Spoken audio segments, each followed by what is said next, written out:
Rich Simmons, Chair of the Commission. If you're here to present a project, you will have limited time to make your presentation, so we suggest being thorough but concise. When coming to the microphone, please identify yourself and your relationship to the project. The commissioners will not ask any questions during your presentation. Your project should be presented in the following order: site plan, elevations, architectural details, wall sections. Staff presents staff report. We'll then ask for any public comment. Following your presentation, the commissioners will be asking questions in the same order as the presentation.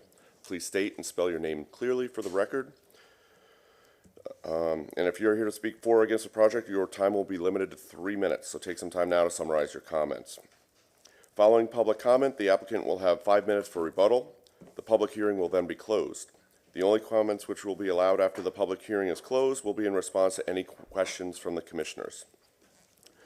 The commissioners will then discuss the case and make their decision based upon the city ordinance, chapter 27 of the city zoning code, the design guidelines, the Secretary of Interior standards, design review comments, and the testimony given here today.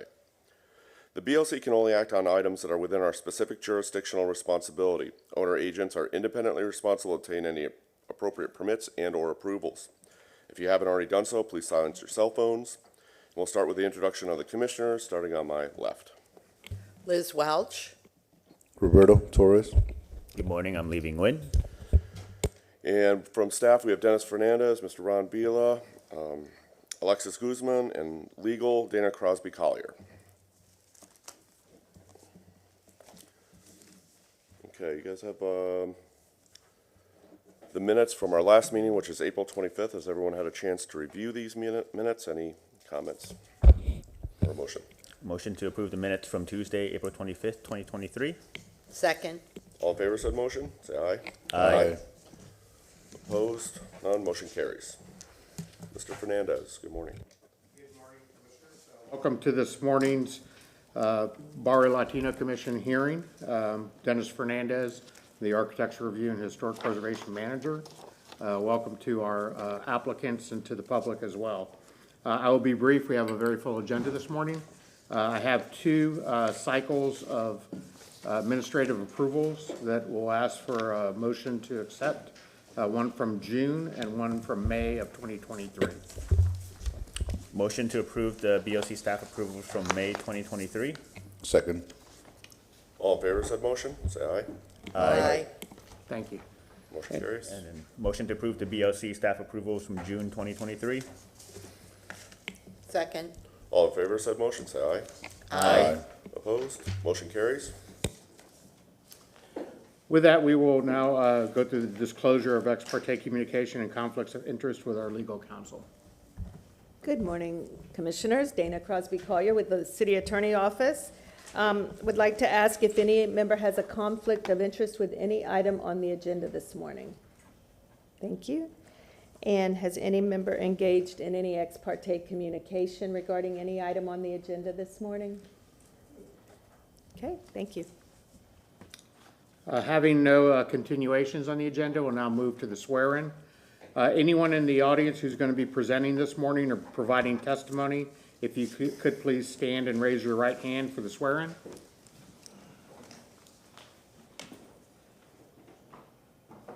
Do you solemnly swear or affirm that the testimony you'll be providing today is the truth, the whole truth, and nothing but the truth? I did. You may be seated. And with that, we're ready for our first case. Good morning, Commissioners. Ron Vila. I'm staff with Historic Preservation. The first agenda item is BLC 22-219 for the address of 1216 Holmes Avenue. This is attached to a contributing structure that dates back to the 1900s. The zoning classification is YC8. The request this morning is for a certificate of appropriateness. There's a modification to the windows. They replaced the windows with vinyl windows. I'm going to go through a photo essay briefly with you. So on the monitor, this is the Sanborn map from 1929. Property in question is highlighted in the green. Shows that it is contributing frame construction and it faces homes. It is on the northern portion of our boundary, which this red line indicates. This is our vicinity map, just so you get an understanding of where it's at. It's up here in the northwest corner. As I stated, is a contributing structure. Moving to the elevations, this is the front elevation. We are focusing on the windows and the doors. This is prior to the windows being installed. This is showing the condition before. It has some burglar bars and burglar bars on the doors. There is vinyl siding that is cladding the primary structure. But focusing on the window, they're metal windows. This is looking at a current picture today of how it's been transformed. And looking at the front elevation, this is the west elevation. As we go around, we pick up some houses in the immediate vicinity. This is the abutting house to the west. This is the front elevation and then the east elevation. And the abutting property to the east. And some street shots. This is looking to the east. Down homes and to the west. And to focus on the installation of the windows. This is on the side, how the paired windows are put together and how it's incorporated into the vinyl siding. And some more side shots. Just before we conclude, I have some additional photos.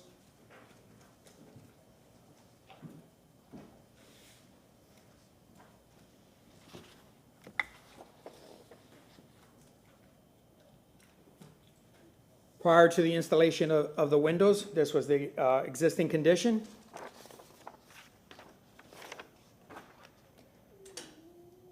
This is as it looks today. The window openings have been altered. You see the casings around the windows, how it looks today. And then part of the request is the front door as well, and to focus on the front porch and how that appears. So at this time, I'll have the owner address the board.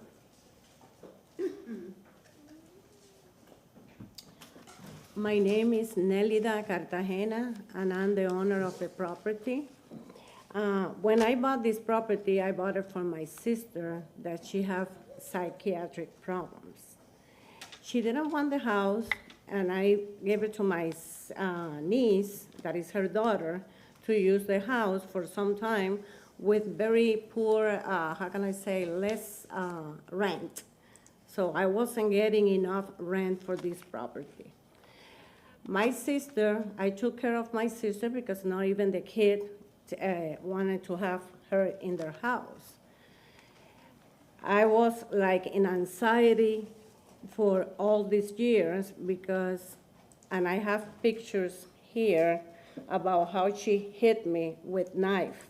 It was not the first time, it was not the second time, it was almost, continuously. But nobody wants her in their property. So I asked my niece to move from the property to give it to her, because the last time when I called the police the next day, they took her, and the next day she wasn't back in my property. She had been treated at Grace Point, that is, and I have pictures, I don't know if I can, if you have any doubt about I was going to show you the paperwork about Grace Point. Well, I needed her to move right away from the property, so I decided, and she said, if I move to the property, if you fix the windows, if you fix, I have to do the roof, I have to treat it for termites, the door have to be metal and a strong window for the storm, impact windows. So I didn't have all that money, and I tried to fix everything for her to move as soon as possible. For that reason, I didn't ask. At first, I didn't know that was historic preservation, that requirement needed to be, in compliance. And I didn't ask any permit because I needed her.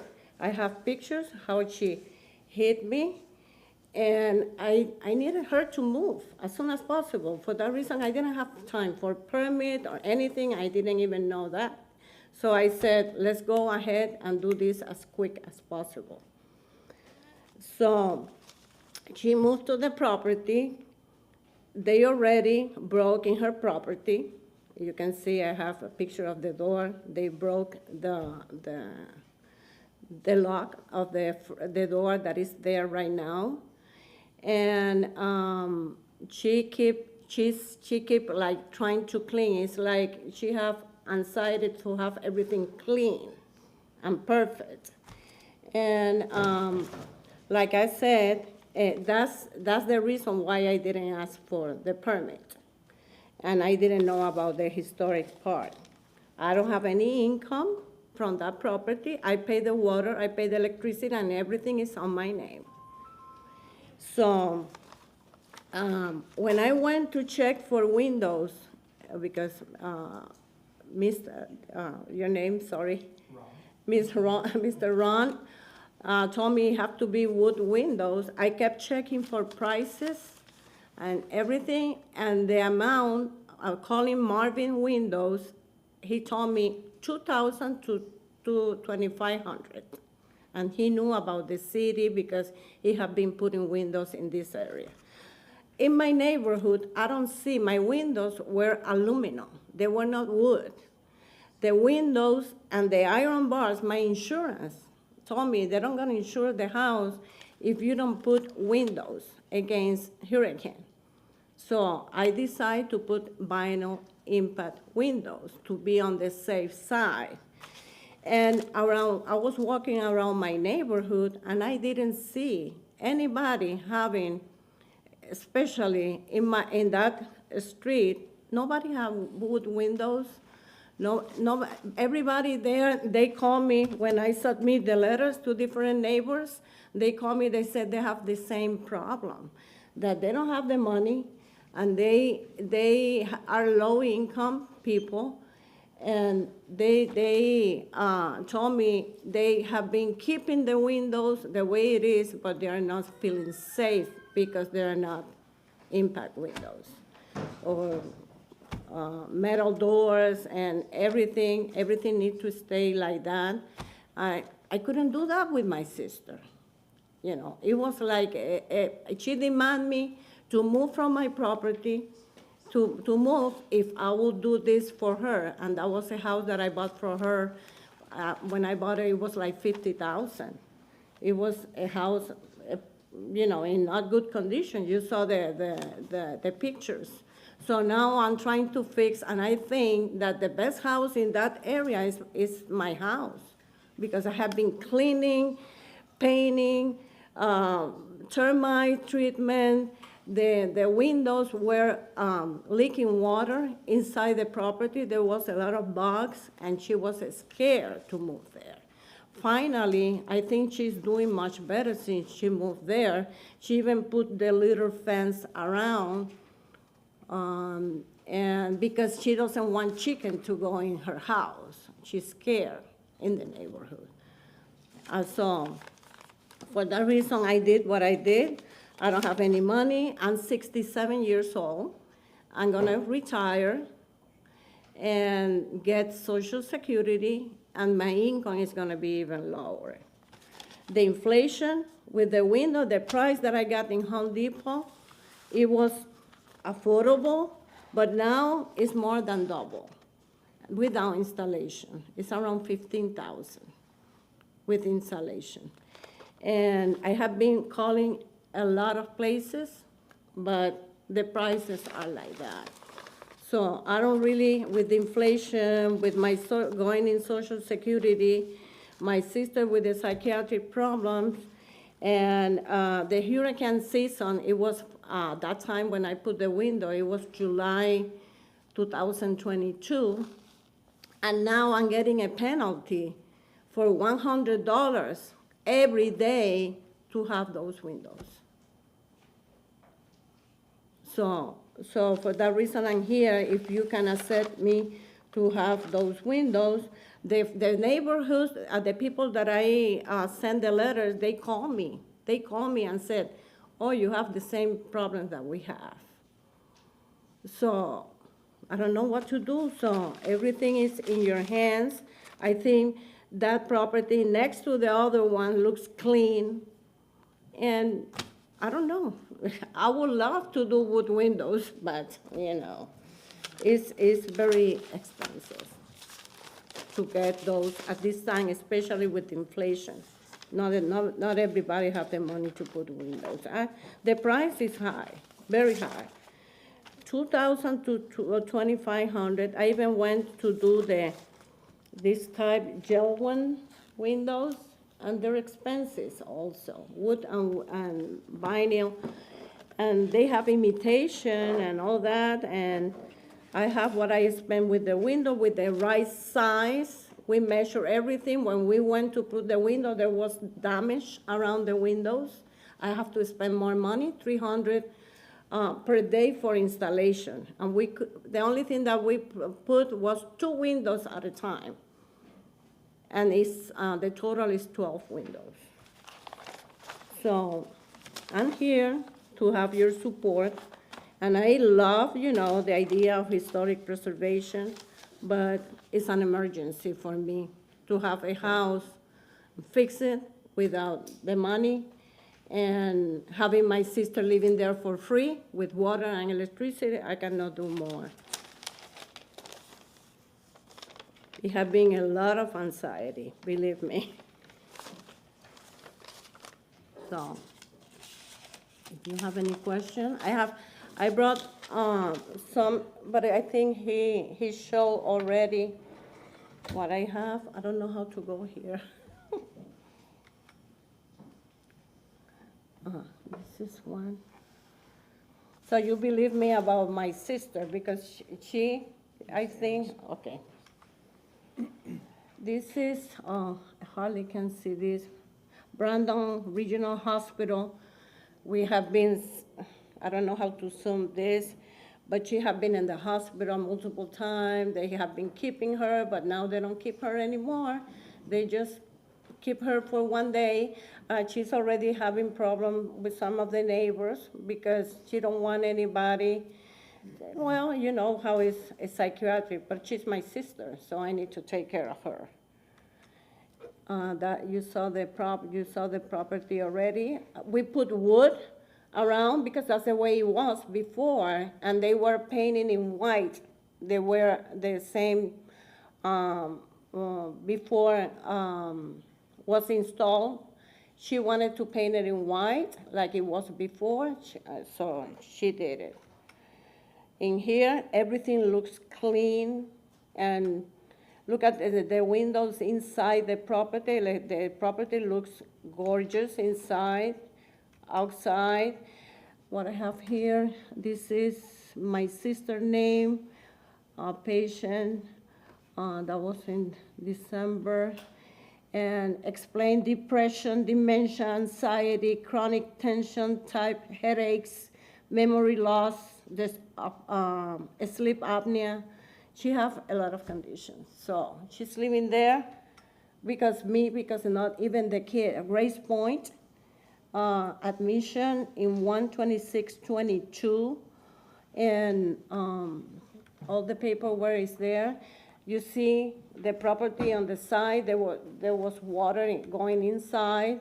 The insurance asked me to remove the iron bars. If not, I was gonna have problems not getting insurance. Look at how she treated me. It's not the first time. And I walk around the neighbors and I don't see anybody with wood window, and I saw people fixing houses and the windows are no wood. So that's my question, you know what I mean? And that's what I have to offer to tell you. You let me know, because my income is gonna be even less when I go to Social Security. I already decreased my hours. That's it. So Commissioner Ron Vilo, before she concludes, if she has any information with the request that's in front of us today as far as the windows that she put in, do you have any paperwork, Ms. Cartagena, regarding the windows that you installed? Oh, yeah, Can you Home please share that Depot. with the board? Yeah, Home Depot, I can give, yeah, it was 12 windows.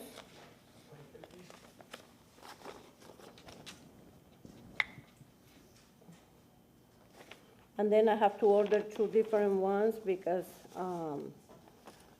so the total was around, at that time, now it's more than double. It was 3,200, but then they add another 2 for the kitchen because we were trying to keep the same one, but they were not in good condition. I don't know, there is others receipt here. And then 300 per day to install, maybe 1 or 2 to fix the wood that was there. Right now, with just 7 windows, because they didn't did the complete estimate, Home Depot gave me for 7 windows, $7,000 without installation. Oh, sorry.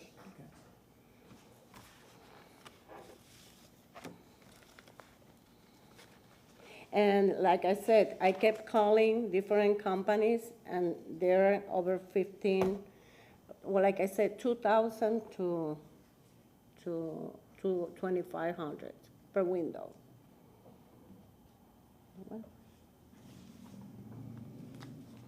Let me see what else I have in my, nothing.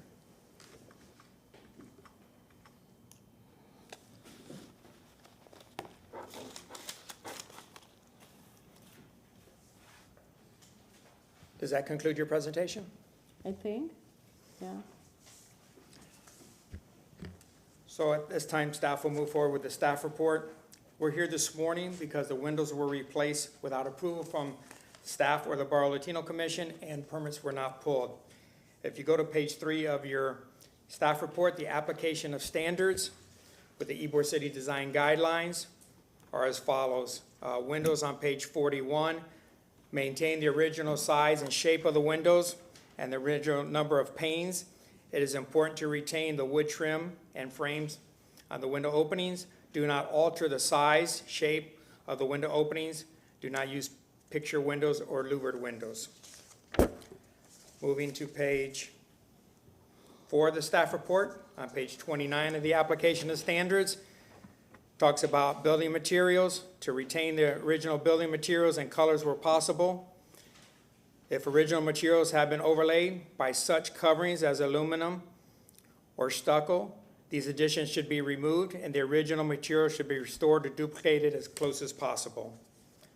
Moving to the Secretary of Interior standards, what's recommended on page 4 of your staff report as well, replacing in-kind entire windows from the restoration period that are too deteriorated to repair. If using the same kind of material is not feasible, then a compatible, suitable material may be considered. The new work may be dated to give future reference and treatment to the window installation. For these reasons, associated on the staff report, the staff's finding that this application is consistent with the Ybor City Design Guidelines and the Secretary of Interior standards. I'll be here to answer any questions. Inconsistent. Inconsistent. Is anyone here from the public wishing to comment on this case? Please identify yourself. Seeing none, we'll start asking some questions of you, Ms. Cartagena. Liz, you want to start? Okay. Okay. I'll go ahead and ask a couple of questions. So what's your proposed solution for this? The staff is telling you that the installation of the vinyl windows is inconsistent. There's a number of issues here with, one, the materials, the size is okay because it's the same, the shape is, you know, the same general window configuration, but you had some horizontal members before. The trim is different from what it was before and not, you know, historically accurate to what that house was. But I haven't heard any solutions from you on how we're gonna resolve this case. Well, like I said, I came here to see if you can accept the windows that I have installed, but I don't know what is I don't know, when I see the windows, the only thing is that it's vinyl, but it was aluminum. They're not gonna be wood, because, I cannot afford wood windows. I don't know what is, I don't know, you propose to me, what do you think? Because I don't, if I'm gonna invest more money, I will have to, I just paid this window just recently, to Home Depot. I just paid because the interest, it was gonna go higher. I don't have the money to put new windows. What, I don't know, the wood outside looks to me almost the same thing that was before. But it looks better, it looks clean. That's what I see when I see the house, that the house looks, if you keep looking on the side, this is the best house there. I don't know, it looks clean. Well, it was a mess, that property. And it make it looks better, the neighborhood. In your conversations with staff, have they presented any solutions for remedying this that you would consider? You're coming to us with, there's obviously an issue here with the windows, and yes, I do think they look good, and it is improvement, and I admire all the work that you're doing with your family and trying to make the house better, but there's certain inconsistencies here with that house being in the historic district that doesn't allow vinyl windows in the first place. So I'm trying to see if there's some possible solutions that you have in working with staff in your multiple conversations with them of some kind of solution that could remedy this. I'm not sure if it says replacing all the windows, but there's other things that you could possibly propose to us that may be able to. Well, there are vinyl windows.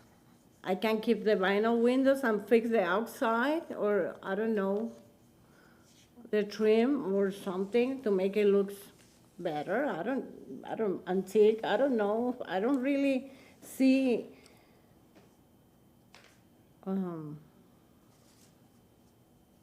a possible solution. I don't know. What do you suggest? I don't really, I will not go and put another windows because the wood was already fixed and everything. It took a lot of work to do these windows because it was, like I said, it took, 2 windows were placed per day.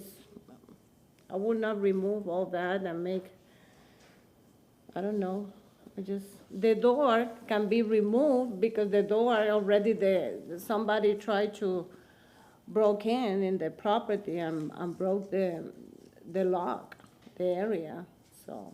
What's the material of the front door? Is The that door is metal, metal? yeah.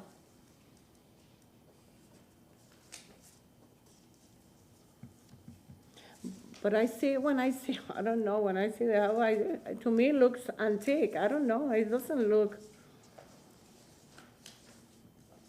They're vinyl is the only difference.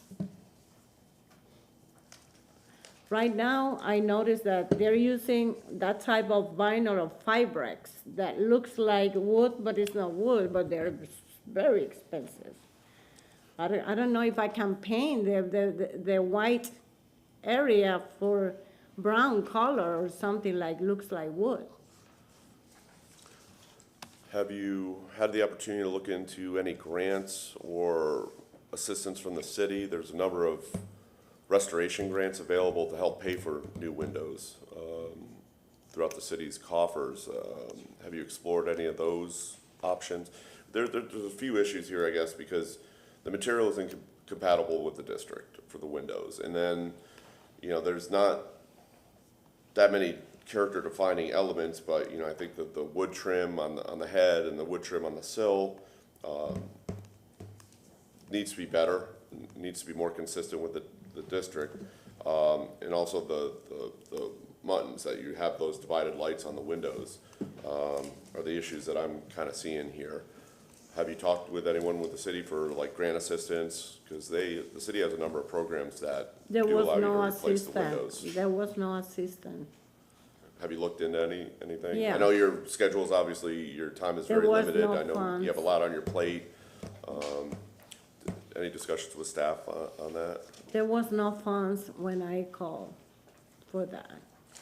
So I don't know if you want me to paint, try to paint the vinyls, whatever looks like vinyl, but they're single home like the other ones, so I don't see a, Yeah, I think a lot of times with those homes, once they're in existing condition, that's probably why a lot of things haven't been done in the neighborhood, because if you do change anything, it has to be consistent with the historic preservation standards of the neighborhood.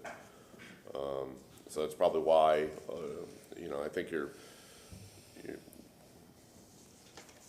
once you touch it, you have to bring it up to historic preservation standards, in essence. I would agree. Or question. Yeah, I mean, I agree with everything you're saying. It's not that, I mean, the bottom line is it's not meeting the standard. So I don't know if the discussion needs to be more when we close the public hearing portion. Because that's the struggle for me is it looks nice, not disagreeing with that, looks appropriate, but it doesn't meet the guidelines. And we can't change that. So that's the challenge, and I think your question about what can be improved, because right now, if we had to make a decision, it would be, we can't accept it because it doesn't meet the guidelines. But I don't know what the alternative solution can be for it. it cannot be paint different, the vinyl. So it Well- looks like, it doesn't look white in the middle, looks like wood, because, that's the only solution, change the front door. And paint those windows that looks, and keep the white color around and put some trim different. Because the quality is the best for hurricane season, it's the best. And, right, and I don't know that I'm disagreeing with that, but the bottom line is, it doesn't meet the standard for the historic district. And that's where, I think that's where we're all struggling, if you will, is we're not saying it looks bad or you did a poor job or anything like that.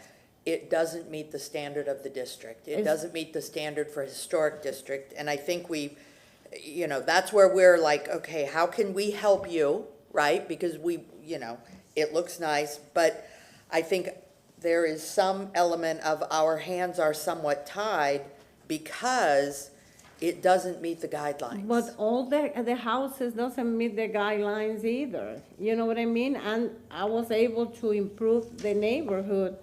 And not everybody, you can see next to me, those windows are awful. It's making the neighborhood to look poor. And it's a low-income neighborhood.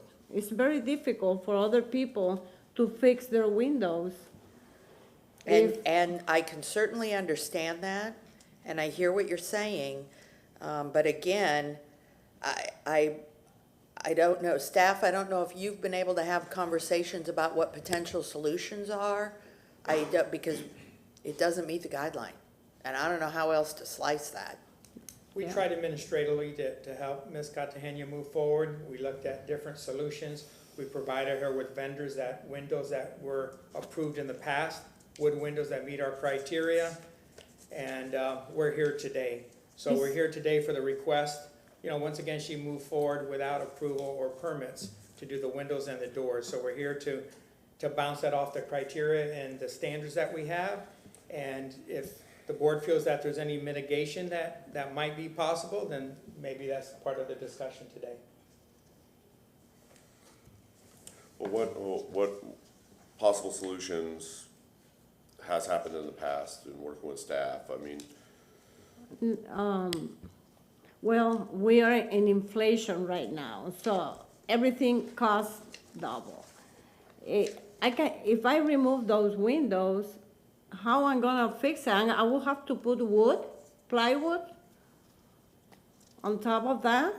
And like other window, like other pictures that I just saw, there is neighbors that have plywood and have no windows because they don't have the money.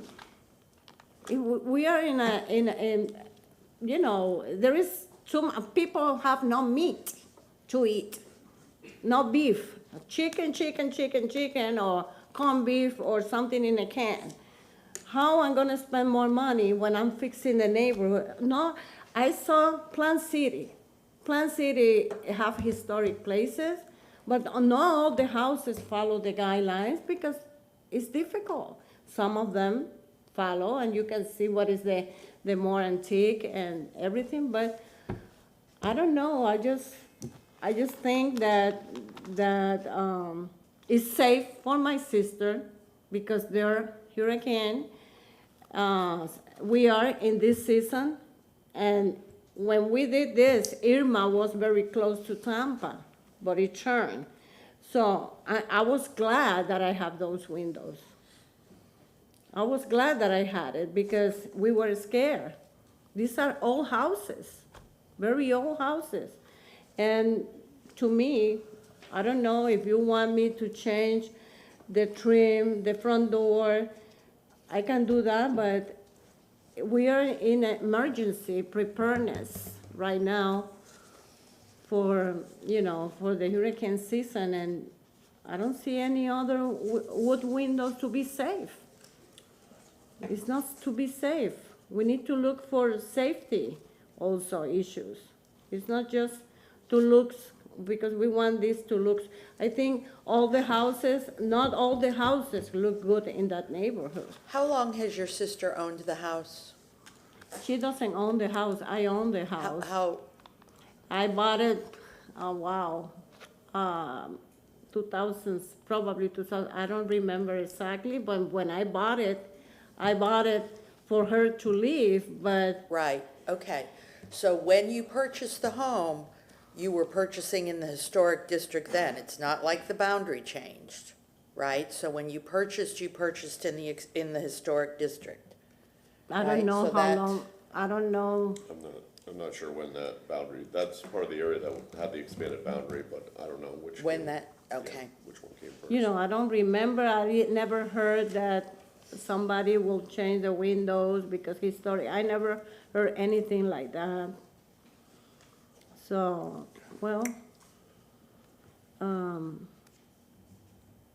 like I said, I can change the door, I can change maybe the trim, I can look for color to look wood, to fix it a little bit, but they're already installed and they cost a lot of money.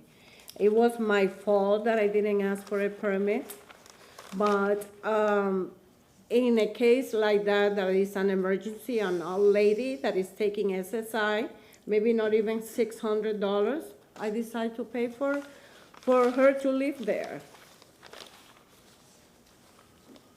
Mr. Fernandez, would you like to address some of those questions? Okay.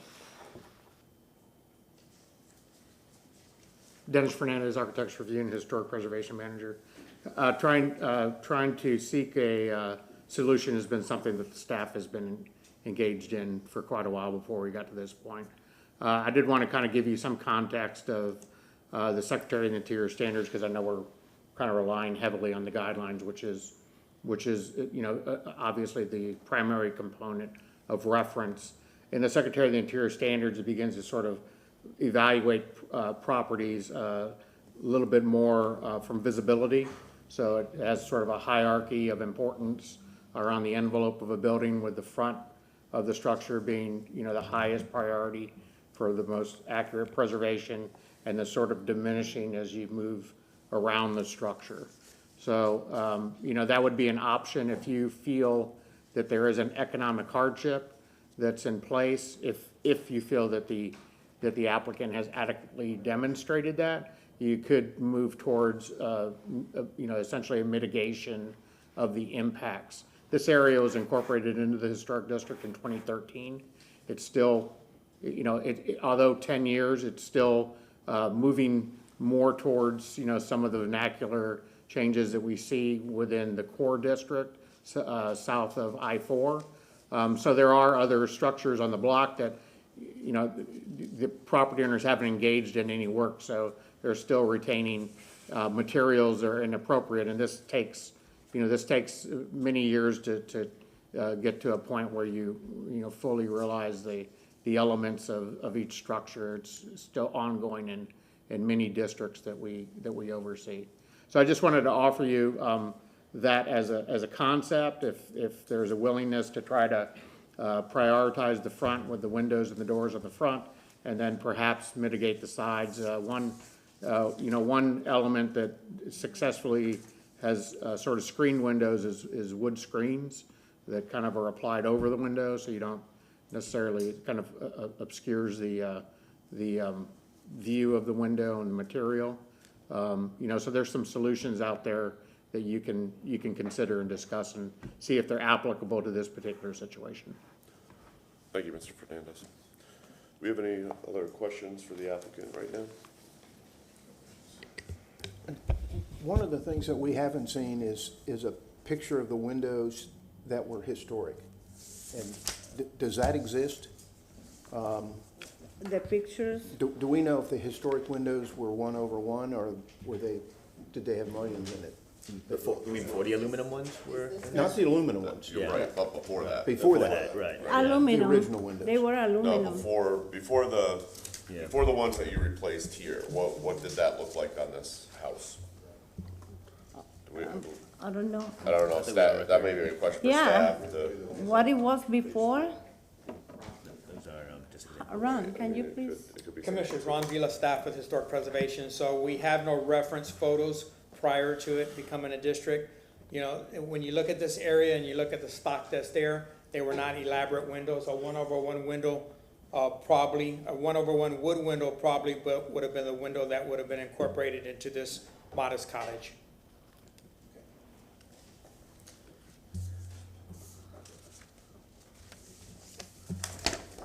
And then you said you had painted the exterior trim white, right?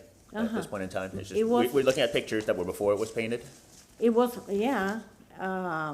white, they were white.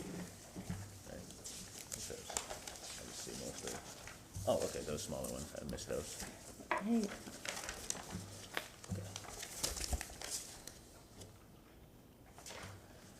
Let me.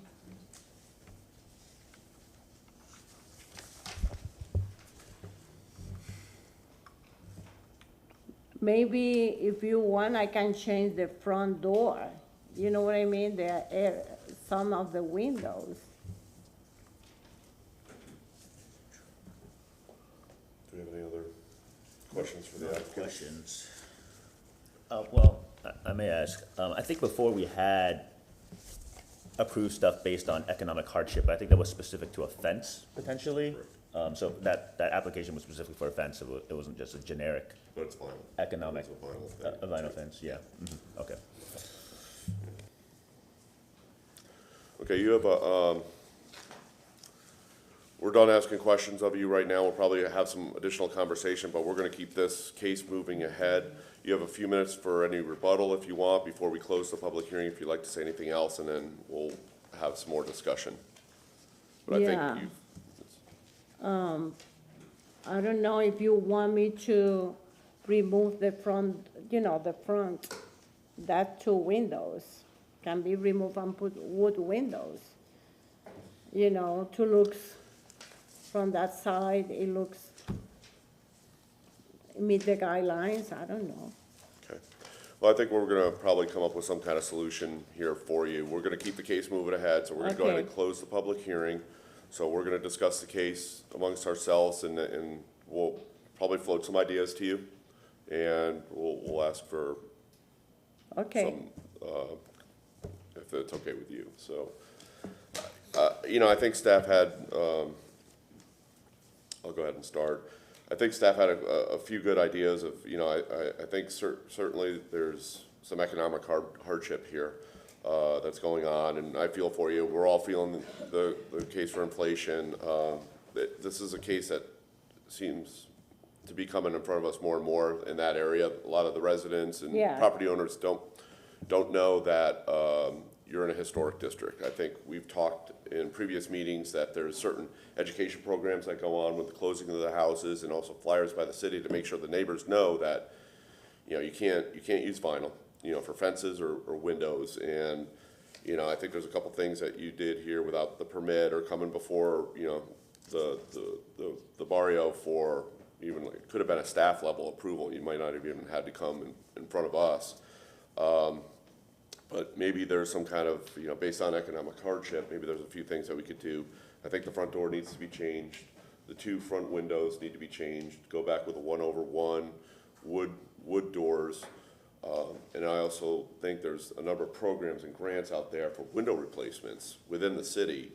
And maybe that's the first thing we do, is try to tackle the front facade in the hierarchy of the systems, and then have the grant, try to get the applicant with some grant money to go back and replace the other windows on the sides first, and then the back. And there's, Yeah, I you know, can do it. yeah, let us discuss, and then we'll kind of formulate a motion, and we'll come back to you. Okay, thank you very much. I can leave, so? Stay here? It's all right. I think, you know, from a reference standpoint, 1/1 is probably what was there before. So, you know, I know where the applicant's having some issues here with, you know, that's what they kind of went back in. But I'd also like to see the trim kind of fixed as well.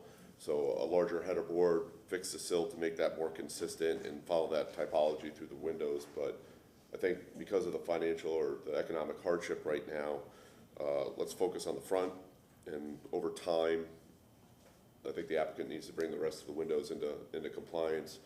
I'd like to see if, you know, we can help her with some financial assistance through the city's grants. You know, there's a lot moving ahead right now with the CRA money for affordable housing and window and door replacements. So there's a lot more money that's technically available, and so they say, you know, but I think they're like, you know, $10,000, $15,000, $25,000 for window replacements in the city. So there's things out there, and I think what we do is just tackle these first, the front facade first, get that taken care of, and then find some additional financial resources through the city to replace the rest of the windows and bring them into compliance. So wood, impact doors, and windows, 1/1, and I think fix the head trim and the sill trim, and kind of keep this moving forward.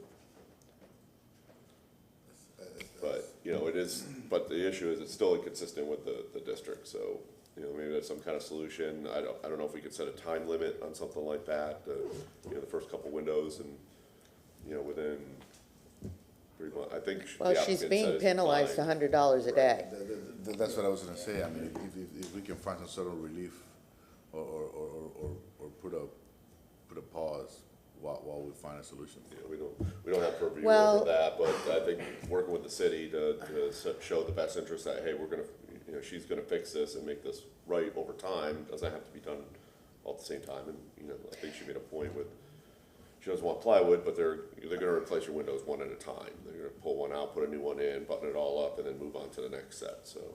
Yeah, and I think we have to look at, the fact that, okay, we are dealing with this more and more on this commission, right? We are dealing with the things, and I know we had talked about the guidelines being updated. I don't know where we're at with that. We need to figure that out, because I think we'll get more and more.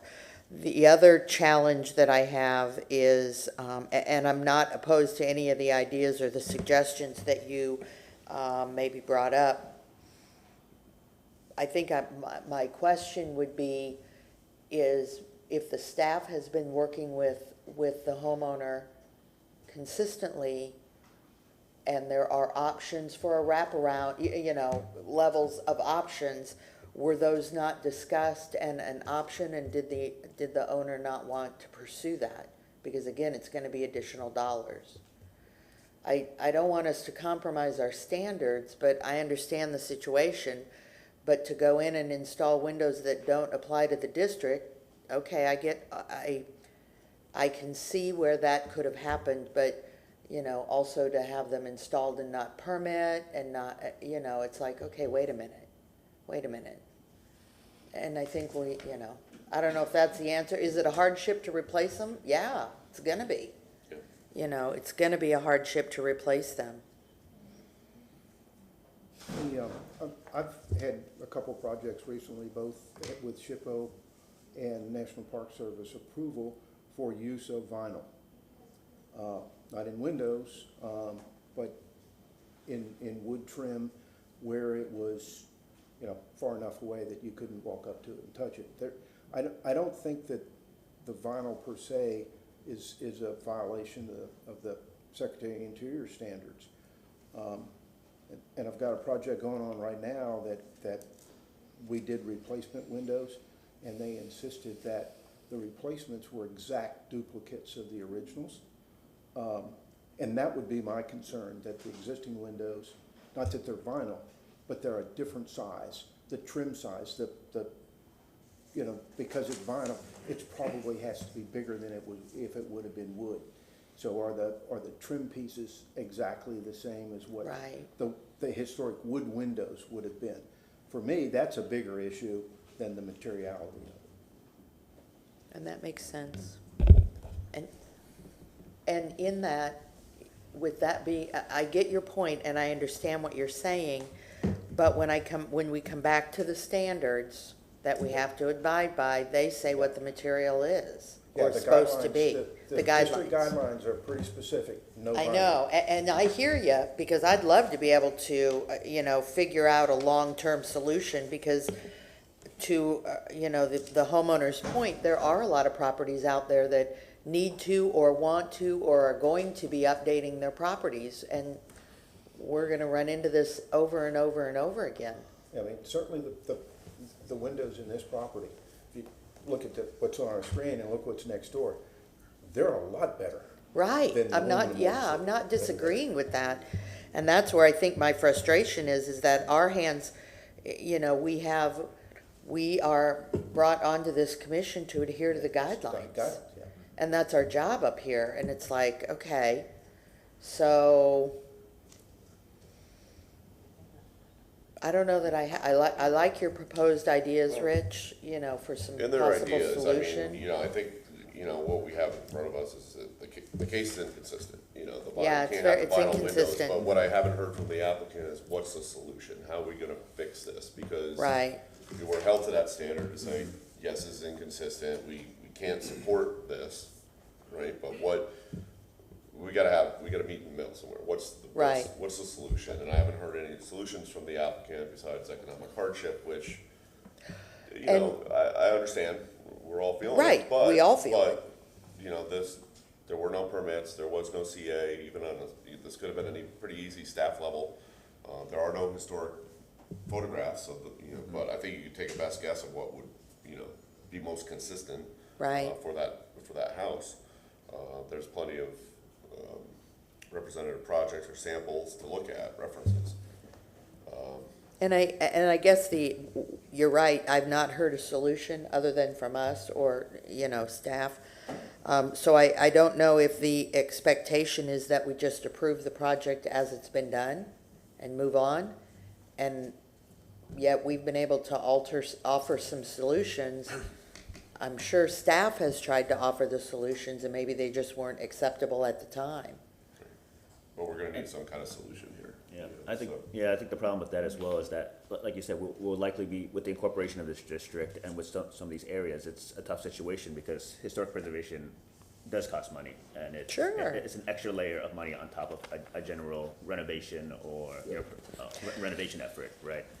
And so just to kind of approve it like this, as well, I think we kind of open a can of worms for us down the road, right? Where anyone kind of approach us and ask to kind of, on the back end, seek an approval.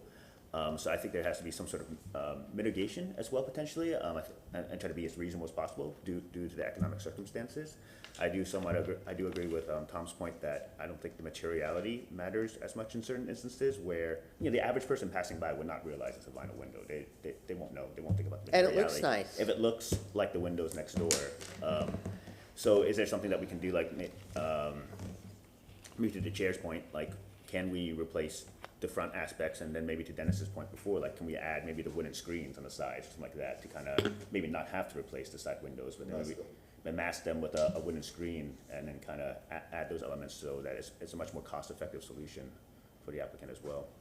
Well, and let me ask this, and, I don't mean to be the crab of the day, but we're supposed to vote on whether or not this is consistent or not with the guidelines, right? That's our job.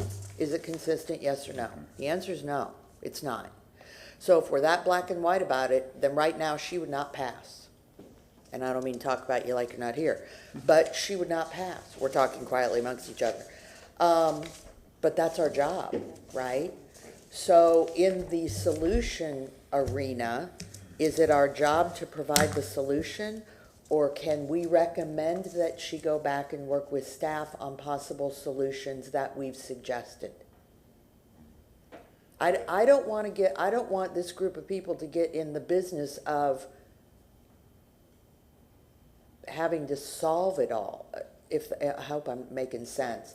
Because the guidelines need to be adjusted if they're not accurate, and they need to be adhered to, and they need to be communicated, right? So because I guarantee you, we're gonna get more and more like this. How many times have we battled with fences, right? Fences. Okay, now we seem to have stepped to the next level with windows. Okay, this is gonna become a flippin' nightmare, and it's gonna take on a life and a personality of its own. And I think we need to be very clear as this commission, what is our responsibility? What's presented to us today is these windows, she wants to keep them, but they're not consistent. Can we recommend that she go back and work with staff on possible solutions that Rich recommended or others recommended today? And kind of where I'm at right now is, I agree with you, it's not consistent, I don't think this board can approve that, but in the presentation, I was, all right, I understand all that, where's the solution? Yeah. There's no solution, so I'm kind of like, hey, let's continue this work with staff over the next couple of weeks, come up with a solution, because, I mean, we can't approve it. Right, we're gonna No, deny it. we're If gonna we're deny it. forced to vote today, but let's step back and take a look. Again, not being negative Nelly, but as Dennis indicated, they've worked consistently on this project, and she's now in front of us. And the applicant needs to provide a solution, and that, I haven't seen that. I would agree. And I don't know if we can make a motion that she go back and work with staff. I don't know if she has to say she wants to continue, If because we have to vote either way, right? We gotta So, vote yes or well- no. I mean, is everyone comfortable with the continuance for a month to let the applicant work with staff, come up with a proposed solution? Is staff And then- comfortable with that? Well, they've been doing that, so, I mean, it's her purview to say what she wants to do, but, I mean, Because if she she made wants the an up or down decision to vote, come here then today. we'll- Right, she made the decision to come here today, and I'm pretty confident staff communicated to her that it may not go well. Well, it's inconsistent. Yep. So, but it's her, she needs to come up with a solution. I'm with you. I don't want to be negative now. I did not get up on the wrong side of the bed today, I'm just clarifying, since we're talking quietly amongst ourselves, on record. And Mike, this And Mike. is quiet, but it's Mike, it's I mean, projected. there's money Maybe out, there's money out there to do this.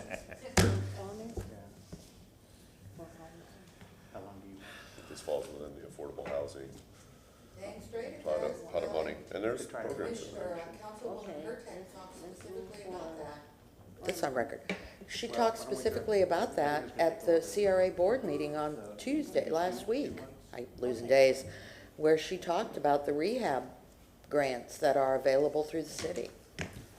I think that's what they're- Got a challenge grant program that has money that Yeah. they just doled it out. Yeah, yeah. So I think there's avenues there. They just Yeah, need to there be is grant money. pursued with some help, yeah. Fernandez? Dennis Fernandez with the staff, and speaking with the applicant, we talked about perhaps trying to investigate some of the solutions that you're talking about now.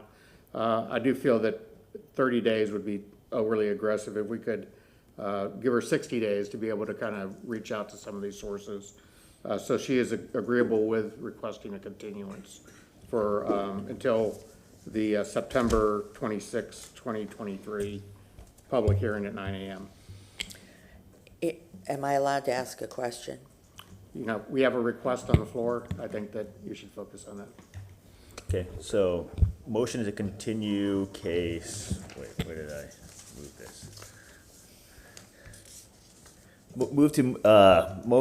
Motion to move case BLC 22, to continue case BLC 22-2019 to the September 26, 2023 hearing at 9 a.m. 219. BLC 22-219. Is that what I said? Case BLC 22-219, how about that? To continue to September 26, 2023. Do we want to make any conditions of that, or that's been communicated through our discussion and staff understands what we're looking for? I think it's been communicated in the record when staff understands the direction. Do we have a second? Second. All in favor of its continuance, say aye. Aye. Opposed? Motion carries. Thank you. Good morning, Commissioners. Ron Villa, staff with Historic Preservation. Moving to the next agenda item. I am going to provide one photo presentation. The two next cases, which are BLC 23-110 and 23-111, are side by side. There's one presenter that's going to present those, but we're going to take those individually. But I think one photo essay will bring the project together. Starting with the Sanborn map. This is from 1929. The property in question does face 11th Avenue. You have 12th Avenue to the north. You have 10th Street to the west and 12th Street to the east. There is an open alley that runs behind the property. It is currently open but unimproved. This lot currently in 1929 had a larger footprint. It has been divided. You see some of the fabric that was here in 1929 of some of the two-story shotgun houses that were in the immediate vicinity. So this is looking at our vicinity map, just to get a reference point. Property in question is here. It's just to the south of Interstate 4. This is looking from the aerial that you get a sense of place as well. Once again, it's on 11th Avenue. Off of Nebraska, it comes to 11th Avenue, and then it kind of dead ends over here. This is looking at the subject site from the primary street. There is this period retaining wall that would be incorporated into this project as it moves forward. You see the two signs here indicating the two different parcels that are side by side. This is just looking a little closer at that retaining wall and that rusticated stone that's there. Looking at the steps coming up and the condition of the wall a little more closely. This is looking at the abutting property to the east. That retaining wall goes around. Looking at some street shots. This is looking to the east down 11th Avenue and towards the west. This is looking directly across the street at a period structure there. This is looking from the alley, looking back into the subject site. 11th Avenue is here. This is looking from the alley. And just to conclude, this is the condition of the alley currently. We do have transportation here, and when the time is right, I'll ask Mr. Marsh to come up. There is a letter that is in your packet that when it's public comment, I'll address it. And there's also additional information that I'll show when staff will present its staff report. But at this time, the agent can address the board. Excuse me, sir, have you been sworn? Yes, I did. Okay, thank you.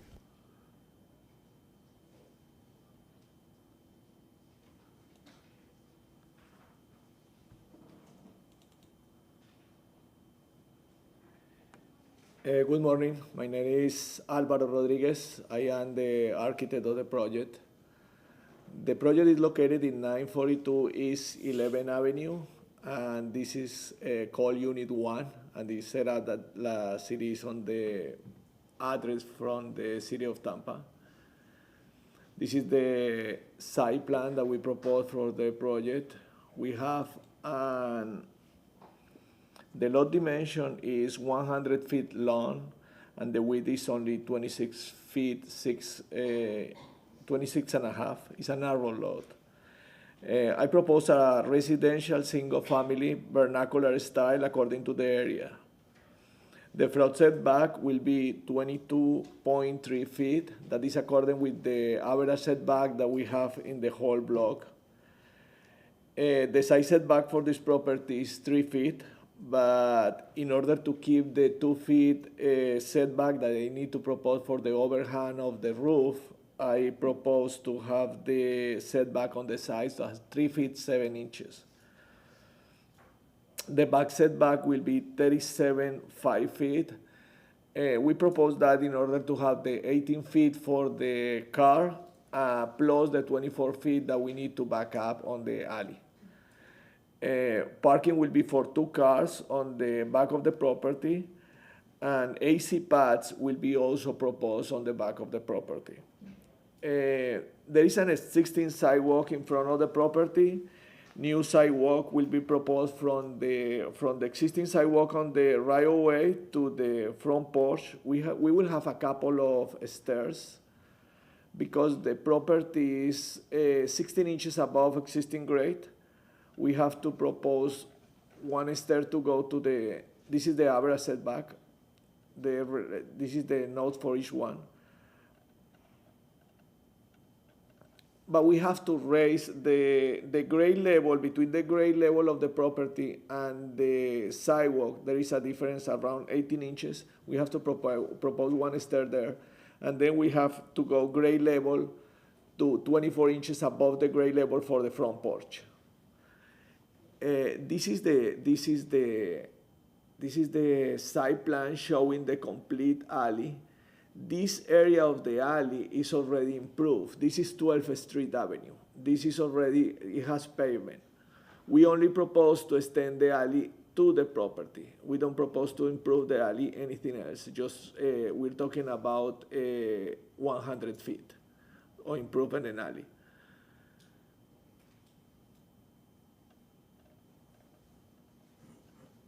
This will be the front elevation of the house and the east elevation. This is we have actually this entry for this stair is in this side.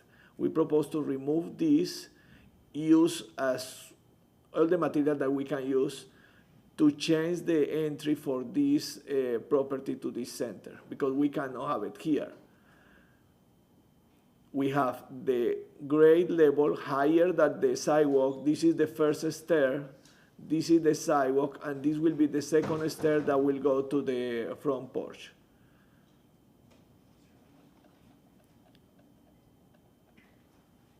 This is the south elevation facing the west side. We have a sidewalk that goes all the way back to the parking area. 3 feet sidewalk.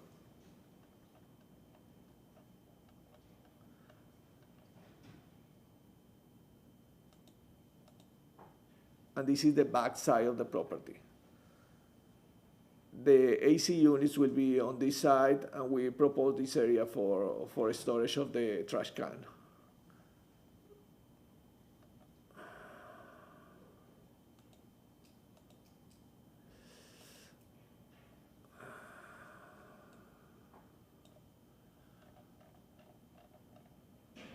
This is the detail of the elevation. I will try to go from the bottom to the top.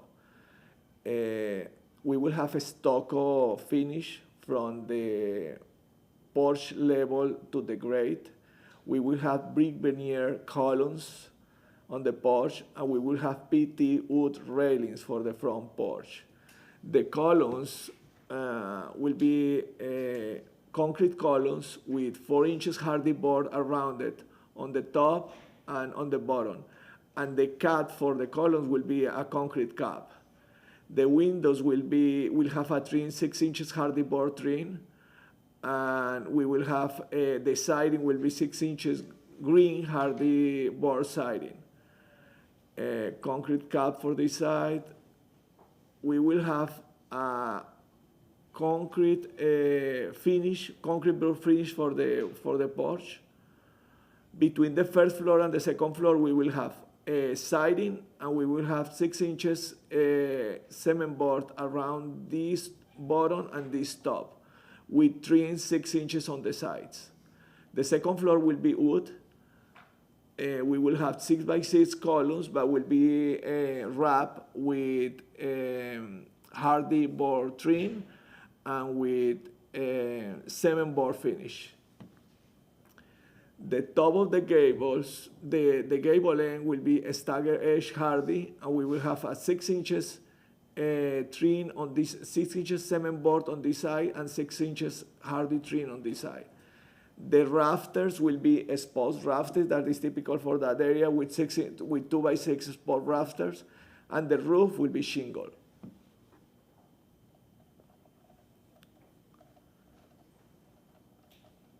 This is the side elevation.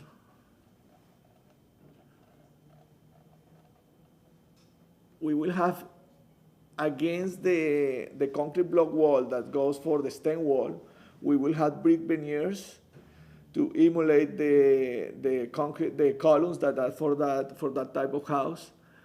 And we will have a 6 inches hardy board, skirt board, doing that finish against these brick veneers, and then we have the 6 inches hardy board, and then another 6 inches skirt board on this side. The columns will be exactly the same that we have for the front, the one that I show you with the 4 inches hardy board around, the 6 inches trim, and the hardy board on the top. Wood columns, 2 by 6 exposed rafters, and shingle roof.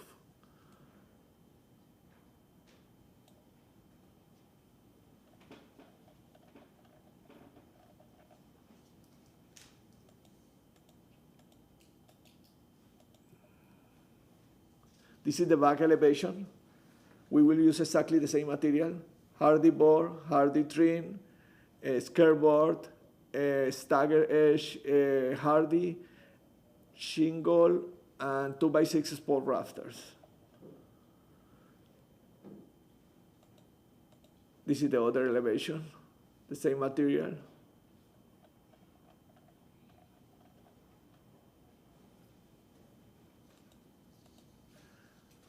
The house is a 2-story house.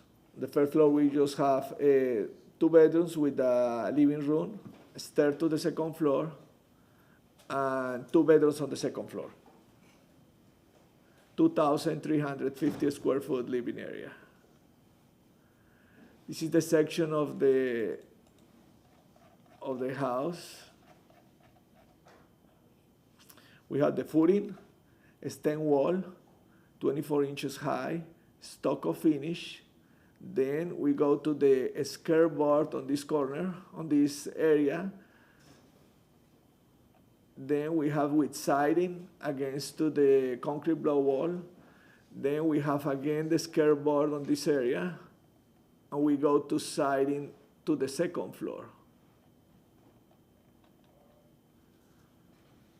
And a stagger edge siding on the gable end.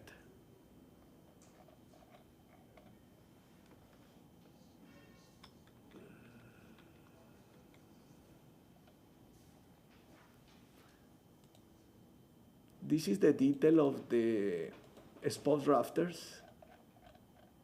Basically a 2 by 6 spot rafters.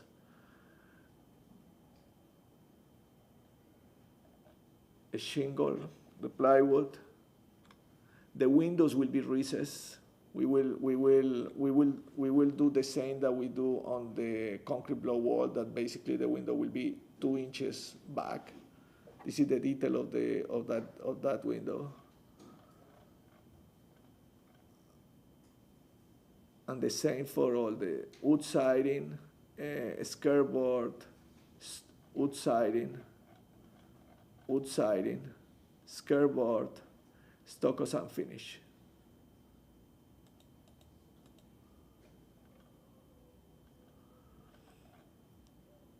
Construction details for the sport rafters.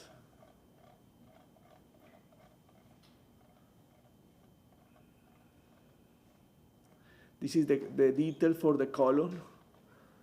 The column, the idea with the column is to wrap the column, the wood column will be a 6x6, but we will wrap the column with cement board in order to give the column the size equal to the column on the size on the first floor. That has the same look of the column.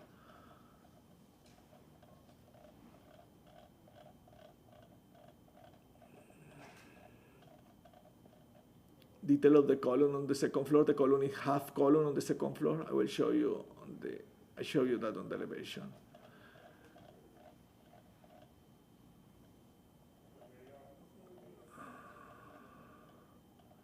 Gable end, stagger edge, column, railing.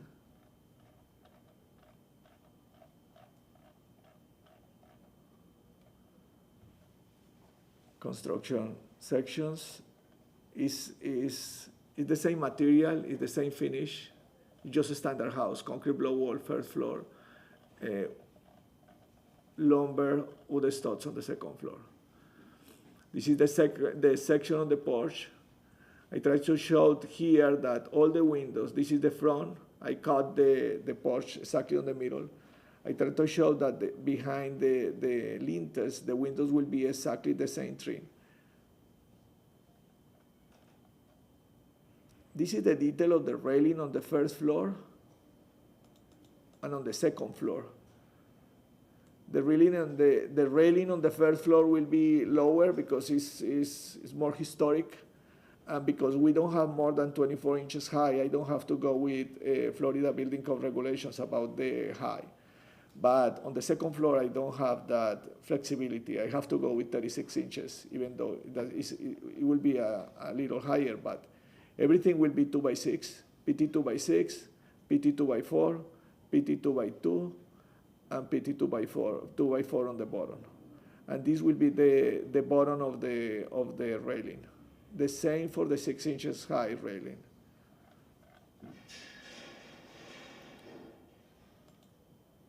Lamps for the outdoor. These are the trims that we try to use, that we're gonna use on the windows. Basically, it's a 6 inches hardy board trim on the top, 6 inches on the side, 8 inches on the middle, 6 inches on the side, and historic seal on the bottom.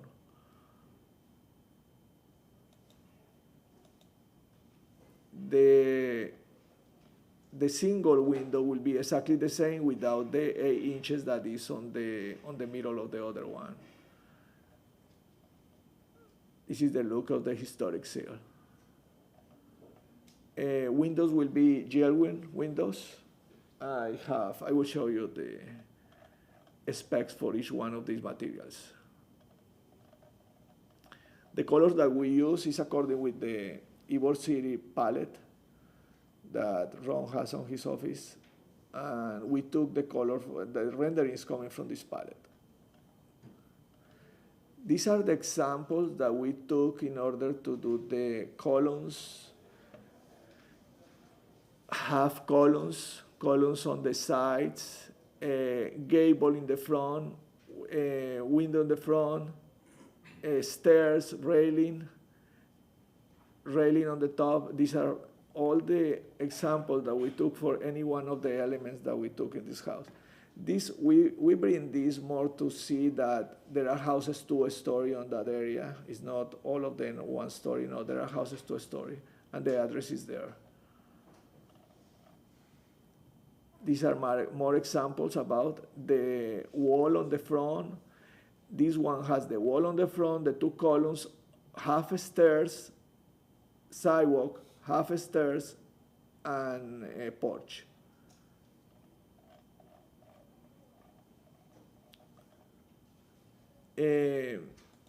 For the windows,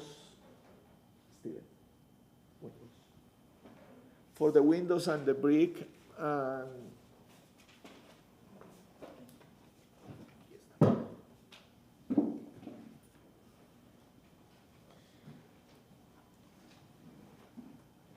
we propose to use Gelwin windows, that is clad wood windows for that property. The brick veneers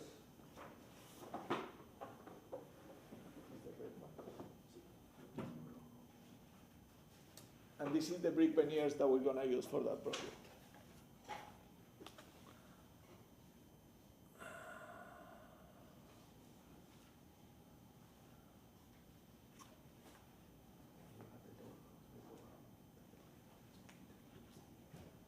And this is gonna be the pavers for the driveway on the back. The door will be also a Gelwin door.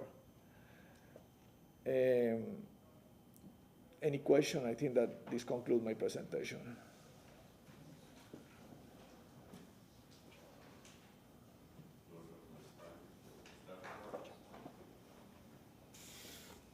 Good morning, Commissioners. Ron Avila, I'm staff with Historic Preservation.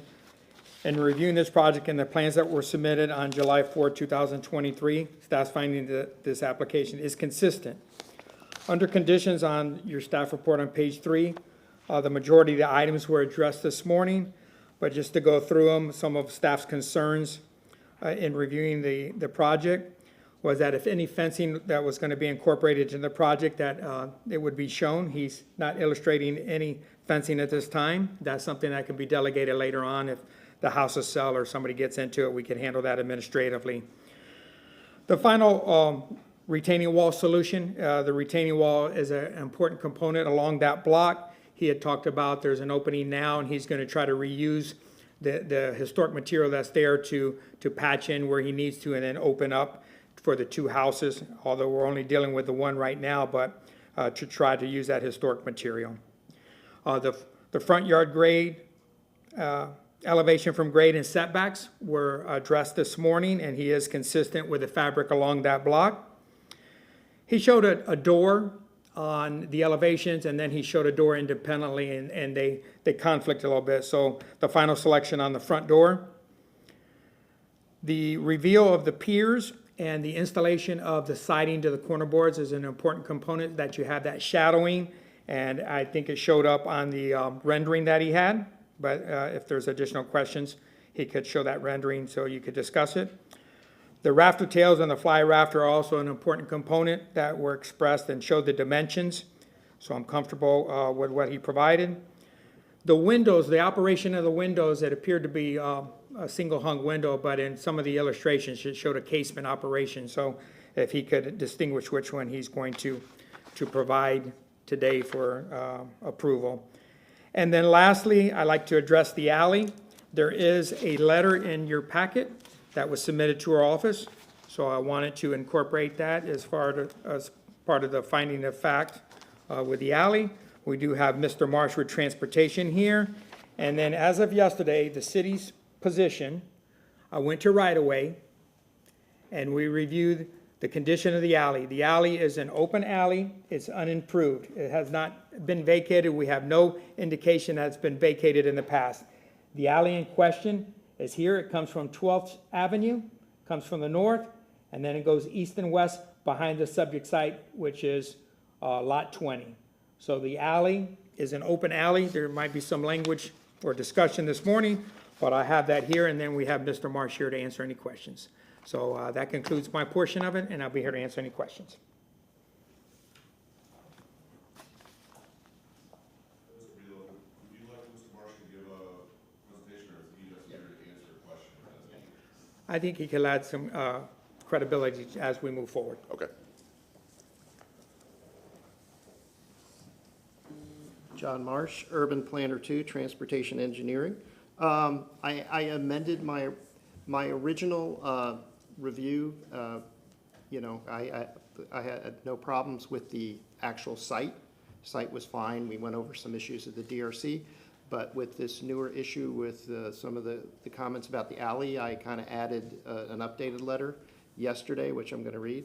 So we found 2 items inconsistent, but staff is amenable to adding these as conditions if you went forward to approval. So the first one is transportation fines, the plan inconsistent with 27-138-2A. We would like the applicant to provide the site, a survey with a site plan at an engineering scale and with more detail, basically showing any utilities or street or protected trees within 20 feet of the alley. It's the plan that the applicant just showed is needs more detail. The second was transportation finds the site plan inconsistent with chapter 27-283-12H2A. The platted alley is, just to kind of, I want to get it on the record, the platted alley is unimproved and needs to be improved, not paved, but improved as needed, and utilities moved if necessary at the applicant's expense to City of Tampa standards. So we would like a note added to both site plans, because they're both, but each case is practically identical. The entire width of the alley from the western edge of property to the nearest street of egress will be improved to City of Tampa standards. So under that, I have 3 sub-comments. Any existing encroachments in the city right-of-way, the alley, such as fences and sheds, if applicable, will need to be relocated or removed. This is really a matter for code enforcement and right-of-way.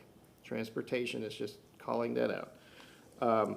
Any removal of protected trees in the alley, because we know from some of those shots, they'll look like, the trees grow where, that's where a lot of the trees are growing in our alleys now. May need to be, any protected trees may need permitting, so they'll need to contact natural resources as part of that process. The most important one is any alley improvements are subject to approval via a right-of-way permit. The applicant is not to begin construction or do anything without applying for the permit. The design and construction of the alley must provide a drainage plan. Drainage for the alley must be designed to convey stormwater runoff into the city's stormwater system as applicable and to avoid stormwater runoff into adjacent private properties. And I'm here if there's any questions. You said that the improvement for the alleyway needs to be at the owner's expense? Yes, Okay. that's pretty standard as they come in. Not the entire alley. Pardon me? Nope, it's right away. It's the public. And when you say improvement, what are you Okay. It may need regrading. Sure, It may need, if there's any utilities that are not providing the minimum Correct. width for a vehicle, they may need to be moved.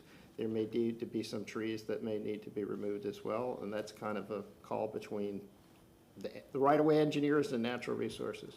but no paving or No, not for this impervious particular type. concrete or anything like that? Right, It no. just needs to be Well, drivable. some of these will be negotiated out as they go through, like, where they talk with the right-of-way. Right. Okay. Because Yeah, that was. But the official position of the city is that's a functional alley, it's right away. it's 10 10 feet, it's not tight. vacated. It's tight. I mean. Sure. No staff could not find any evidence that it is vacated. Okay. Thank you, Mr. Marsh. Anyone here from the public wishing to comment, please identify yourself, sir.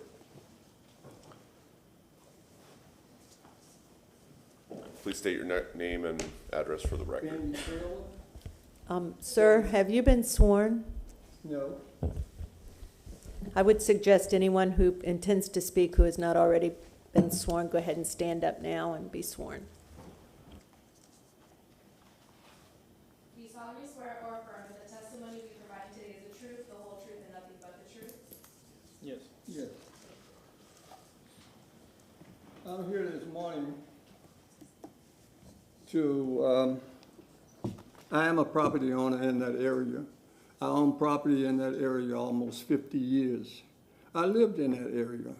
I have friends in that area, and I also have my son-in-law and daughter who still lives in that area. I have never, ever seen that alley open. I've been in that neighborhood over 70 years. I remember when it was an open alley. I remember seeing the garbage trucks going up and down in the alley. But what gets me about this project, Those are lovely houses, and we welcome them to the neighborhood. We hope you have luck in whatever you want to do. My issue here is the alley. Everybody I know around there, some of us, including myself, when I lived, I didn't have a place to park in the alley. My daughter doesn't have a place to park in the alley. We have a few people do have driveways they can park into. So I'm here to discuss my grievance with the alley. According to, he said, the Stanburn map, right? Okay. If you would look back over the Stanburn map, I'm glad you brought that up so that I could really take a look at it. Mr. Beeler, I really appreciate you in all your endeavors because you are a fair man.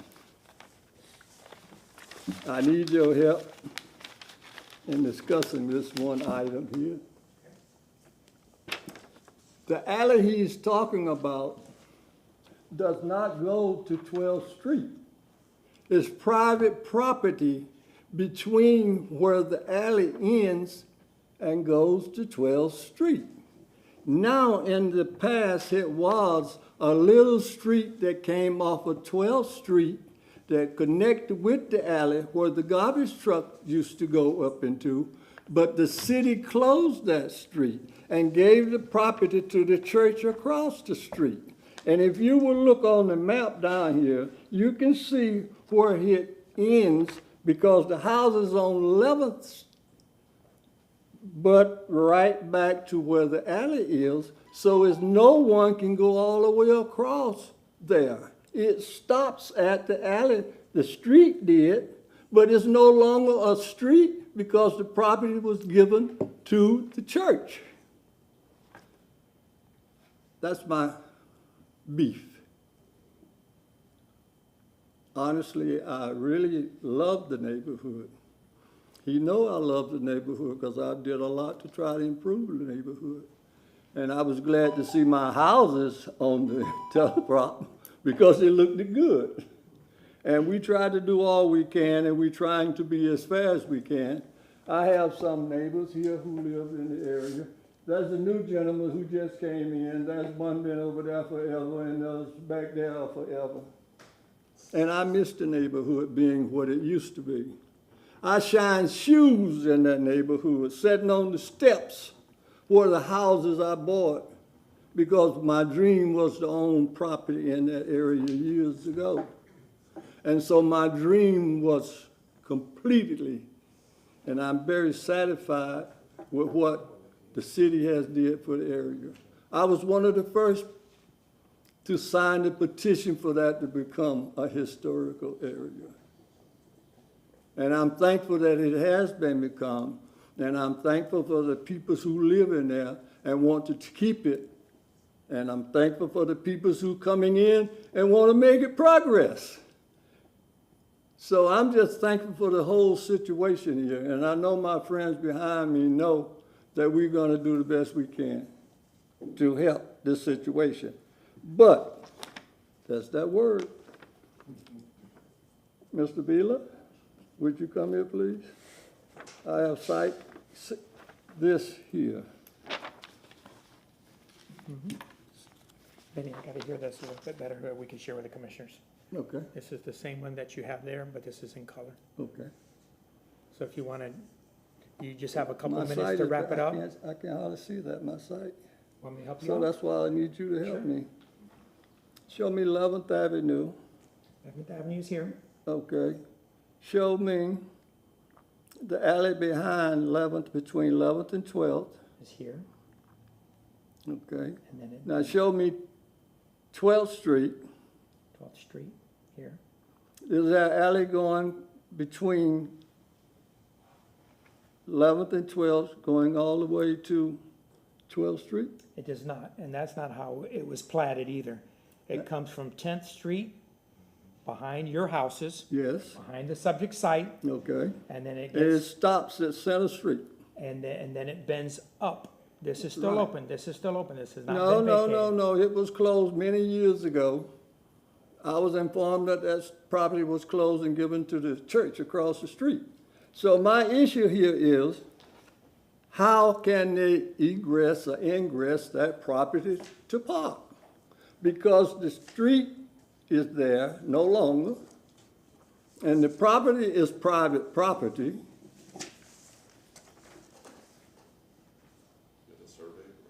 Well, with all the documentation that we have, and as I said, current as of yesterday, this shows the conditions of the alleys. We're not talking about that alley. We're talking about how to get into that alley. Through here. This is still open. This has not been vacated. If you look at this map that I I spoke want with right Center away. Street, Center Street, Say that again? Center Street. Was it closed? No, sir. I think somebody need to go look at the documentation downtown and see what's really going on, because some of these maps are outdated. This is as current as yesterday. Where's the church, first of all? In the Church is over here. Between Center Street and 12th? It's over here. here. The church is off of Palm. You're talking about the church off of Palm that uses It's it? at the Palm right on 11th, Yeah. Okay, which uses that property as a parking lot. right, so, okay, so the parcels between Center Street and 12th, are those residential? Yes. Are those structures there, or what's, They are existing structures. One of the homeowners is sitting in the back. okay, okay. So does the church use that Center Street As parking, as parking? Well, they could be using it, but, but I was informed that they owned it because the city gave them some property and some property on the other side of 12th Street also. yeah, probably because of that crazy woo-hoo going through that neighborhood, or, when they realigned 14th and 15th coming down and did that swoop around HCC, that's where I think some of the property probably got a little crazy. Let's focus on the document that we have. This is an illustration of showing if an alley is open or if it's been vacated. If it's been vacated, it has the hatches that are here, and you see some of the parcels in the immediate vicinity and on this diagram that shows they've been vacated.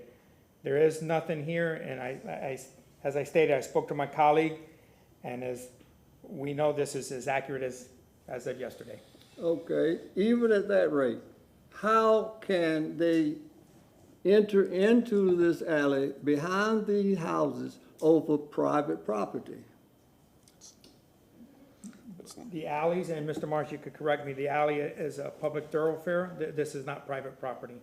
Okay, we're not. I'm talking about the property on 11th. If, here, can I borrow you?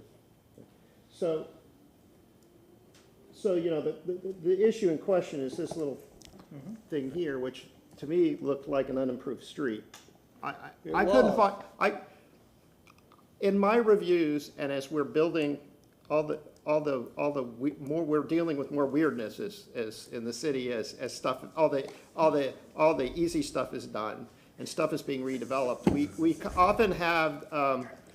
We often have these existing unvacated alleys that sometimes there's a business with an entire parking lot that goes over both parcels and the alley that has just been allowed that condition for a long time, and they come in for redevelopment, and there are businesses to the south that still need that alley for access or for solid waste, and we tell them, that's not really your property. You may have thought it was your property, but in the absence of an ordinance from the city or a legal description, that's just a custom.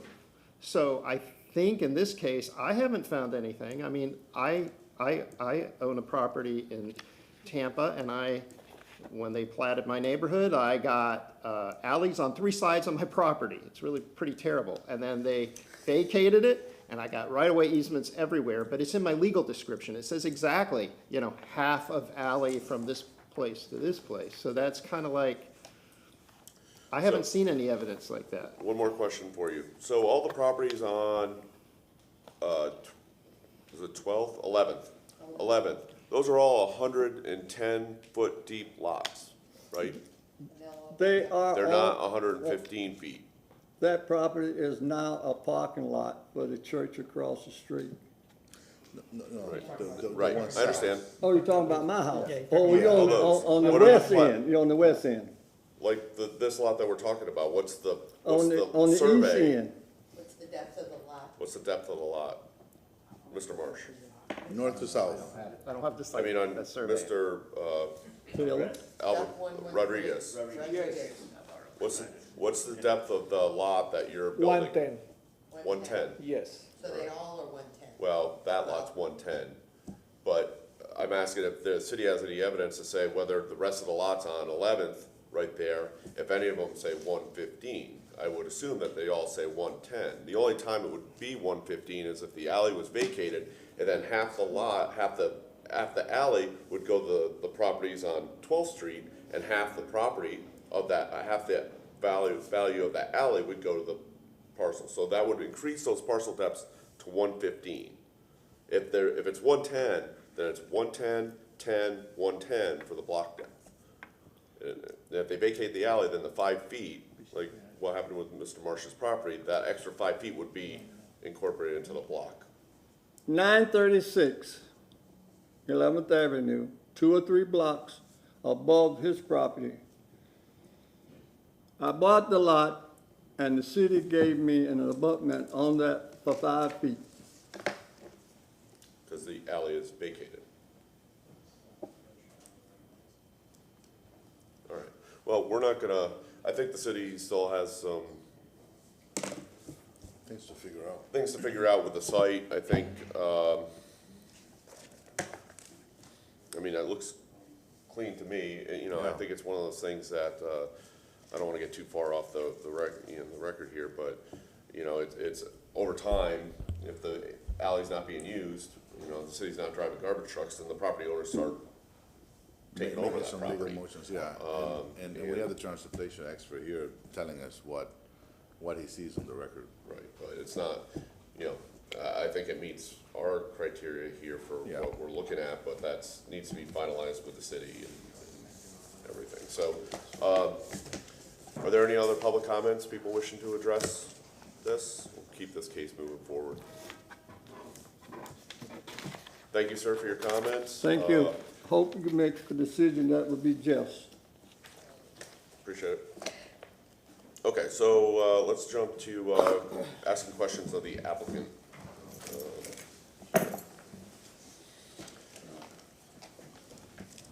Who'd like to start? As your name is on. Well, my first thought, I don't know, it's more about the whole thing. I think the applicant provided a lot of information. Ron pointed out a couple things as far as the operation of the windows, if you want to clarify that for us. And I think Ron also pointed out the doors. The other stuff I have checked off, but I don't have those two things checked off. Windows and doors.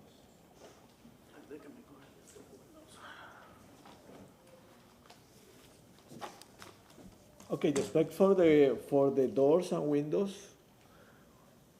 These are the Jerwin windows. Is a wooden clad wood windows. I can't see what you're pointing at. Got it, thank you. Okay, And this is the type of door that we're gonna use. That will be also Jerwin window. Half light, half solid. okay, The one at the bottom? Yes, sir. okay. Okay, those, yeah, thank you. That's all I got, sorry.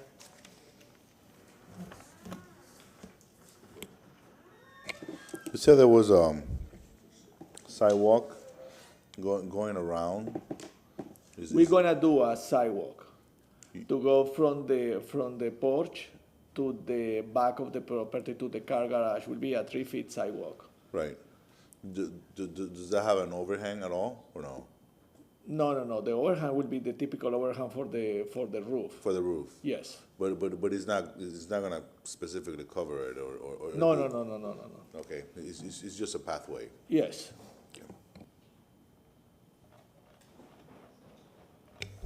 Is there gonna be any fencing on the No property? fencing. No fencing? And then could you, talk about the operation of the windows? Are they all double hung or were there any casement windows? Excuse me, There's a question about the operation of the windows. Are they all single or double hung? no, or there are will they be single single hung hung? windows, yes. Sir. Single hung windows? All of them, so there's no casement windows at all? No casement. Okay, I was just about to bring up the rendering. Let's see. I think actually I'm good with questions for now, having a second look at this rendering here. Cameron? No, that, you just asked my question.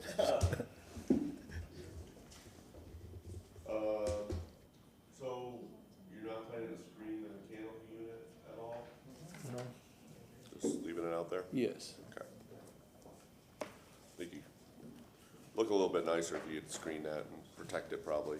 So, yeah, I think that's something, if you do decide to do that in the future, work with staff on that. So I saw from your wall sections that you are gonna inset the windows on the second level to match the depth of the Yes. CMU, so you know that detail, we've talked about that before. The only entry into the unit is the front door, correct? Yes. Okay, so no side doors, no rear doors, they gotta walk all the way around from the back to the front? Yes, because the house is too high and I don't have too much space on the sides. I only have 3 feet to create a stair or landing. And the house is not that big. It's a small house. What's the square footage? 2,000, but the first floor is only 1,300. It's a big house if you put it 2-story, but in the first floor it's only 1,300 square foot. It's not a big house.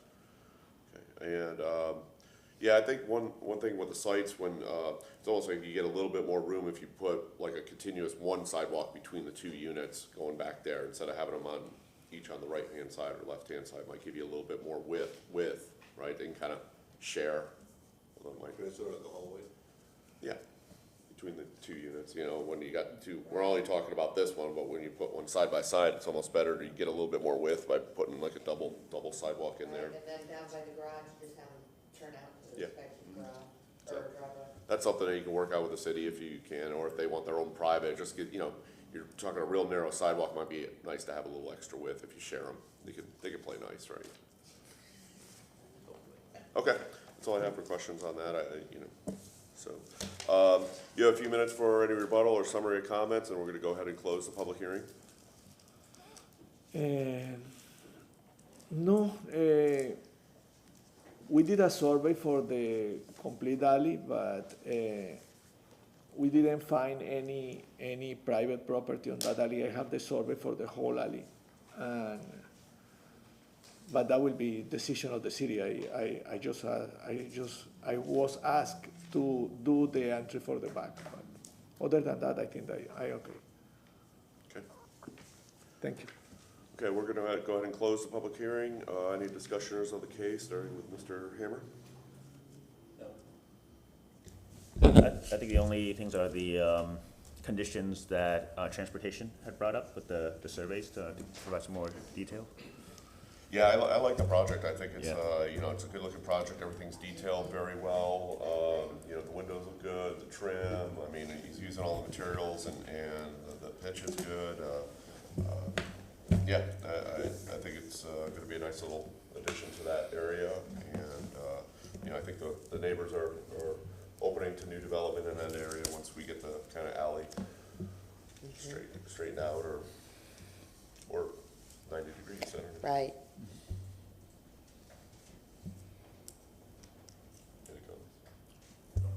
No comment. I would agree. I think it's a great project, and the neighbors are open to it coming in, that kind of thing. Even in the letter that Ron referenced, they are open to it, but they want the alley to be resolved. They want that to be resolved first. Because, they talk about in their letter about don't approve the consistency of appropriateness until further research can be conducted. And everybody seems to just be saying, figure out the alley. Right. is what everybody seems to be saying. Figure out, no one said this is a terrible project, don't do it. Everybody just says, figure out the alley. And I think we need to pay attention to that. And I don't know how that works in in relation with the alley, because this is consistent, as it indicates, but the alley is being challenged by almost everyone. Well, I think within our purview, I think the project kind of meets our. Again, yeah. I think it falls under separate permits. I don't know if we want to put a condition on this.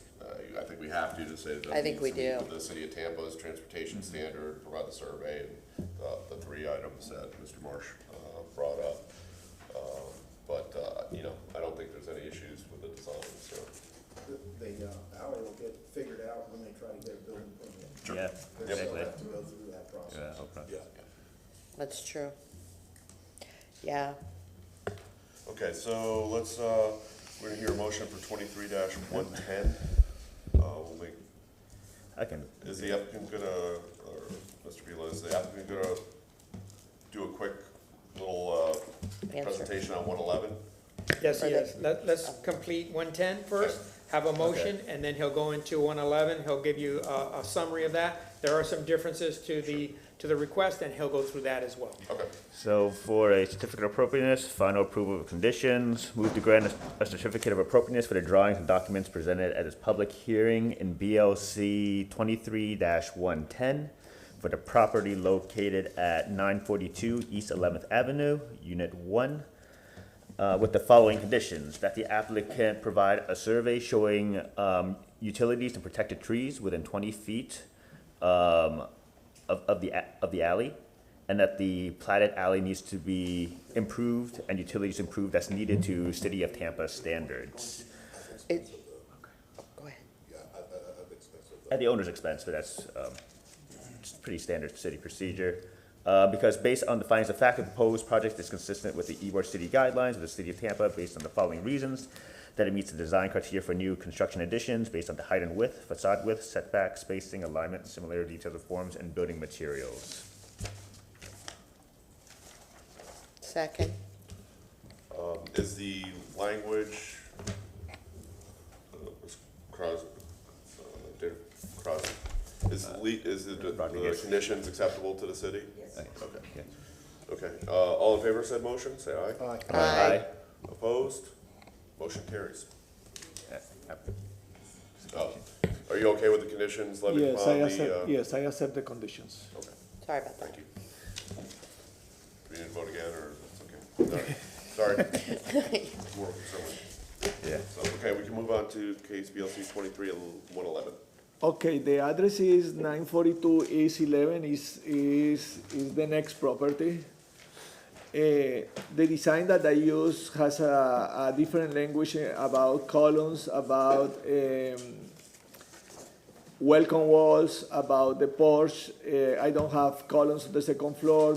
I have a ginger bear. I have a spot rafters. The colors are different. The idea is to have because of the lot is that narrow, is a little difficult to plant another house, but we did our best to try to figure out another style.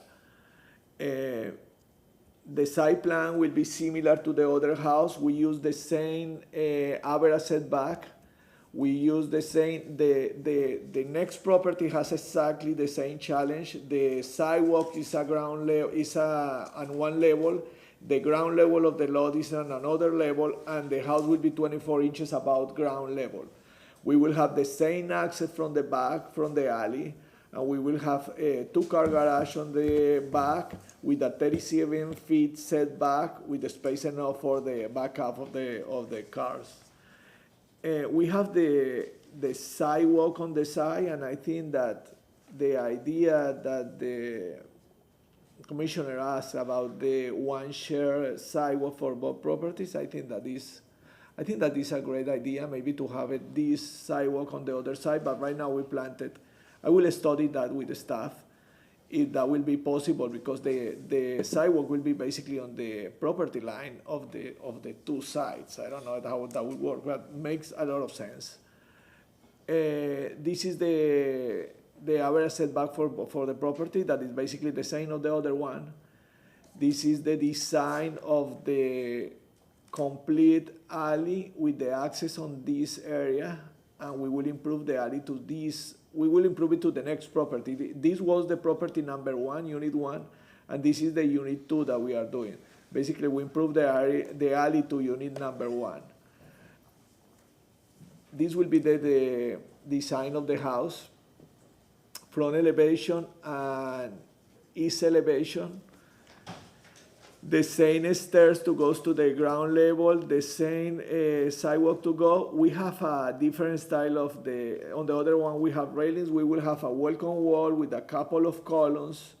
We will have the porch high, the same height that has the other one.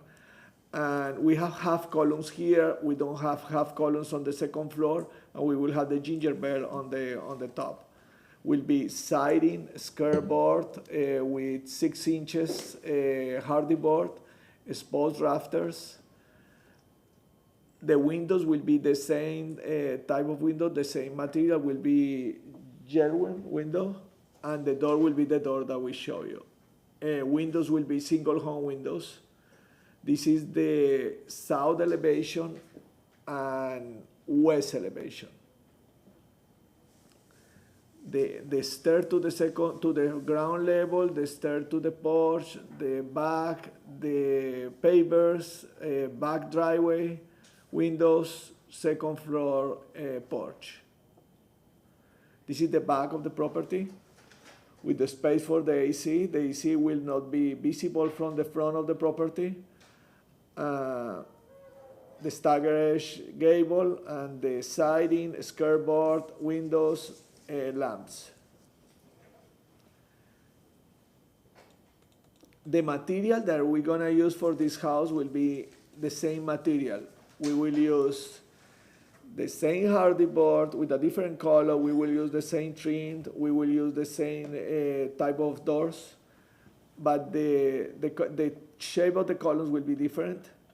The shape of the pilaster will be different, and the welcome wall will be different.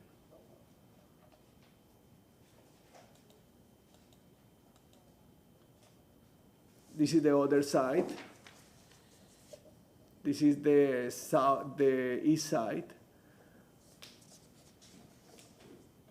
This is the north side.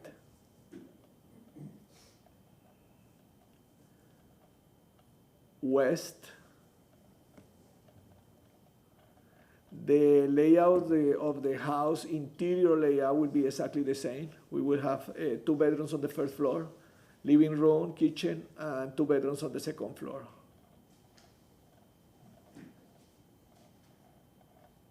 Second floor.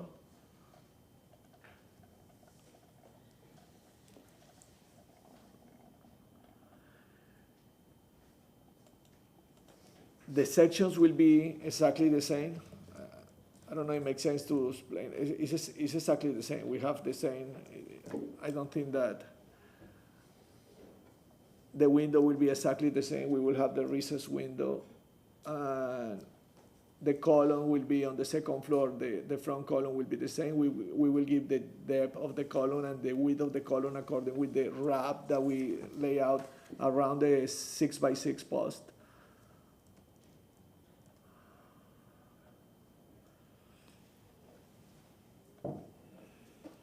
Cross section of the front porch, the lamps, railing, detail of the trims. The example that we use for the house. And this will be the look if I put the 2 houses together. This will be the front elevation. This house is the house that we're talking right now. And this is the house that we talked on the last presentation.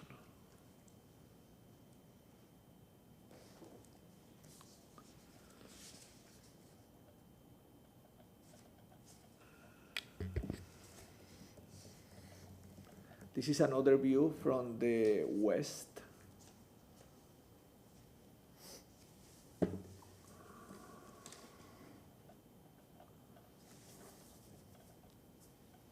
this will be the front view.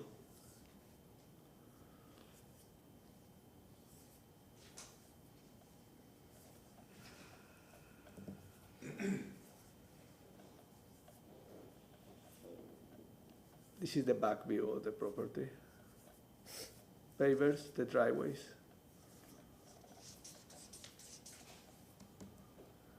And I think that this concludes my presentation. I apologize if I was a little fast, but it's exactly the same construction style. Good morning, Commissioners. Ron Vila, staff with Historic Preservation. As that concludes this presentation, staff's finding that this is consistent with the Ybor City Design Guidelines. We had some conditions attached to it. He went through the items. You see some subtle changes between the two-story shotgun houses here that are both period appropriate. There's one item that I'd like for him to call out, and if you could put it as a condition, we're having some issues in the field that with the windows.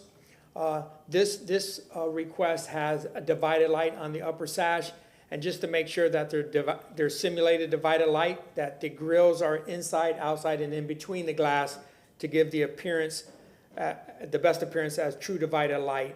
The other request did not have it. It was a 1/1, but in the field at times we're getting people that are doing the GBG, the grills between the glass, that are not something that we support.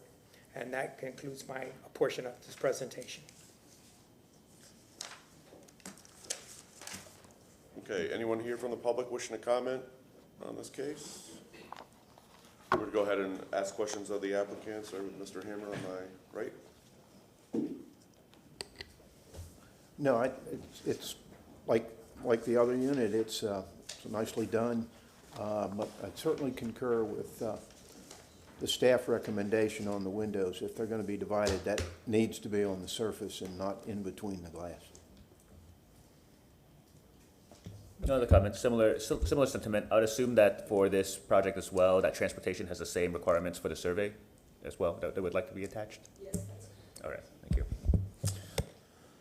Could you show us a picture of your front door? This one looks a little different. Got some extra decoration in there.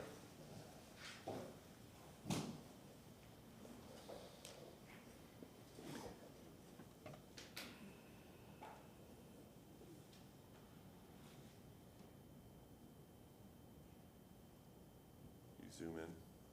It's the bottom one. Is it the bottom one? It's the bottom one, I think.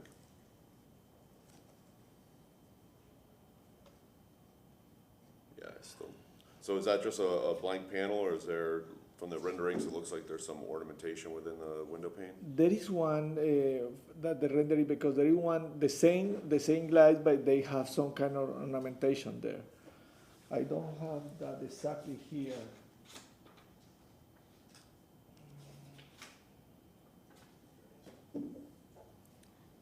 Good. Go to that next page, or go back to your rendering.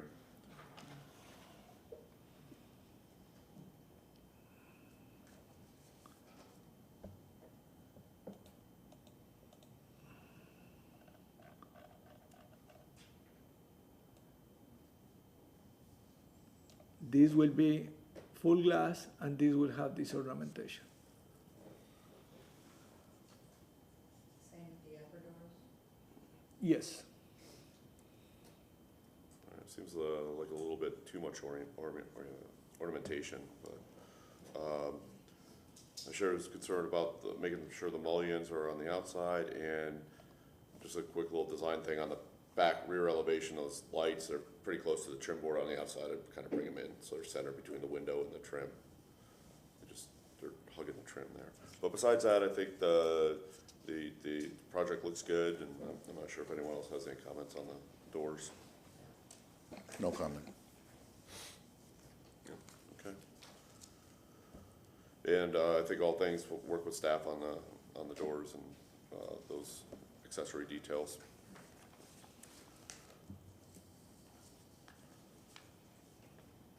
Okay.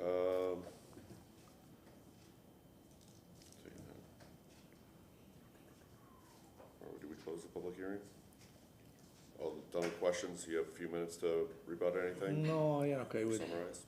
No, we're gonna close. And the I public- accept the conditions of the, Okay, we're gonna close the public hearing. Any other further discussion? We ready for a motion? The applicant has acknowledged, well, you'll hear the conditions, they'll double check, because there'll be one different condition on this one.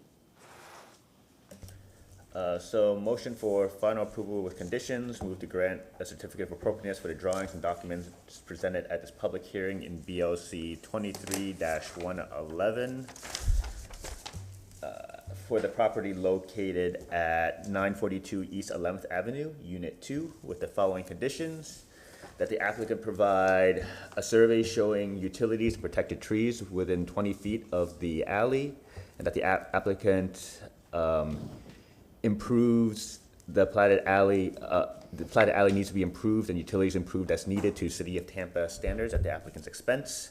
That the that the window and door grills are inside, between, and outside the on all glass on the house, and that the applicant work with staff to finalize door and accessory details on the house. Because based upon the finding of fact, the proposed project is consistent with the Ybor City Design Guidelines for the City of Tampa based on the following reasons: that it conforms to the design criteria for new construction and additions based on height and width, facade width, setbacks, spacing, alignment, similarity of detail and forms, and building materials. If I may, can I confirm that you did include that the site plan showed the protected trees? The transportation condition? I think that was- Yes. Okay, thank you. Yes. Is the applicant, do we have a second first? Second. Okay, so is the applicant okay with the conditions placed upon this for approval? I accept the conditions. Okay. And all in favor of said motion, say aye. Aye. Opposed? Motion carries. Take a Back to 5-minute break. Yeah. We'll go in recess for 5 minutes, stretch our legs, and we'll be back. Thank you.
Back in order, and we'll proceed on to the next case, BLC 23-121. Thank you, Rich. And that is for the address of 1307 North 23rd Street.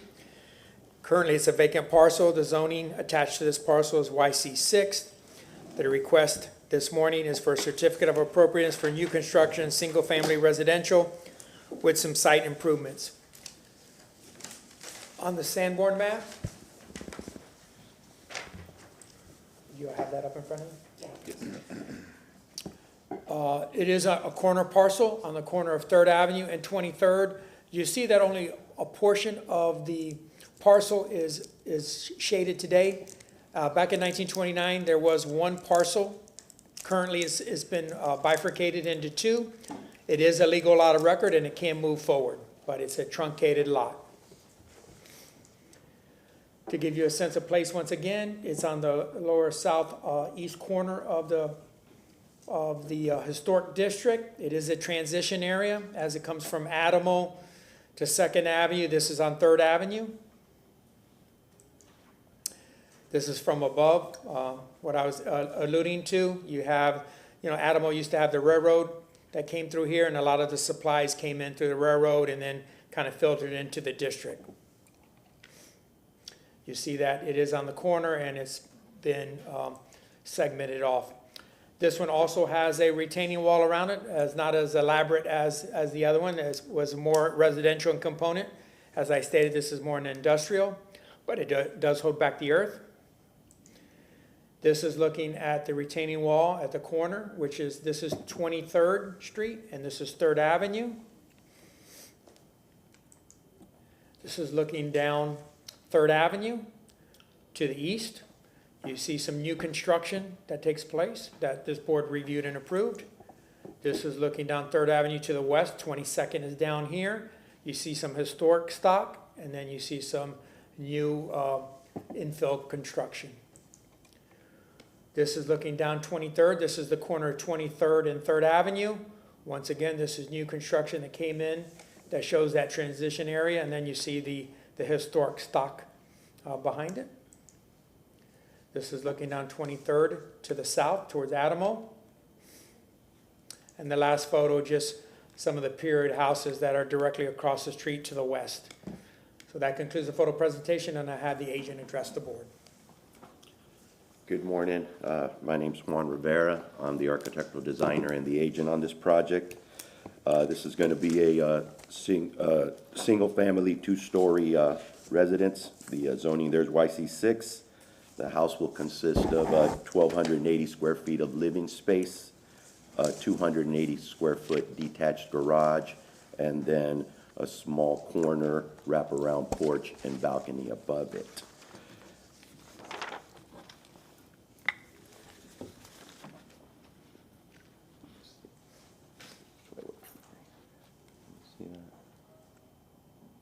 Can you guys see that there? Okay, perfect. So this is the full site plan. I just wanted to show you guys, the full orientation. Then I also zoomed in on it a little smaller, larger, I'm sorry, so that we can discuss this better. So let me orient myself. Okay. So this is 23rd Street here, which is going to be the front of the house. And this is the corner, this is 3rd. The porch is going to sit 1.7 feet off this corner because the property has a little bit of a skew, and 18 inches from the 3rd Avenue side. The porch is going to be 7 feet, and then the footprint of the house itself is going to be 22 feet in width.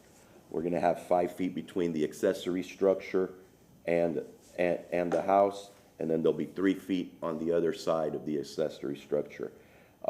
Originally, we were pushing this garage further back, but we could not get permission from the owner of the adjacent property to remove this little tiny oak tree that's kind of going to cause us a bit of an issue. So we had to stay 10 feet away from that. So therefore, I'm showing the radius around the oak tree and moved the garage slightly up so that we could comply with that.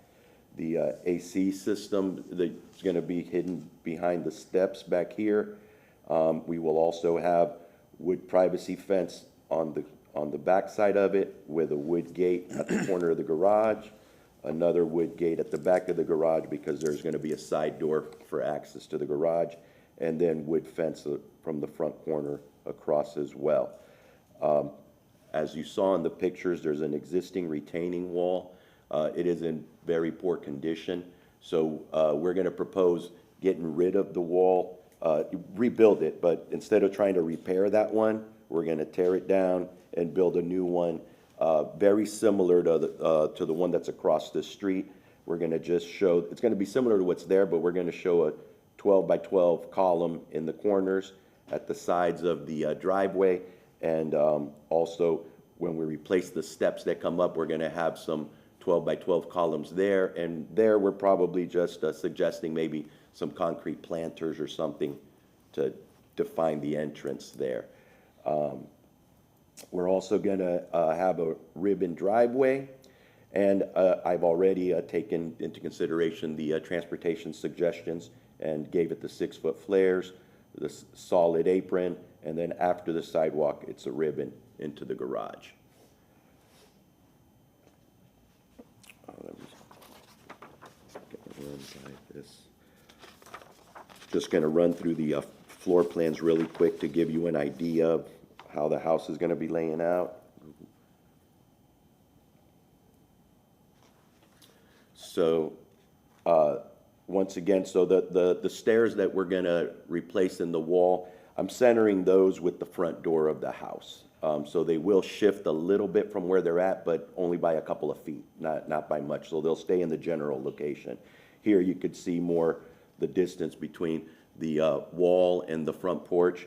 We're gonna use that more like a little planter area. Some of the houses across the street have that happening now. So we wanted to kind of mimic that as well. Then the house is gonna be a great room, kitchen, laundry room back here with an access door to the side. There's gonna be a half bath under the stairs, and then a door to the back that will then, lead to the garage, and then the single stairs up. We'll have a solid wall so they can have somewhere to put furniture, TV, whatever there. The second story, let me zoom that out a little, it's too close. There we go.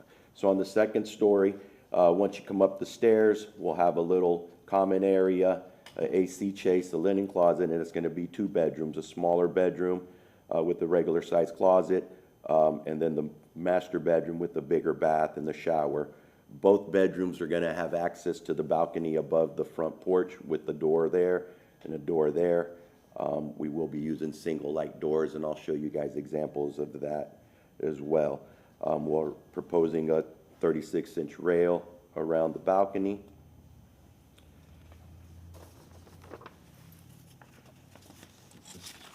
And then this would be the garage. The garage is just very simple. It's going to be a 11-foot 4 wide, 23 feet deep, single car garage. I just left them a little room for storage or whatever in the back of the garage. That's why we made it a tiny bit bigger. Other than that, pretty simple. Similar door for the on the garage as well. And again, I'll show you examples of that.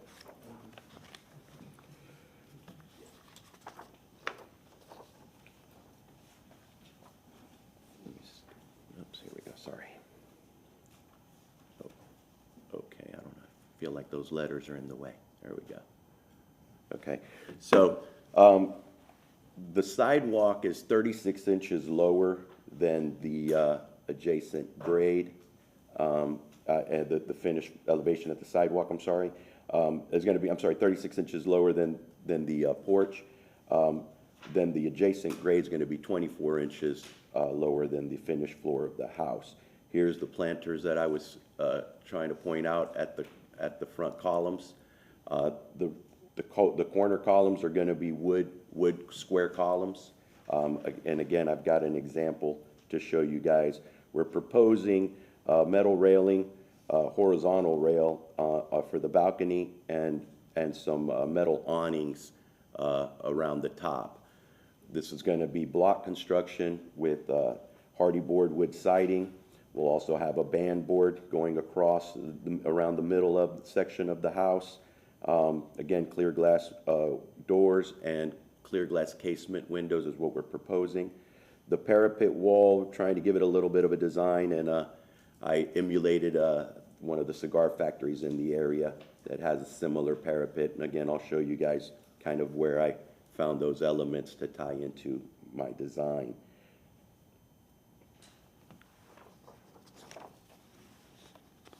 That was the front elevation. This is going to be the rear elevation. As you can see, that there's quite a difference in the slope here. I'm showing for the driveway because the property is going to sit up, so the driveway will definitely have a slope up into it. We're, again, the single light door in the back, small awning over the two exit doors. There's one on the back and one on the side. At the very top, this roof is going to be a flat roof. We're going to have a gutter system going across the back and 3 scuppers to catch the water overflow, and then we'll direct it down some gutters to both sides of the property and out to the street since it's a corner lot.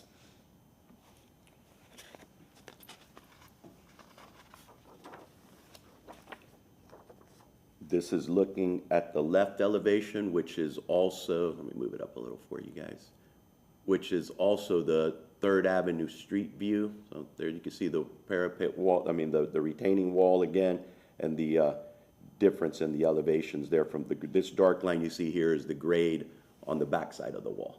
Just wanted to show you guys that. Again, this planter here is going to be the one that's at the front entrance where the steps are. And then these double doors are coming out of the great room. So we're definitely trying to take advantage of that full corner that the property has. Again, there's the awning, and we're emulating the same parapet detail across the top on all 4 sides. You can also see the gutter system here. That's going to take the water down and out to the driveway. And then on the other side, I'll show you as well.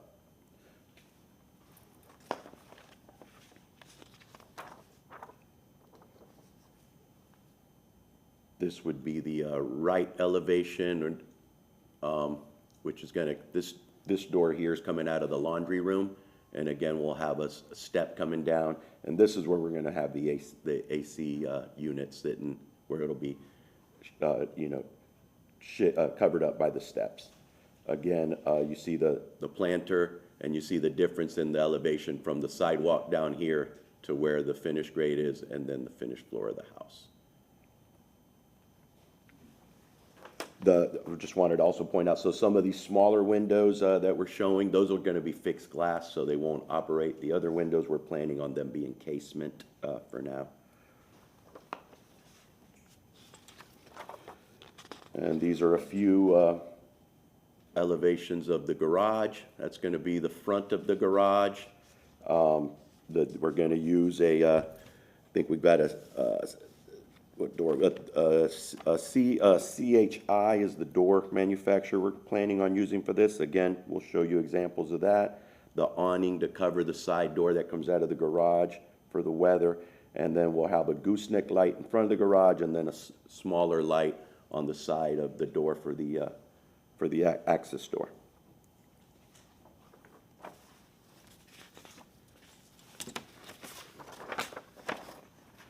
This is the rear of the garage. On the garage, the parapet wall is only on the front.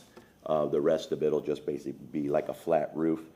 And then we'll have another small gutter in the back to catch any of the runoff water for the garage as well, and divert it to both sides as well there.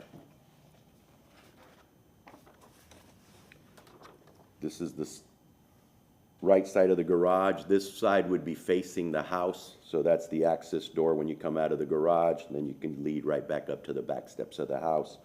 And that's the orientation there. You can see the gooseneck light that we're proposing there, and then again the awning over the side door.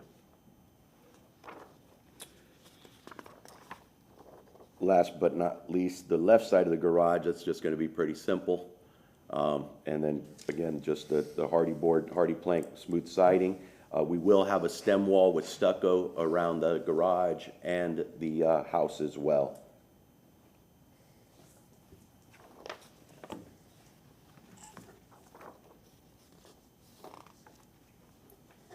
Moving on to some wall sections here.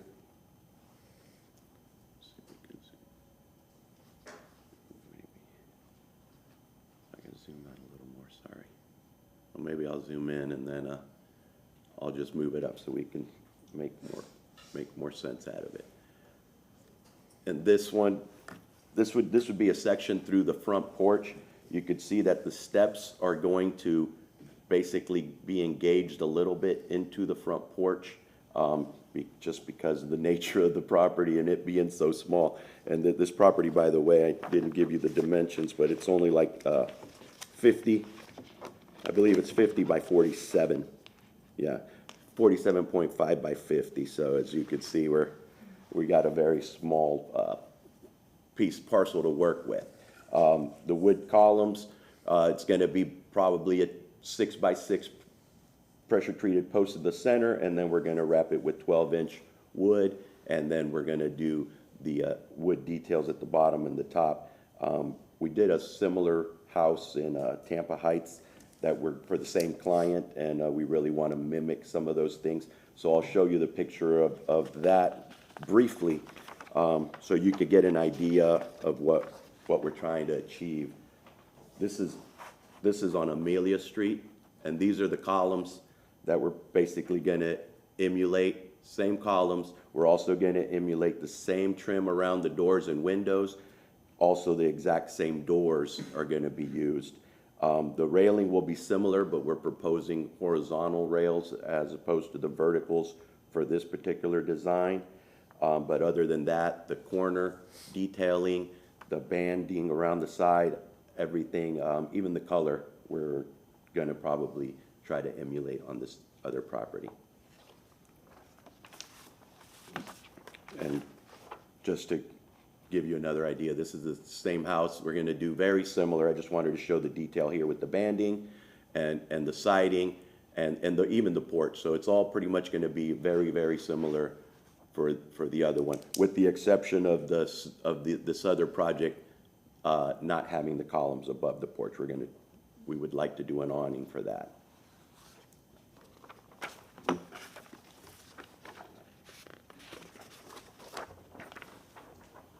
This is just a typical wall section through one of the back walls. Getting bigger, sorry, wrong way, sorry guys. You're right, so this is just the typical wall section showing that it's going to be block.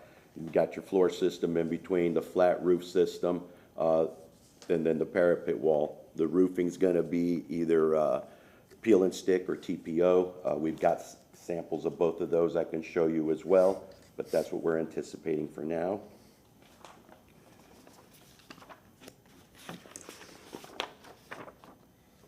I also have a section of the side wall where we would be going. This would be the bottom window and then an upper window, just section through the window. Again, you see the roof system, parapet wall, and the finished floor here. The windows will also recess in.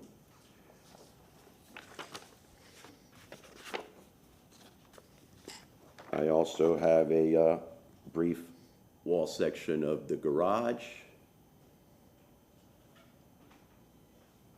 Very similar construction. The garage is going to be approximately 12 inches above grade, and we'll slope the driveway to keep any water from getting in there.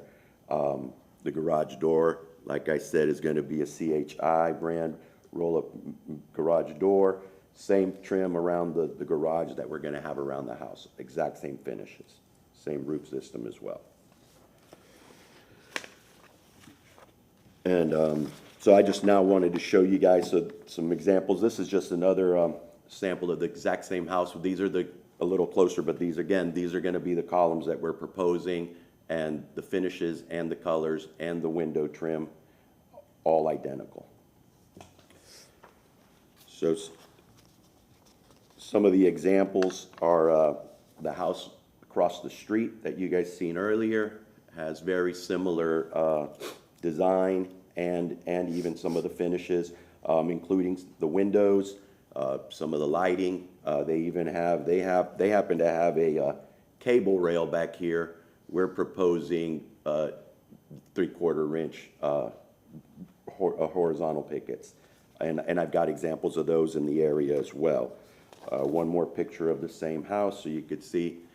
You see they have the clear glass here as well. We're proposing similar clear glass, similar door, and even similar lighting, just at the single exit lights. Exit doors. The porch, we're anticipating probably can lights for that. This is the property directly across the street again on the northeast corner of 23rd. I just wanted to show here, they've got the similar parapet wall, although this is more of a different design, but they're showing the same canopy that we want to use for the doors. So there's an example of that directly across the street from this property. And this is another property on 1917 Fifth Ave that has a lot of the exact same design elements that we're trying to incorporate. It's got the horizontal railing, pretty much exactly what we're trying to do, and it's got the metal overhangs here as well, and some of the tall clear glass in the doors as well. This one has a combination of wall systems there, of the roof, but that's generally close to the same idea, more or less. This was my inspiration for the top of the house. I just liked the way that looked driving past it, and so we just tried to emulate that little piece there. Obviously, ours is a lot smaller, but just wanted to show you guys, you know, what we're trying to tie in, that it's also an element from the neighborhood. This is, I guess it used to be a corner store or something. This is two blocks to the north of our property on the corner of 23rd and 5th. This has similar elements, the corner porch, the clear glass.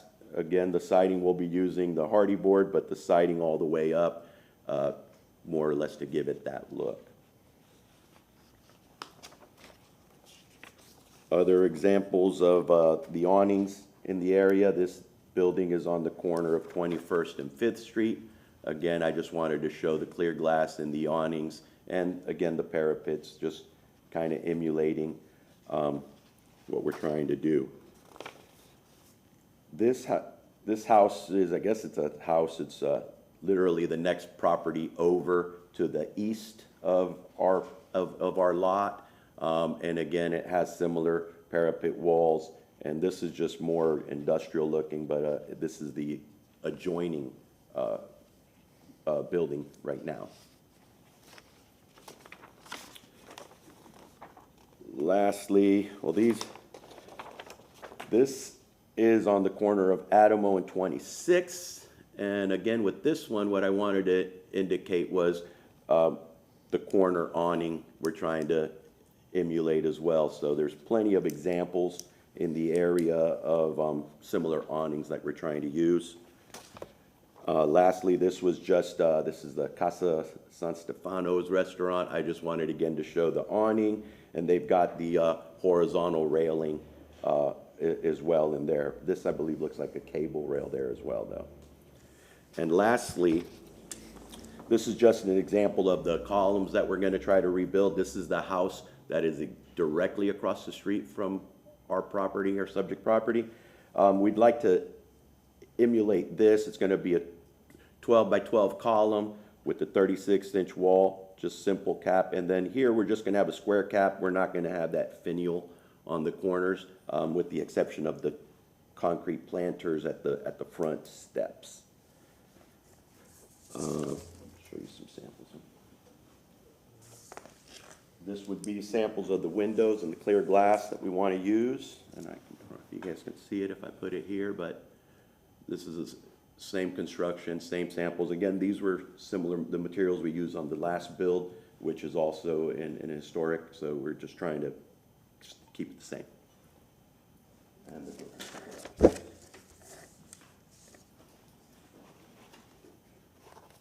This is going to be an example of the garage door we want to use. CHI is the manufacturer, so that's kind of a similar door we're going to use here. Is more of a drawing where you could see the panels in the door. That's what we're planning on using for the garage door. These are samples of the TPO for the roofing, either the TPO or some rolled roofing. Again, being that it's a parapet, you won't see any of this from the street. And we don't need that. And that concludes my presentation. Good morning, Commissioners. Ron Vila, staff with Historic Preservations. Staff's finding that this application is consistent with the Ybor City Design Guidelines. With the zoning classification associated with this parcel, which is YC6, There's 0 setbacks that need to be reflected on the drawings, so you see the footprint of the massing brought up to the retaining wall. We did ask for him to provide some references, which he incorporated this morning. Your staff report on page 3, I sectioned it off into 3 different sections: the site, the accessory structure, and then the primary structure. Starting with the site, he did indicate that there's going to be some fencing on site. We didn't see that or any additional information on the fencing. If he has it, then it's open for discussion this morning. Also, with the hardscape, any samples or examples should be presented. The driveway through transportation, the apron had a big flare to it. Since then, he has been in communication with transportation, and he's corrected the deficiencies on the drawings. And then the retaining wall, the historic wall that's there, or the wall that's there, I don't know how historic it is, but historically, they have no footers to them, and that's why you see the wall giving way. So the removal of the wall that's there and then the incorporation of the new wall, as indicated on his drawings, are sufficient for staff.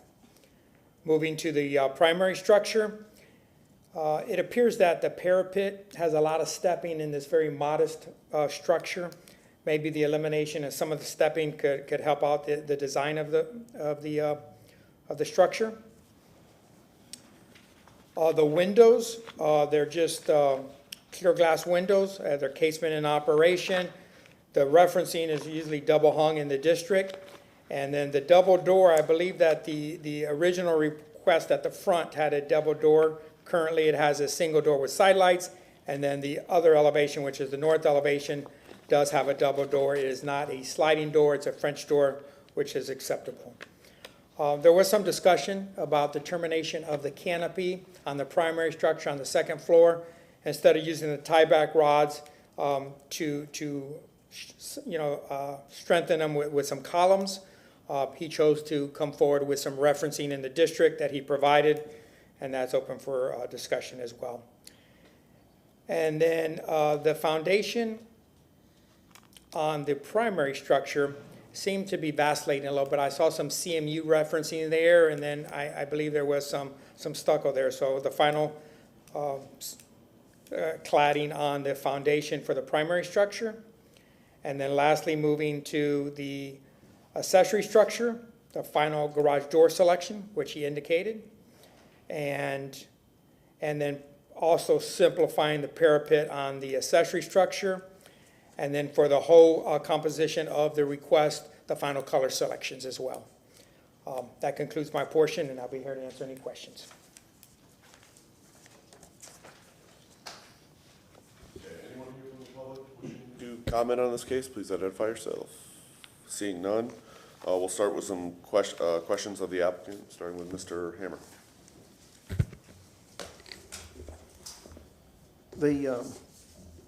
The windows you're using are aluminum windows, Yes, and they're casements or just we're anticipating casements right now. and fixed glass in some cases? Yeah, the fixed glass in some cases, like above the stairs and some places where they aren't gonna be operable, those will be fixed glass.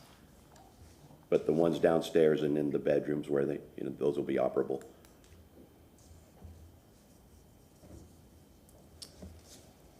Those are the questions I had.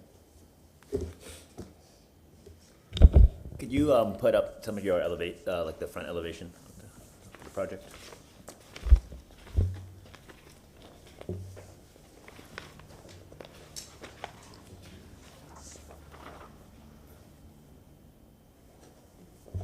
And so with this, with the windows, what's the reasoning behind making them casement as opposed to the more historically kind of a single hung or double hung type of? Well, application? to be honest with you, originally, this, again, I got a client that has a wish list. Originally, this project started very, very, very modern looking, more like the examples I showed you of those other buildings on Fifth. After several rounds and rounds, we tried to, incorporate more of the wood look and some of the other things. And one of the things the client really liked was the clear glass, and she would like to try to keep the casement windows for that reason. It's more a matter of her preference. And could you talk about a little bit of color selections that you have? So the color selections, again, being that it's the same client, it's gonna be pretty much these colors that we use on this other project in Tampa Heights for her. So it's the same owner. Like I said, it pretty much she loved this house, how it turned out. This was recently finished a couple months ago. And so we're gonna definitely do the same columns and pretty much the same color palette as far as she's concerned. They're miles and miles apart, so.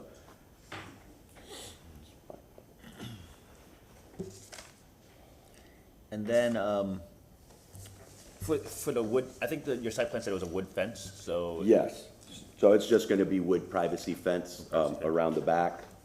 You know, she has a pet as well, so she needs to have a little bit of a yard to let the dog out and whatnot. So it'll just be only behind the garage and from the corner of the house back. Very small portion in the back. And then this front door, is that like a door with a full glass light inside it? Full glass light, again, very similar to this. Let me see if I can get a different picture. Very similar to the last house we did. Oh, darn, well, none of these have the best angle, but yeah, this is the same. It's a full glass. I don't know if you could see. Is this on? Hard to see. Oh, there. Yeah, there you go. If you see the top one, we're gonna use the same doors all the way around the other project as well. Single clear glass light for the entry door and for the balconies as well, and for the garage and the back doors. And for the lights of the building, and on the accessory structure as well, are they all the goose stick lamps? Do you have a picture of that? The lighting's gonna be the same, these same lights that we're using. Again, this is being that it's the same client, it kind of, she had her taste. But as you could see here, these are gonna be the lights that we're gonna use will be these right here, next to the small single doors. On the front, on the porch, we're gonna have cans inside the porch, no lights next to the doors there. All right, thank you. My questions.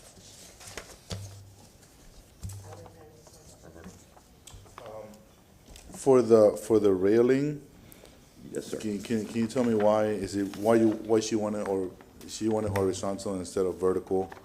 Again, it's kind of where we started, as far as being, you know, that she really likes the modern look, and so we're trying to marry the two concepts. But there's plenty of horizontal railing in the area. This right here alone shows pretty much all the different design elements. And put it up a little bit. This has the same horizontal railing there, so that's pretty much what it's gonna look like, to give you an idea. There's several buildings in the area with the horizontal. I think being that it's gonna be square pickets, it's a little more keeping with historical as opposed to a cable rail, though, in my opinion. And there's a cable rail across the street from this property. The gray house across the street has cable railing on their balcony. And you did say hardy board all around, right? Hardy board, Yeah. hardy board, smooth hardy board around the house. That was it. Okay, I have a couple questions. I guess I'm having a hard time kind of pulling this all together. You showed us a lot of images of different things, and curved parapet, square parapet, you know, full glass windows, siding, and I'm just trying to get it all together because I don't think your elevations really represent where this is going. I think you have a lot of ideas on there that are kind of pulled together but not put together, if you will. Okay, well, yeah. So, There's my so- front elevation, if you want to take a look. yeah, okay, so I'm okay with the columns, the railing, I mean, is that the spacing for the railing? And then, I guess, Yeah, 3.5 inches between them. no, vertical pickets, they almost need to be equally spaced there. And then you've got the aluminum, so we're gonna say that the railings and the awnings are the same material, right? Correct. A dark bronze, Correct, that's. aluminum. Are you gonna do the tiebacks? Yeah, well, it'll be some threaded rod tiebacks going back, and then it'll also be attached behind the awning to the wall. Okay. But then, you know, like I look at this and I say, okay, this is pretty brutalistic. It'll look like the dark house next to you, right? But then I get pictures of Seminole Heights, which has the cladding and the trim board and the double hung windows and the, you know, which Well, You kind of showed us that, but it's not. the house across the street has pretty much identical, features, and I'll pull that up again. So this is the house directly across the Yes. street. We're gonna do pretty much the same siding, and back here's where I was telling you, where they have their cable railed and their balcony in the back. We have very similar fixed glass windows that we're gonna be, using. And, again, they have some of the similar lighting, I know this wording, they have similar lighting here for the sides of the doors, and their windows have a big clear glass as well. So That's- we're trying to. That's a 4-panel window, that's not a single panel window, and like the upstairs windows are broken up, so. Sure. One, I think what are you proposing? You know, I mean, are we looking, what's shown on your elevation, or are we looking what you're showing at the Seminole Heights, Well, picture? I'm Or are you proposing what's using on this? the I don't know. elevation, but again, we're open for suggestions. You know, if push comes to shove, we could change the windows, but, I was showing plenty of examples in the area. This here isn't Seminole Heights.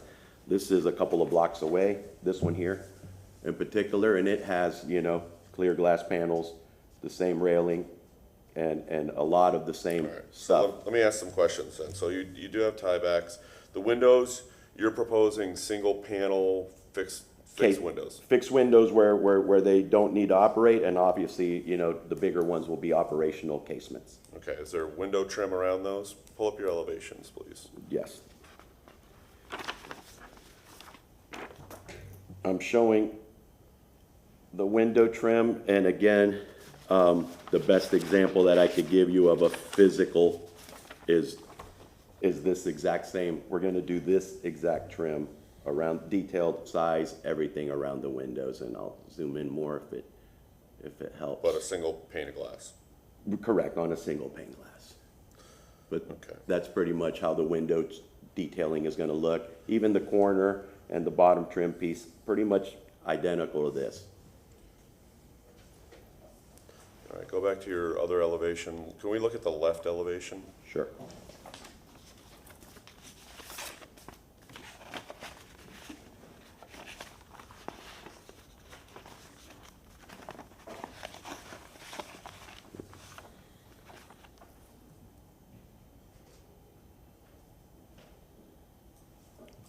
So your railings are kind of randomly spaced. Your vertical pickets and your metal, you know, they kind of don't relate to the windows or the doors. They kind of sort of have a certain pattern to the end, and then they go the whole way.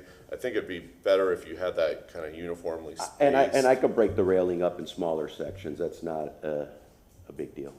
Okay, and your columns, kind of same thing. You just put 3 columns in there, but they don't Well, really there's relate one back to the here, building. it kind of gets hidden in the line. Yeah, so- I'm jumping down to the columns on the first floor. Oh, on the first floor. Yeah. Would you like, you saying you would like more columns, or these I don't know. these columns, How this does- one's centered on the balcony, and Right, these but are it obviously doesn't really on the relate to corner. the house behind it, right? Excuse me? It doesn't relate to the house behind No, it. no, none of that. No, that's just our design there with those columns. And go back to the front elevation, because I think the same issue there, the front Yes. columns on the porch don't relate back to the primary structure behind it. And this is a pretty small structure, so I think there's an opportunity there to have them be related and, well, cohesive. This is what I'm Misplaced kind of my, lacking. sorry, I buried the front elevation here. So This- you can keep them sorry. handy, because we'll probably be flipping. back and Would you like me to forth. put them side by side, or, Sure, I mean, I don't know if that helps, right. but let me zoom back out a little bit, whoops. That's all we can do, so I guess I'll show it to you one at a time. So here's the front elevation again. See, I mean, there, those columns work a little bit better together, you know, like the porch columns kind of frame the window opening. You're framing your door, you're framing your 2 inside windows, you got another window off to the side. You know, the picket posts on the vertical railing, you're kind of leaving that porch as one long length, but I think that needs to be, they're minor elements. You want Correct. them to be smaller elements. We'll break You them want up. them equally spaced throughout on that porch. I could definitely do so. Okay, and all these columns are square, correct? Square, yeah, square. Okay, and I think, what's your width of your trim on the corners and the windows? Do you have a dimension for that? Yeah, it's 5.5 on the tops and 3.5 on the sides, and this is 5/4 at the bottom here, and the same thing on the side. Okay, and what about your trim up at the parapet? Is that, That's gonna be Like- the same trim, consistent in size. All this trim here, it's all gonna be the same size trim, so about 5.5 it doesn't inches. show that way?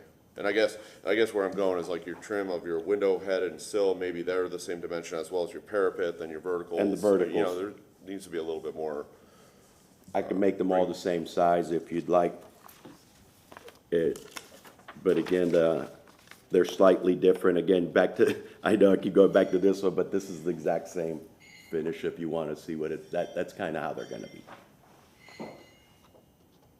okay.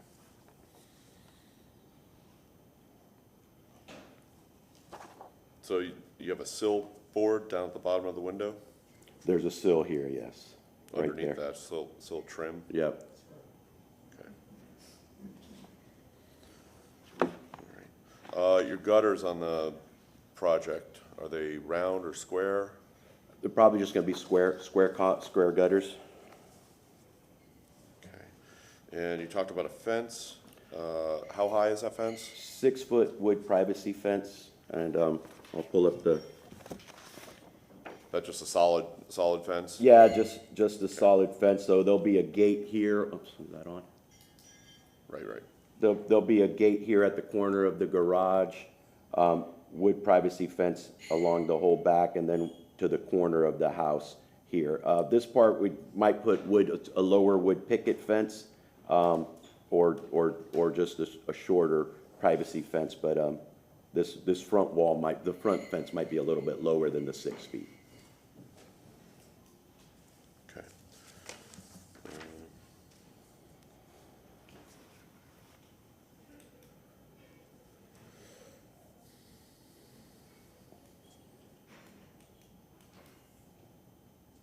Can you okay, on your site plan, I think another thing that kind of, I'm kind of going back and forth on your, the retaining wall. You have like pediment columns at the ends and corners.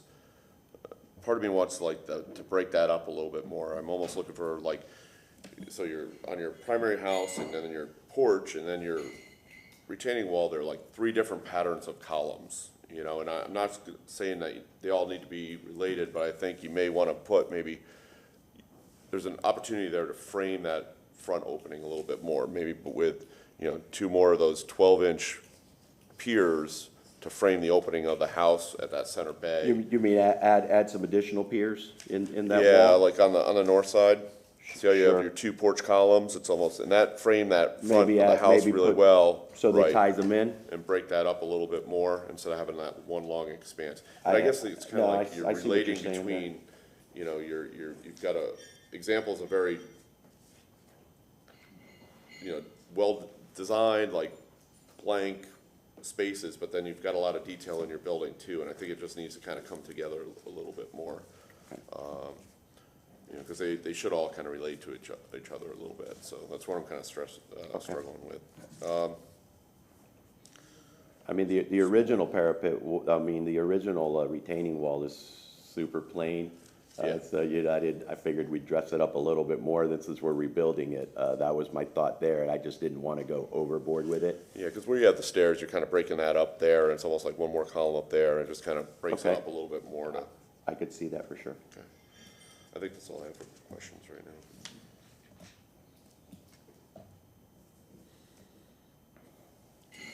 Okay, so we talked about a couple suggestions, considerations. You have a few minutes if you want to summarize your comments or rebuttal, then we're going to go ahead and close the public hearing. No, I'm pretty much good with what I said. Okay, we're going to close the public hearing. Any discussion amongst the commissioners? Ms. Welch? So as he likes the suggestions, yeah, I think it looks good.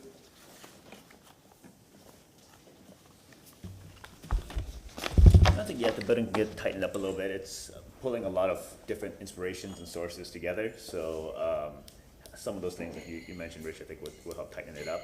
I'm still not sure about the casement windows. I think, we might wanna consider, some sort of, hung solution there for the windows. I think it would also kind of help, those are really big windows too, and it looks like that facade kind of needs to be broken up a little bit from the elevations, from what I kind of see. But I'm sure anyone else thinks the same. I'm kind of struggling with the aesthetic. It's more of an industrial, which may be the way that neighborhood is changing. The other buildings in there, the newer buildings seem to be that similar aesthetic. But then we see, you know, the typical Ybor houses down the street. And so that it's, what, that aesthetic, I really, where was the neighborhood, you know, historically? Or does it matter, because it's been changing? That's kind of a struggle for me. And the examples, taking, you know, Seminole Heights or Tampa Heights guidelines, and then inserting those into Ybor City, which is different. Those examples of Seminole Heights or Tampa Heights, as an example of what you want to do in Ybor, just, that's wrong. Doesn't translate.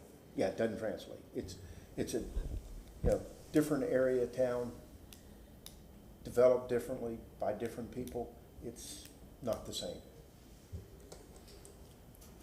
I believe one of the houses that you referenced is what is across the street. I believe this board approved that house as well, right? And that's a more modern Yeah. that was much more modern interpretation of a lot of the elements that you kind of find in Ybor. And there's a lot of thoughtful consideration of how these historic elements kind of apply to a more modern, you know, sort of building in that regard. And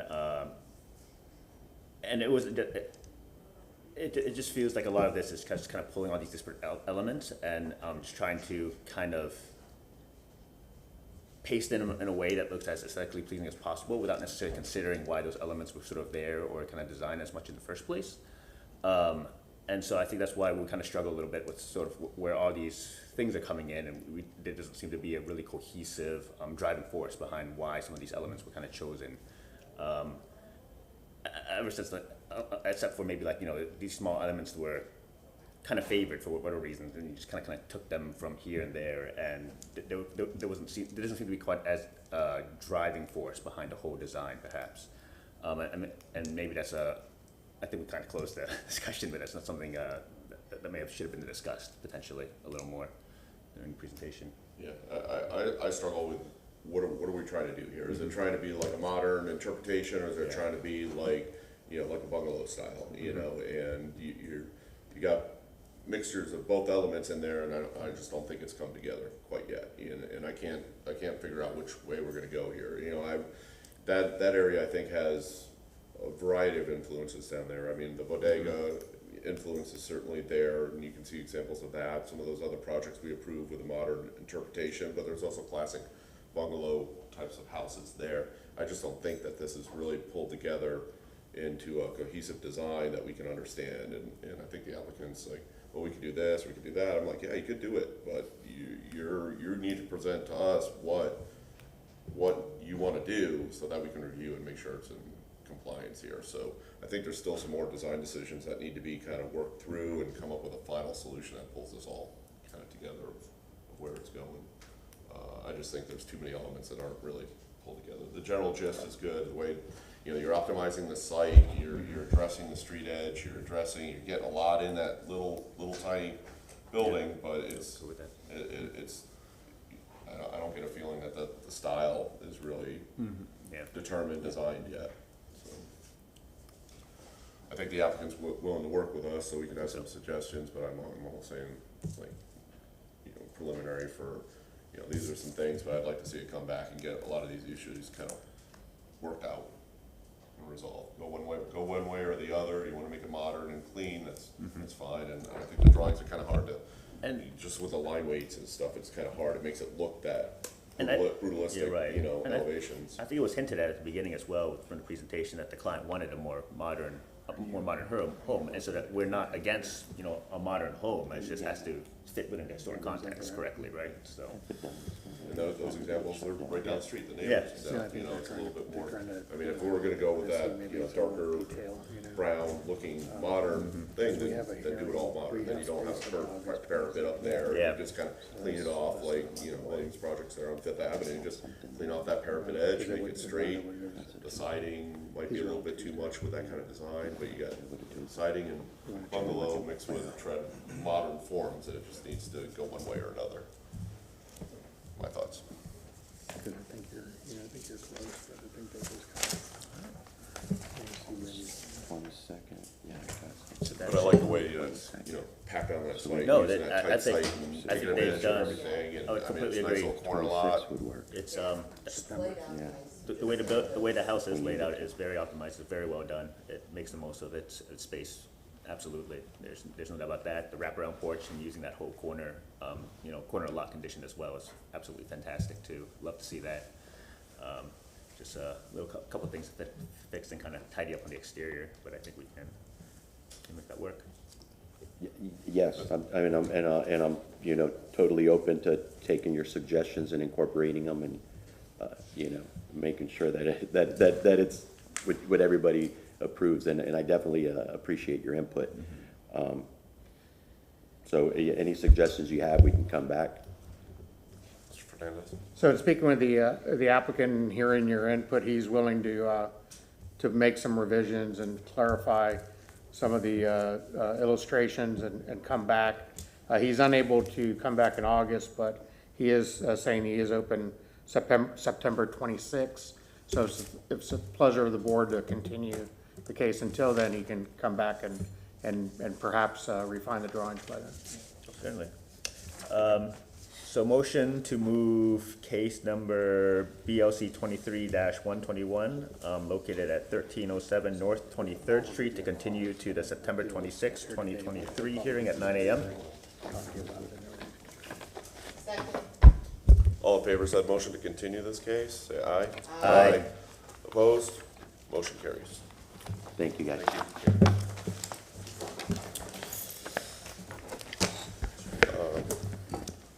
Mr. Torres has to leave, but we still have quorum for this last case. Thank you.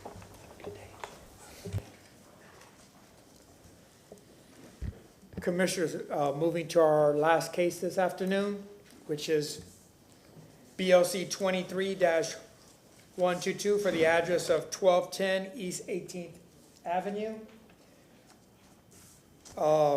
The request is for a certificate of appropriateness for demolition of a contributing structure. The structure dates back to 1903. The hardship is attached to your staff report. You could follow along. I'm going to do a brief photo presentation, and then the agent could address the board. On the monitor, you have the property in question, which does face 18th Street. There is a street behind it. It goes from block to block. It's a truncated block. You have 19th Avenue to the rear. You see the fabric associated with 1929 and the density within that block. This is the vicinity map to show you it's in the northwest corner of the local district of Ybor City. Just a little closer shot showing that it is a contributing structure that's shaded, which indicates that. This is showing it in context from above. You have 18th Avenue that the house fronts. You have 19th Avenue to the rear, as I stated. It's a shorter block. You see the dates on the lower right-hand corner to give you some indication of when it was taken. This is the front elevation. Once again, the front elevation in a different period. Front elevation. Front elevation and the west elevation. A little closer shot, you see the foundation and the sill plate, some of the work that's been done in 2021. This was the vehicular access coming off the 18th Avenue. Looking at the vicinity, some of the houses within the area, this is abutting to the west. Going back to the subject site in 2020, the front elevation and then the east elevation. Looking at the foundation on that east elevation. This is the abutting house to the east. Some street shots. Looking down 18th Avenue. Directly across the street, you have another period home, contributing structure. Moving to the subject site, this is the rear in 2022. 2021, the rear, and some of the challenges that it had at that time. The lower portion and then the upper portion of the rear. There was a non-contributing outhouse that has been removed. This is the street behind it, which is 19th Avenue, just to show in context. Going back to the subject site, May 2023, the agent will address why the house is in this condition. Once again, it was a contributing structure. Just a series of photos showing some of the historic fabric that's there in the foundation.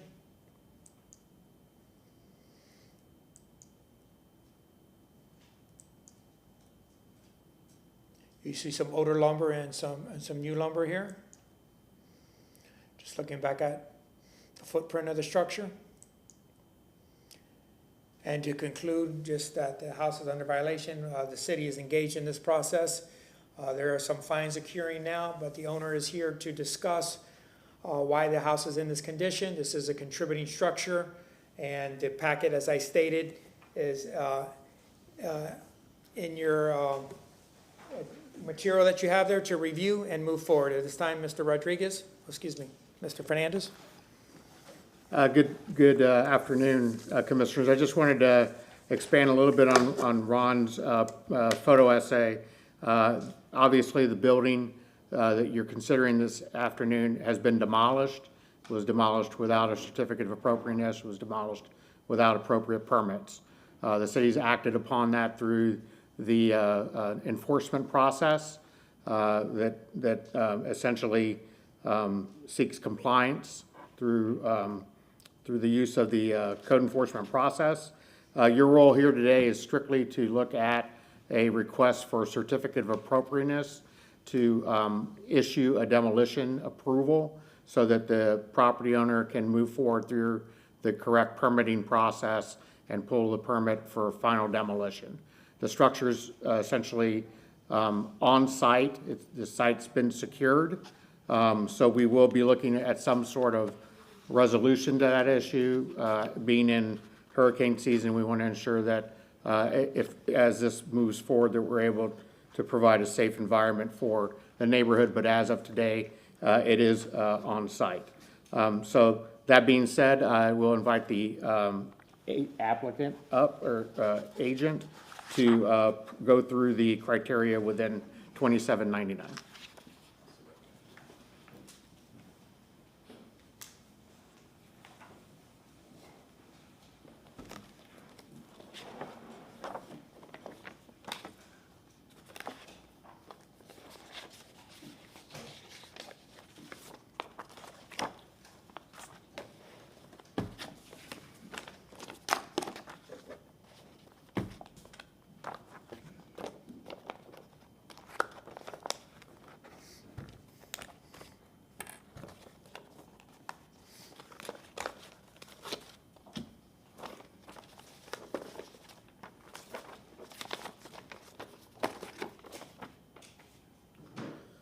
Good morning. Excuse me. Good morning. My name is Michael Rodriguez. I'm one of the owners for 1210 East 18th Ave. And today I'll be presenting a timeline from when the property was purchased to current day, and then I'll go into the application that was submitted. Starting off with the timeline notes. In October 2021, we purchased 1210 East 18th Ave, Tampa, Florida 33605. The house had existing foundation issues and we were going to replace everything up to Florida building code standards. The house had been a complete shell with only some plywood when walking in.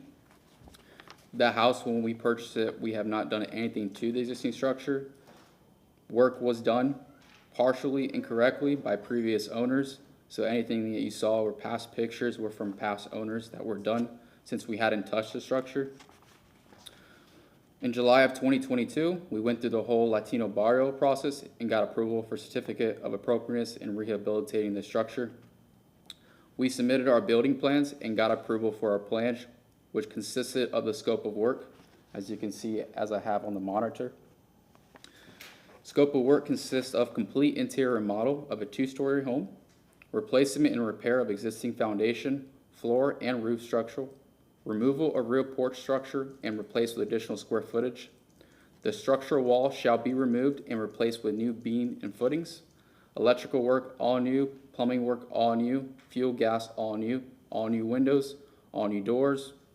Wooden siding, repair and replace what is needed. Replace existing foundation wall piers. Existing roof trusses, repair and replace as necessary to meet code, which were approved in November of 2022.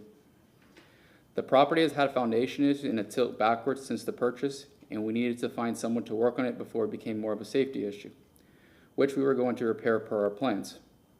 In December 2022, we removed the plywood on the subfloor to seal the joists and beams and piers and foundation to start the repairing process. On December 2022 through May 2023, we met with foundation companies and they said the property was unrepairable. During January 2023 through March 2023, we placed special orders to meet historic standards that are non-refundable, as well as wood delivery orders that we cannot return. During January 2023 through May 2023, we met with countless framers, foundation workers, but no one wanted to work on it nor touch the structure. During April 2023, we decided to create temporary piers on the outside of the structure in hopes that the existing house could possibly be lifted and rest on temporary supports. After we created temporary piers, it did not change anything and nobody wanted to touch the structure still because it was unrepairable. On the evening of April 28, 2023, our neighbor contacted us to let us know the structure was starting to lean back more and was a safety concern to them. Either it could damage other property or hurt someone, as it is a 2-story structure 25 to 30 feet tall. There was a storm coming with almost 50-mile-an-hour winds the next day. The next day, we sent somebody out to assess the risk that the property could impose and remove the second back story of the structure to reduce the weight from it falling backwards. The next following day, the structure was starting to crumble and fell down, and at that point, it became a cleanup job to remove the debris. The property was attempted to be rehabilitated. It went through the historic approval, building plans approved, and it couldn't be repaired or saved. The whole process took almost 2 years. The property has been leaning back since the beginning, which is why on our building plans we were going to attempt to make the repairs. The property started to lean back more and was falling, posing as a safety and liability risk for other surrounding property damage or injury to someone. The complexity of this property was that it was rotten, had water damage, termites, not up to building code, unstable from the ground up. This 2-story building was unrepairable.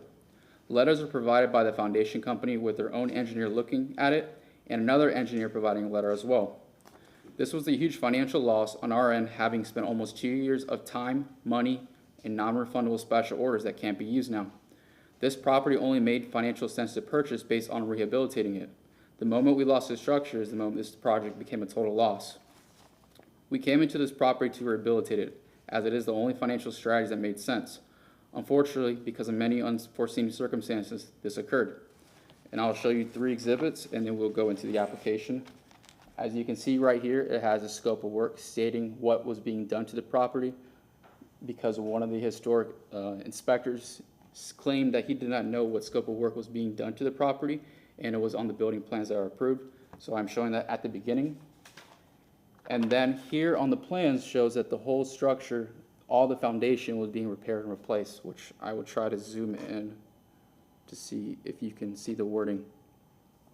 Right here it says replace existing foundation wall piers. And as you can see, we are installing these giant, we would have been installing these giant foundation blocks underneath the house about 2 feet deep to make sure the property was stable and did not collapse since it already had existing issues. As you can see, here's a wind gust report of that following day. And then now I will go into the application that was submitted.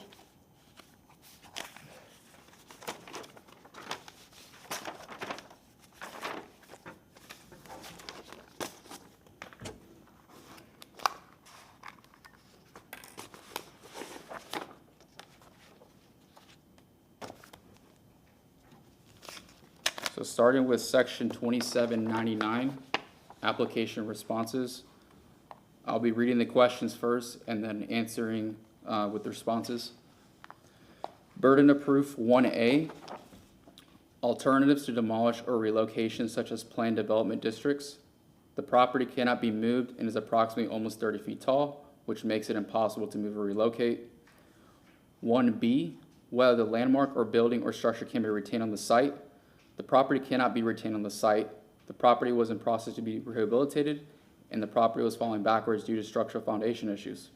Reducing the weight of the structure from falling was tried, but the property was unsavable.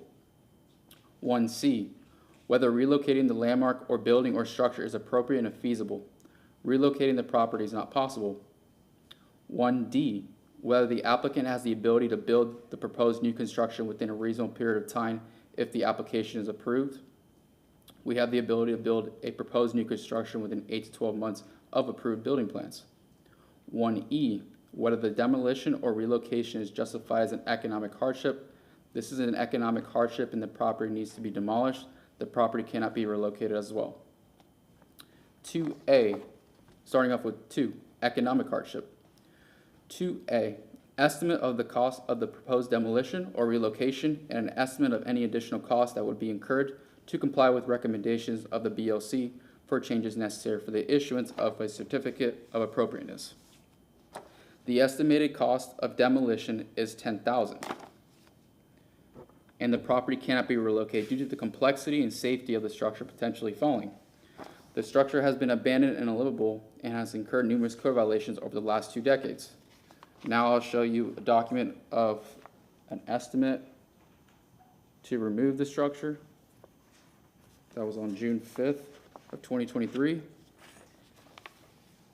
And now I will show you numerous code violations over the last 2 decades, dating back to 2004, so almost 2 decades.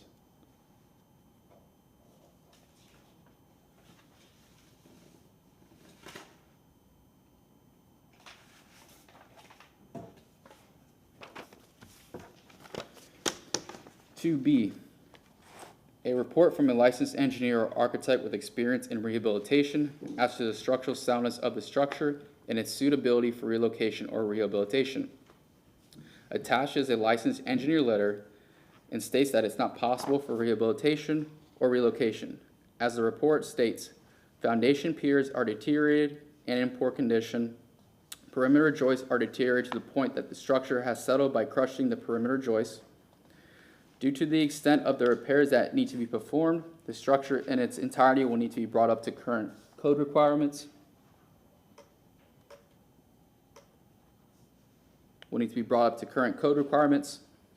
The structure is leaning and settling. After review of general condition of the foundation, elevated flooring system, walls, and roof structure, my professional opinion, the structure should be removed, which I went ahead and attached the first one. It's from one company.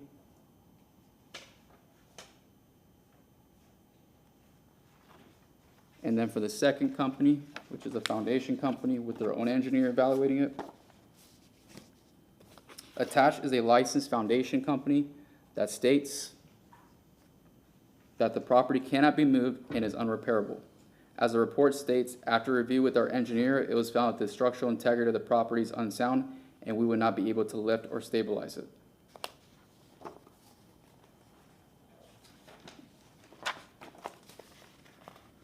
(2C), estimated market value of the property both in its current condition and after completion of the proposed demolition or relocation to be presented through an appraisal by a qualified professional expert.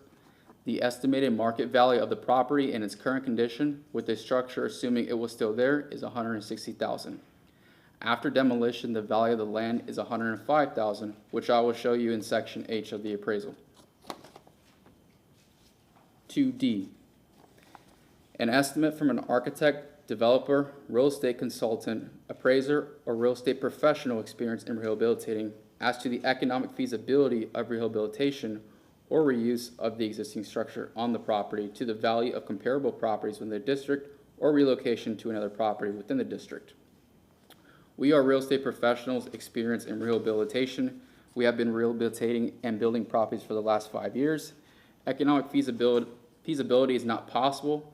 The property cannot be repaired and is not able to be relocated due to the complexity of the structure. Therefore, no estimate can be made. And right now, I'm just showing you a similar of a project that we did of the exterior and what it came out after to show professional experience in rehabilitation.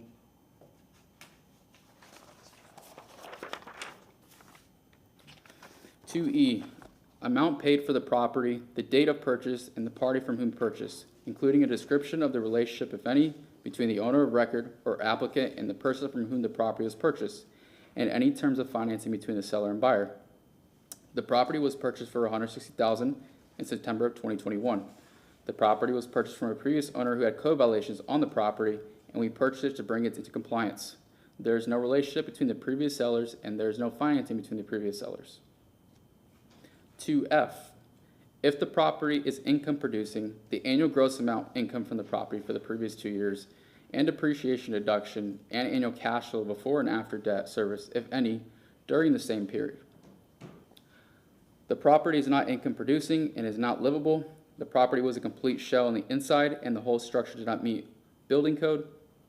There is no current structure on the property, therefore no estimate can be made. The property has been a nuisance that has attracted homeless people and drug addicts, which I have attached a Tampa police report of the amount of times in the last year that they have been called out.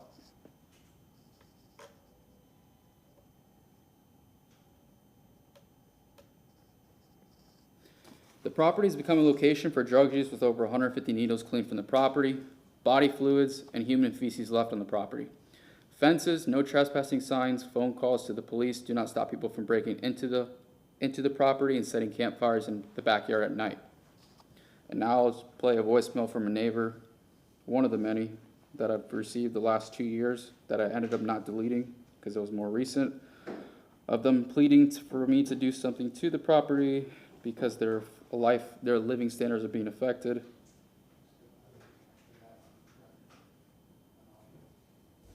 Sir, you're probably better off briefly summarizing the voicemail. The person isn't here to be questioned Okay. or cross-examined. Pretty much their voicemail states that their way of life is, I would have to listen in for like 3 seconds. Is that fine? Or I can just summarize it. Their way of life is being affected and pretty much they're not able to, walk around their house without being, afraid or being bothered by the public nuisance at the property. So I guess that's a good summary of it. And that would have been a voicemail from a neighbor saying that her quality of life is affected in the property as a public nuisance, still in its current condition, and the property is a nuisance and attracting unwanted individuals still to this day. The remaining balance on any mortgage, you said to not start with the questions, just go ahead and do the responses. Okay. So 2G, the remaining balance on mortgage is from an individual who works for Pasco County in the amount of $310,000.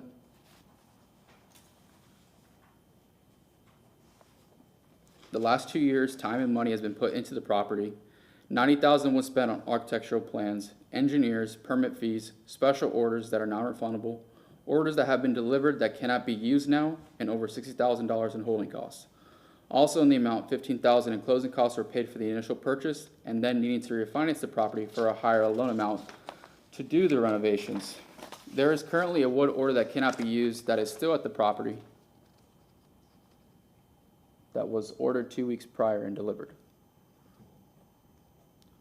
2H. Now I'll show you the appraisal. I'll show you the first 4 pages since it's about 30 pages long.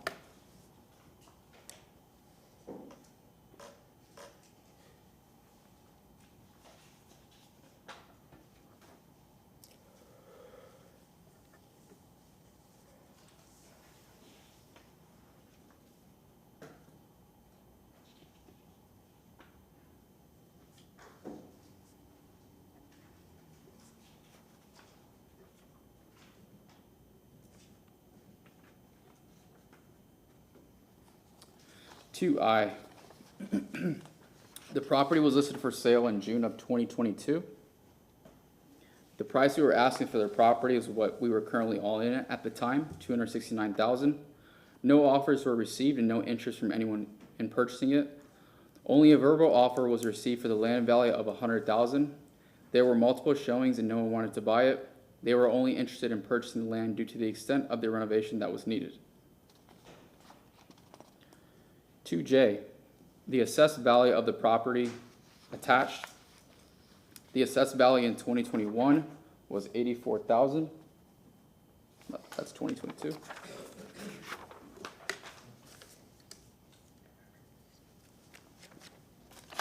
The assessed value in 2022 was $124,499. And the assessment will be the same for the land. 2K, real estate taxes are attached. 2021 property taxes are $2,041.27. 2022 property taxes is $2,882.83. 2L, the form of ownership is a joint venture. It's 50% ownership each entity.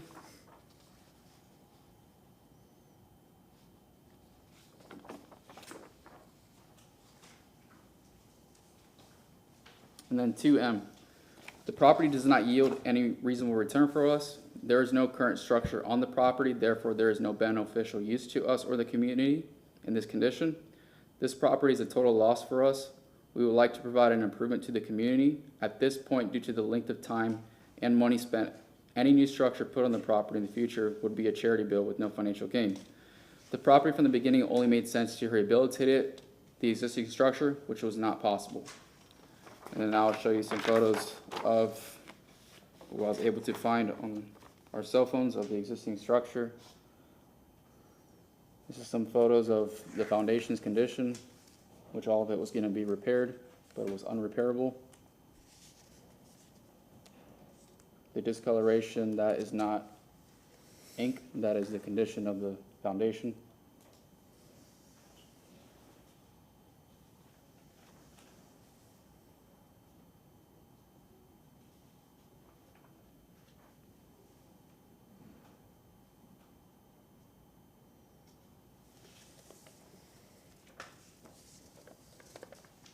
As you can even see from previous owners, they were putting 2x6s or 2x4s in some places, trying to sister rod and joist, but that's not even building code. And as you can see right here, they have 4x4x8s going across that are even tilting, that are just set there.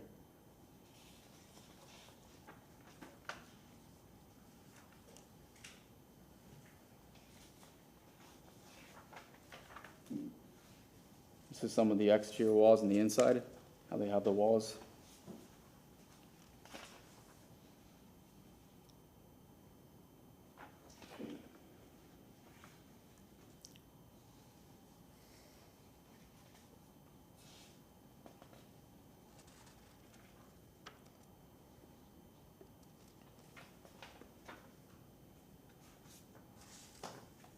And that's pretty much my whole presentation for the application.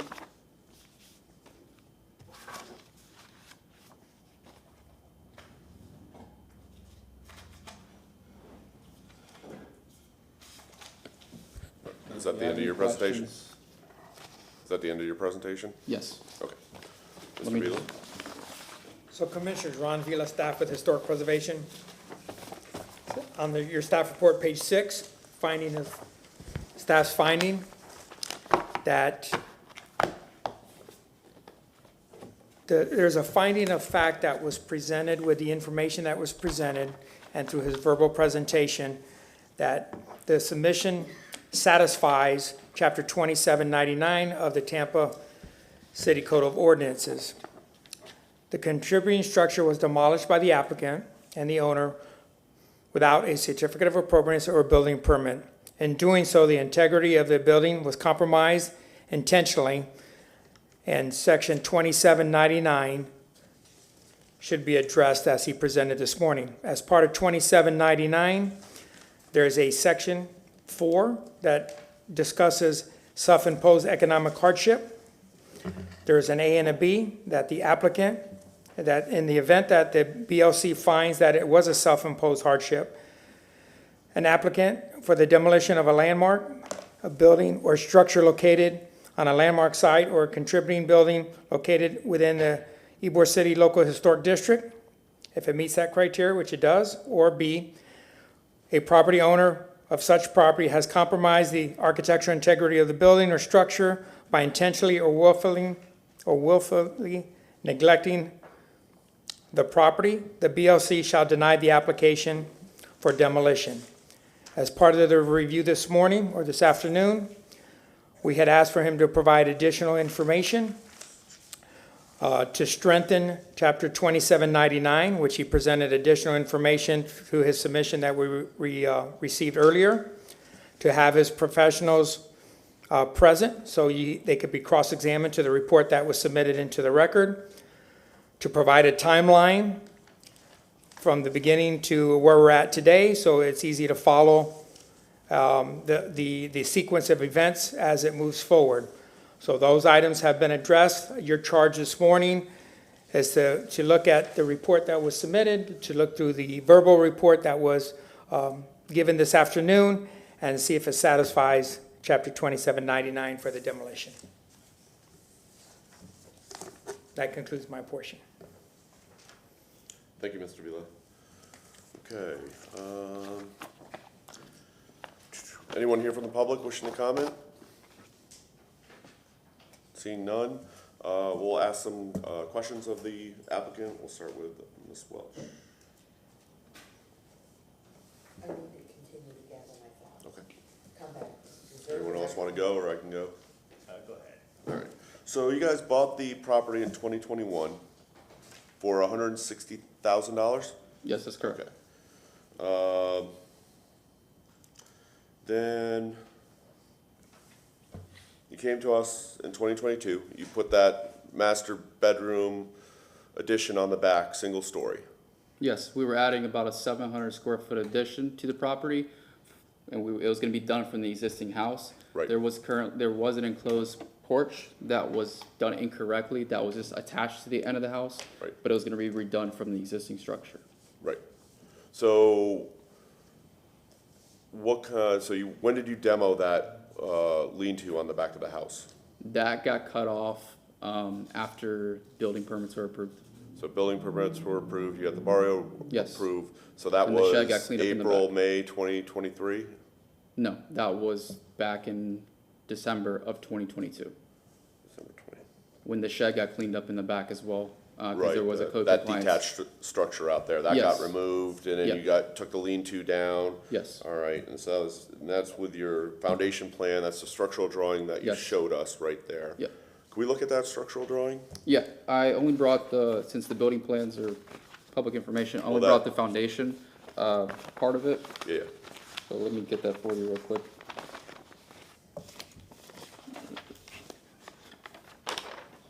Only reason I brought this because, one of the historic preservation inspectors stated that he did not know that any foundation work was being done to the property. Can you zoom in on the text?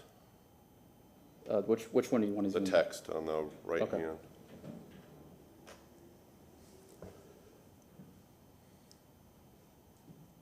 Okay, so there, it looks like you're gonna go, you were proposing to go back in with the CMU structure, or that's a substructure to kind of shore up the foundation? What was that? So it looks like that's masonry, right, where the addition was, where the lean-to was, and you're going back with masonry, Yes, right? And that's just for the substructure. Can you- Yes, Can everything you was- slide that down? yeah, everything was gonna be redone for the existing structure. Okay. And now, can we look at the text on the right-hand side of that sheet? Talking about that one? Nope, all the way over by your title block. That? Yeah, so foundation footing schedule. What's that warning say right there? I also have the scope of work if you wanna see that as well. Well, you were doing a single-story addition on that house. Yes, It wasn't a two-story. no, but everything was being redone for the two-story, up to code. The whole house had rod and 2x4s for the exterior walls, and it needed to be up to Florida building code, which is 2x6. So everything in the whole house, cause it was after 50%, needs to be redone completely. So we were pretty much redoing the whole house, it would have to be done hand by hand. So like cut, replace, cut, replace. Okay, what does that warning say right there? Where? Right there. The structural integrity of the building shown on these plans. Okay, so it talks about requiring temporary bracing until permanently attached to the structure and depicted. What kind of temporary bracing did you apply to that primary structure to maintain its structural integrity until you got to that point of the work? Nothing needed to be done because nothing had been done to the structure, the existing structure, so we were waiting on somebody to do the repairs for it, but we could not find anybody to do the repairs. So there was no Every temporary, once you individual, took that lean-to on the back of the house, there was no temporary shoring put up to continue to hold that primary structure up? that back part was an enclosed porch and didn't have anything to do with the existing structure. It was an attachment in the past, and it was incorrectly done, so it didn't provide any support to the existing house. The existing house had its own foundation, and the porch was just an add-on. Yep. So what kind of shoring just- did you, shoring or temporary stabilization techniques or anything did you use on the primary part of the house to stabilize it so that you can prepare to do your work in the future? We didn't have anybody to do the work, which is what we were trying to search for the last 7 to 9 months now. But nobody could do the work. no- Everyone was saying it was unrepairable. Okay. So at that point in time, once you got into it, you said that this building was unrepairable, you had documentation from your professionals, from your contractors. What happened next? I mean, We were still- did you come meet with Dennis or Ron and say, hey, we don't think this building's repairable, we're gonna have issues here, come take a look? Did they do anything like that? That wasn't an You do option for us because the only way this property works financially for us is by rehabilitating it, which is why we were trying to figure out no matter a way to rehabilitate the structure. We lose the structure, we lose everything that we've invested in the property. It makes no sense for us. We don't make anything from building a new house. We need the structure. So even though somebody said no, we're still actively looking for other people and other people and other people and other people. So we were gonna look no matter what until we could find a solution to keep the existing structure and rehabilitate it, because financially it But only you makes didn't sense. but you didn't shore anything up on the building to maintain that, like, I think the only mothballing that I saw was maybe some plywood over the windows to kind of, so people wouldn't break in. We but- didn't we didn't touch the structure, we didn't do anything to the structure. Okay, so Because that plywood was already there, that's Yes. mothballing, but there was no additional wood supports or steel shoring or anything that you guys put up there to kind of stabilize it? we were searching for somebody to work on the property. All right. And then that's, once you remove that rear lean-to structure, that's when the rear wall started to lean more. No, the structure has been leaning since the beginning. It's been sinking on the back end. Okay, and that's with the. And that's before ownership With the lean-to on the back, that was sinking as well? The where? The lean-to on the back of the building, that was sinking as well? The whole house has been sinking since the beginning, which is states on the building plans, there's foundation issues which are gonna be repaired and replaced. So everything needs to be repaired and replaced. The house has existing foundation issues. And it is a 25 to 30 feet tall second-story structure too. Understood. So it's completely different if it's a single story. Single story is different complexity. When it's 25 to 30 feet in the air, you're talking about something that can just fall, that will fall backwards and damage or kill somebody and destroy property. So did the building fall down on its own, or you guys were doing some select demo and it kind of went, or what's the? We didn't do anything to the structure. We've been trying to find somebody to do the structure. What was done to the structure was pretty much the next day we sent somebody out to assess the risk that the property could impose. We removed the second back story of the second story on the back end to reduce the weight from the whole thing collapsing backwards and falling back. The next following day, the structure was starting to crumble and it fell down. At that point, it became a cleanup job to remove the debris. So you removed part of the structure to stop it from falling? Yes, we removed the second story on the back end. We cut it off to reduce the weight on the back end from the whole thing collapsing and damaging other property or injuring or hurting somebody, in hopes that the whole structure wouldn't fall down, since we need the structure. We need to rehabilitate the structure. Without the structure, we lose all financial investment in the property. All right, well, I think shoring would have been a much better solution for stabilizing that building than cutting off a part of it, which kind of, it needs to have to stand up. Cutting off the back end would just reduce the weight from it falling backwards. The front part was still intact. It was just the second story on the back end. Okay. So item G, you have a mortgage on this, or you guys Yes. pay cash? We have a mortgage on it. Is that the balloon mortgage that's due in September of this year? Yes. Okay. All right.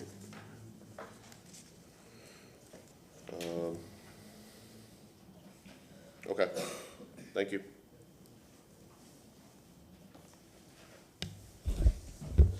So you have two structural engineers' letters in your record, but those were one was dated April 28th, and the other, I believe, is May 5th.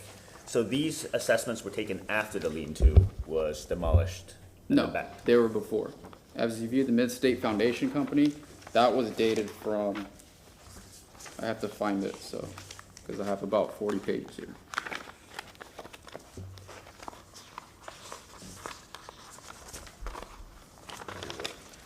What kind of documentation do you have on the structure before April 23rd? So that was done by Mid-State Concrete Leveling and Lifting with their own engineer and their foundation company on December 15th of 2022. Where's that? Could you show us that? It is on the paper right here. Yes, it has that. Mid-state was 2020. Of when it was evaluated. The reason why it So it's says not this is the- because the structure fell and Ron told us, hey, collect your information that you need, that you So they can be wrote done the- to it to provide it to the hearing. So they wrote the letter on May 5th, but they did an inspection on December 15th, 2022. Okay. All right.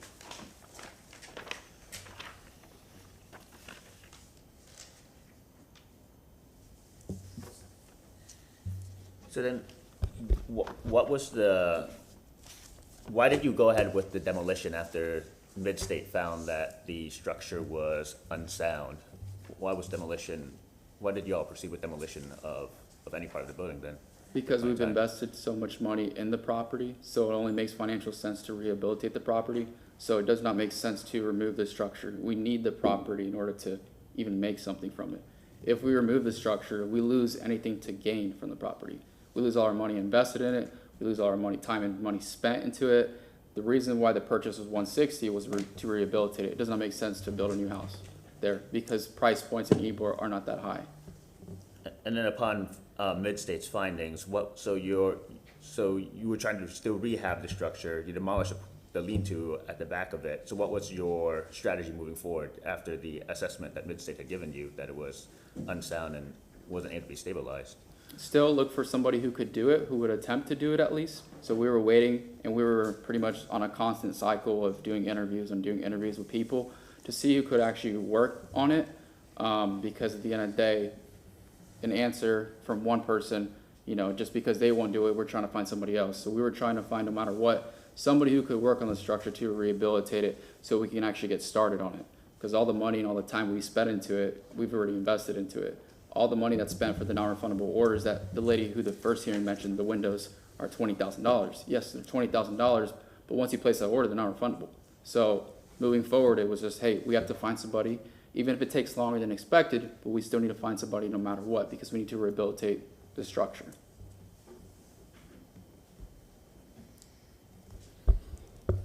If it didn't make financial sense, let's say from the beginning, I would have mentioned with Ron, like, hey, the structure is unable to be rehabilitated, we need to build something else instead. But we've never even spoken that, we've never even mentioned anything in putting a new structure because it does not exist. The only way it makes sense is rehabilitating the structure for us.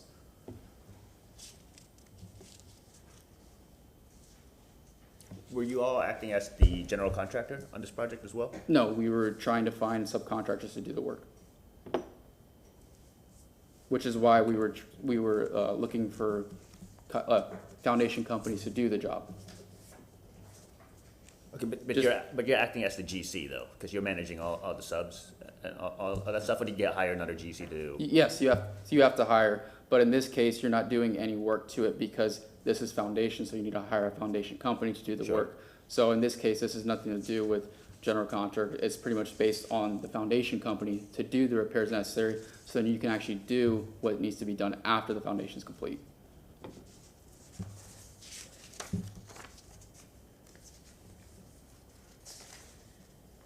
and then when, in the process of rehabbing the structure, when you were gonna build the addition and all that kind of stuff, were you gonna hire a GC at that point in time? For the addition? Yes. Part, for the addition rehab. part, we wouldn't need a foundation company to do the addition part because it's completely new, so there's nothing that is complex about it.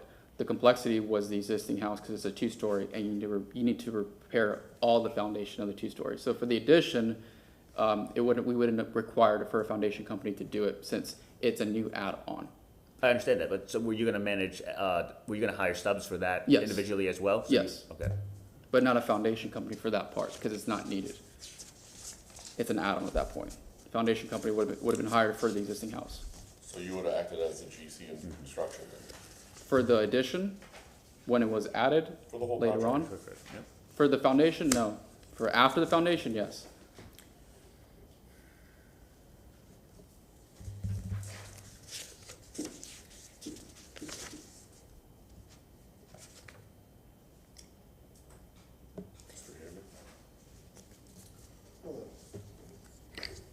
You know, the thing I was looking at, that engineering report says they need to lift it to fix the foundation. And then that was April, and in May, they get the letter from Midstate saying, no, you can't do it, you can't lift it. Which pretty much says there's no way to fix it. I'm not sure that different engineer or different contractor might not do it, but,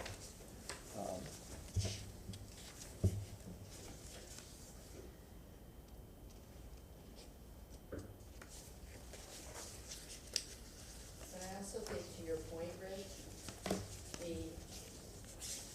what about the stabilization? If it kept leaning back, there should have been something. I mean, we've known for a while it wasn't repairable. The reports are telling us that, right? Am I missing it? I mean, the reports are saying it wasn't repairable. So I think at that point, although I'm all about let's figure out a solution, at that point, wouldn't you have had a conversation that says, what's our option? Everything that we're being told says it's not repairable, what's our option? So we don't lose everything. Am I missing it? Am I missing the boat? And I don't understand, I'm trying to I mean, I get most of it, I'm tracking it, and I get it, you know, we're a buyer beware state, very aware of that, so I'm understanding that, but I just am trying to understand where's the stabilization in the process, because it's clearly gonna fall down. They're telling us that. Which is why we're trying to speed up to find somebody to do the repairs. And when the neighbor called, and neighbors, sounds like you've had multiple, I'm sorry, is it my turn? Sorry, if there's others here in the room, I'm sorry, okay. So it clearly, you know, as you indicated, you had multiple neighbors calling, concern, all that kind of business. Fear for their, I don't think you said fear for their life, but you get what I'm getting at. In that, and you, in the meantime, you were continuing to find somebody who could fix it, right? Am I clear, am I understanding it right? Yes. Okay. In the meantime, you were clearly being told that it's gonna fall down. You were clearly being told that there was concern about that, but yet there didn't seem to be any action. We were told it was unrepairable. We were never told that it was gonna fall down. Okay, but wasn't it visually clear it was gonna fall down? The house has had a slight tilt since the beginning. And most of the houses that you see that are crawl space or have piers, some of them do have tilts, some of them do have sinking.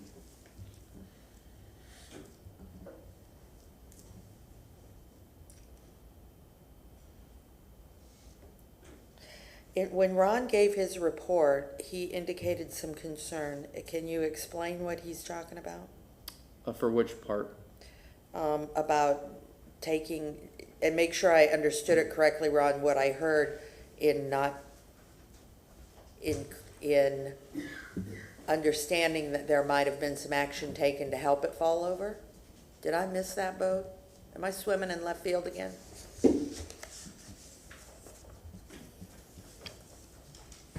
In the staff's finding, I touched upon to provide a comprehensive plan. Initially, when we met, I met with Mr. Rodriguez a number of times, and he strengthened his report from the beginning to the end. I told him it was gonna be a finding of fact at the public hearing to come forward with all the documentation and his professionals as well. So there's a gentleman here, I don't know if he has anything to add, but it might be beneficial for him to address the board at this time. Also, there's a section of self-imposed economic hardship on page 4 of your staff report. I think that's you what were I'm alluding to. thinking. Thank you, I couldn't find it. So it's on page 4 on the bottom. Do we have any other questions for the applicant? No further questions. No further questions. All right, we're gonna go ahead and, well, you have a few moments if you wanna summarize any of your comments or rebut anything that we've talked about in questions, and then we're gonna go ahead and close the public hearing after that. Okay, I'll just do a summary. Pretty much the property from the beginning only made sense financially for us to rehabilitate the home. There was never any intention to remove the structure, do anything to the structure. We were trying to find somebody to do the repairs for the foundation so we can go ahead and start the process on rehabilitating the whole structure. It's unfortunate that it happened and everything happened to the structure. We lost everything that's invested to it. We lost orders that are placed. We lost wood deliveries that were delivered 2 weeks prior. We lost countless amount of time, money. Anything that would have been done the last 2 years is now gone. And the only current situation the property is in crumbles. At this point, the site is not beneficial to the community. It's not beneficial to us in the condition it's in currently. It doesn't do anything for tax dollars. It doesn't do anything for the neighbors that I constantly get calls from, and they leave voicemails because this property has been a public nuisance for the last probably 3-4 years, but I've been getting calls for the last 1.5 to 2 years. And at this point, you know, there's really nothing that can be done. This happened. We tried everything possible to repair the structure or find someone to do the repairs to the structure. And we just want to go ahead and do what's best for the community, to benefit the community, and for this property to stop being a public nuisance to the community with multiple trespassers that keep breaking into the property, sleeping on the property, leaving feces on the property, even body fluids on the property. And at this point, you know, it would just, if there was a new structure put on the property, it would be a charity build. There wouldn't be anything to gain from it. This property is just a total loss at this point. There's nothing to gain from the property that after all the money has been spent inside of it. There's nothing to get from the property. It's just a benefit to the community, and just at least a new structure is put on for the surrounding neighbors that have dealt with that property or been around it longer than I have, at least for the last 2 to 3, 4, or 5 years. Other than that, you know, that pretty much summarizes everything I would say for my presentation today. If you guys have any other questions, I would be happy to answer them. But if you don't, that's all that I have to say. In regards to the engineers, the first engineer for the foundation company, I called them. He was not able to make it. He sold his equity interest in the foundation company. And the other engineer, I called him as well to appear, and he was not available to appear as well. It's not easy to get these people to show up in general, because there's no benefit for them to show up or compensation to show up. So I cannot force them to show up, but I can provide the documentation signed and sealed of what they provided. Other than that, that pretty much summarizes everything for my statement on what happened for this property. Okay, thank you. Thank you for summarizing that, and I think that's very consistent with what you testified. We're going to go ahead and close the public hearing. We can have some discussion of the commissioners within ourselves on the information in front of us. Ms. Welch, would you like the honor? I think I just come back to my question. Staff's finding is that the contributing building was demolished by the applicant property owner, but he described that it, fell over. So it's like, did he demolish it or did it fall over? And isn't it the owner's responsibility to secure it? So if it's leaning, granted, they bought it and it was leaning, shouldn't it have been secured then when they were, and secured, I'm talking braces. Shouldn't it have been secured then so that it didn't come to this? I mean, I understand that they need to keep the building, the rehab is where the money is for them. I get that. But I guess I just keep looking at it thinking, something doesn't click for me. But it's, you know, and I don't know what that means in that, what that means now. It fell over. Now what? They want a permit and get rid of it. Okay. I don't, so, anyway, I'm rambling. Sorry. Just trying to connect it. Yeah.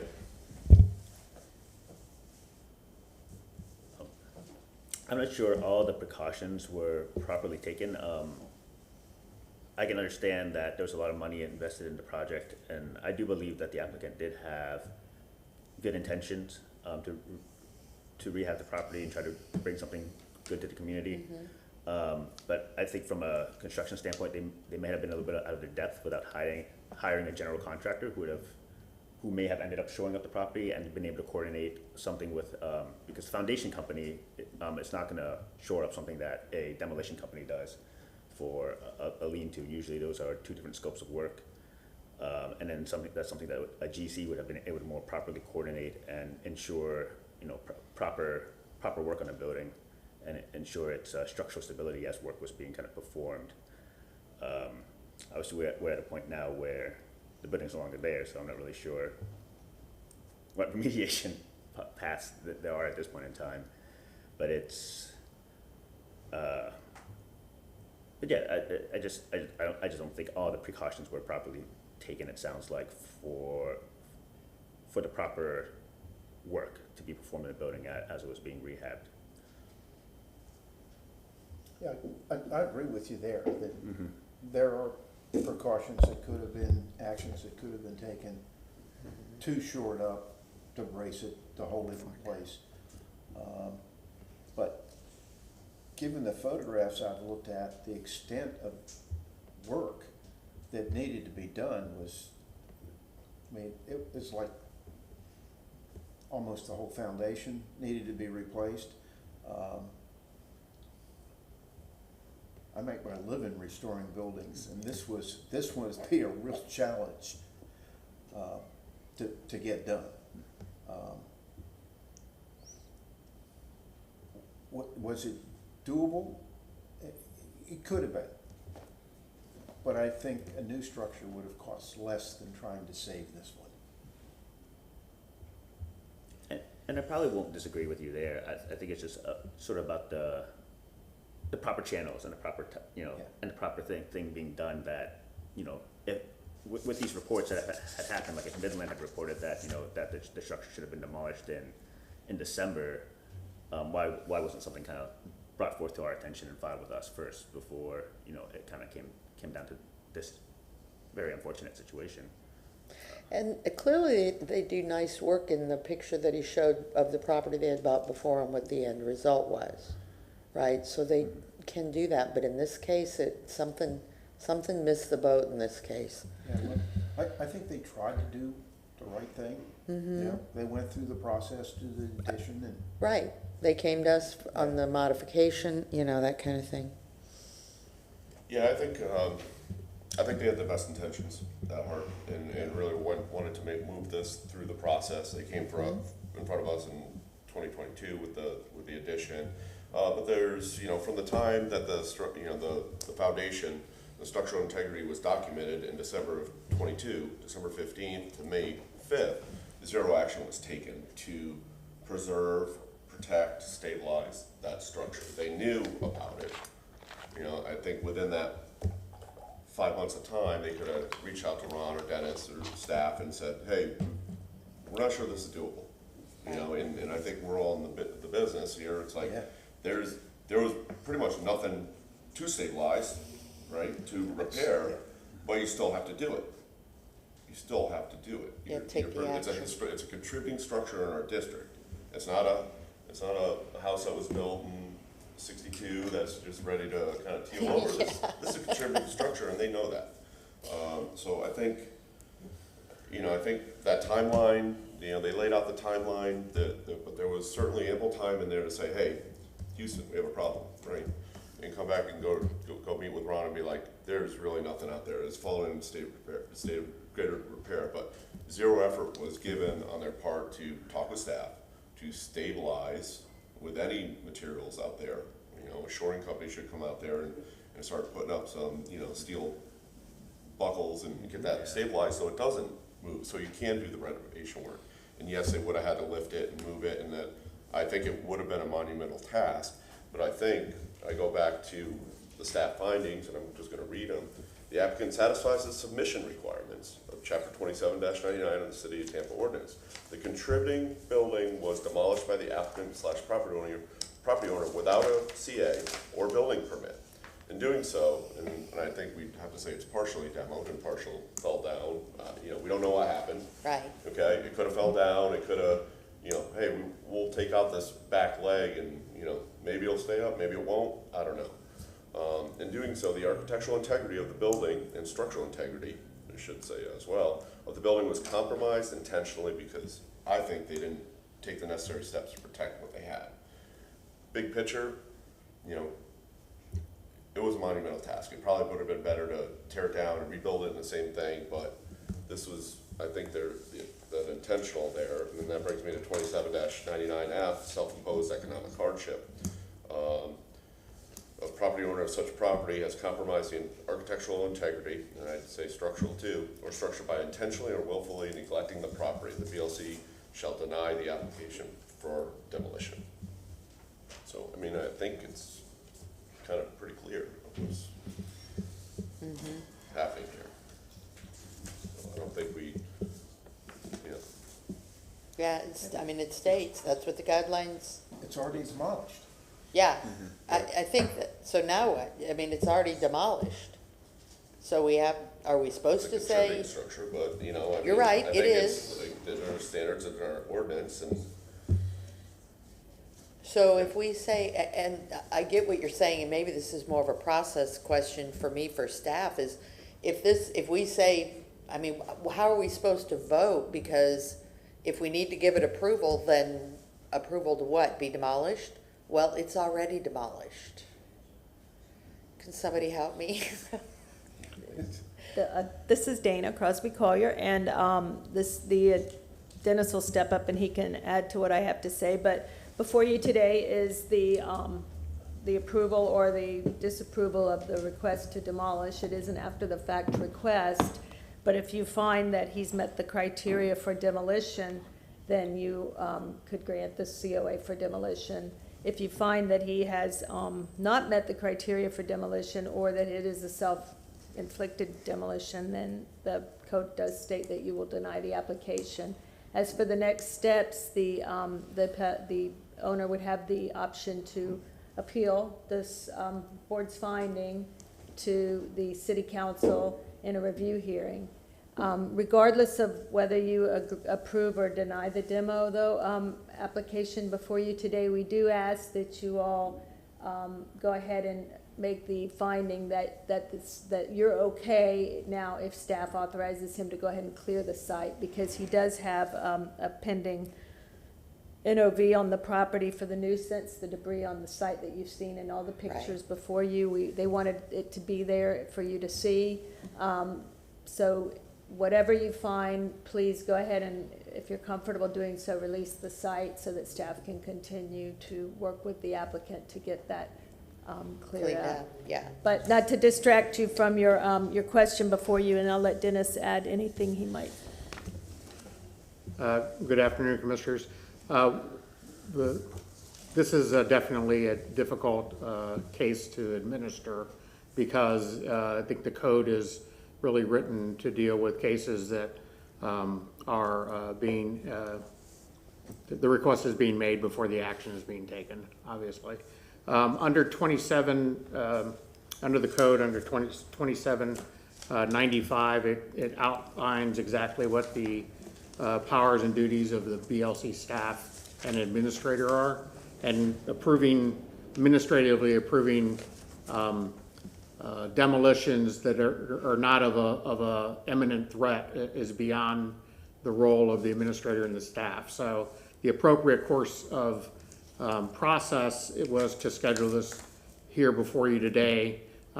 There were steps taken through the Code Enforcement Division and through our division to ensure that the site was secured, so there wouldn't be any threat to the public and the general welfare.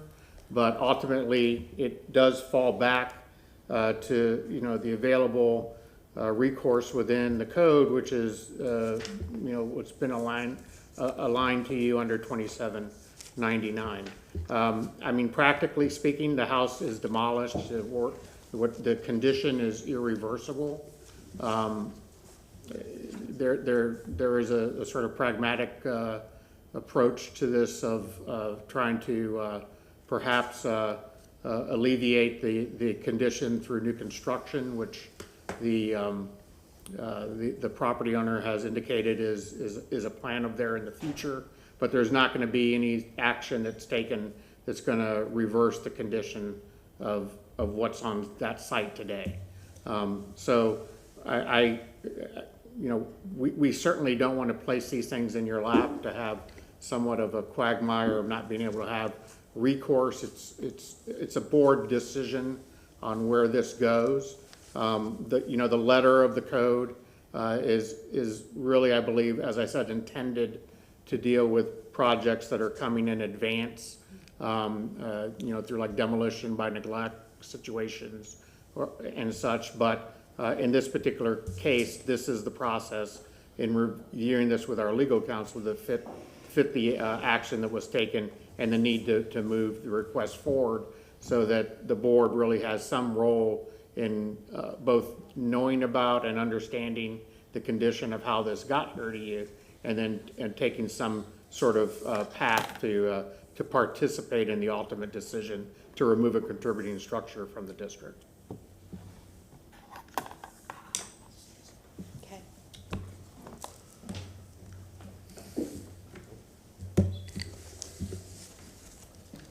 Just a general feeling that, to me, it doesn't make much sense to deny when it's already done.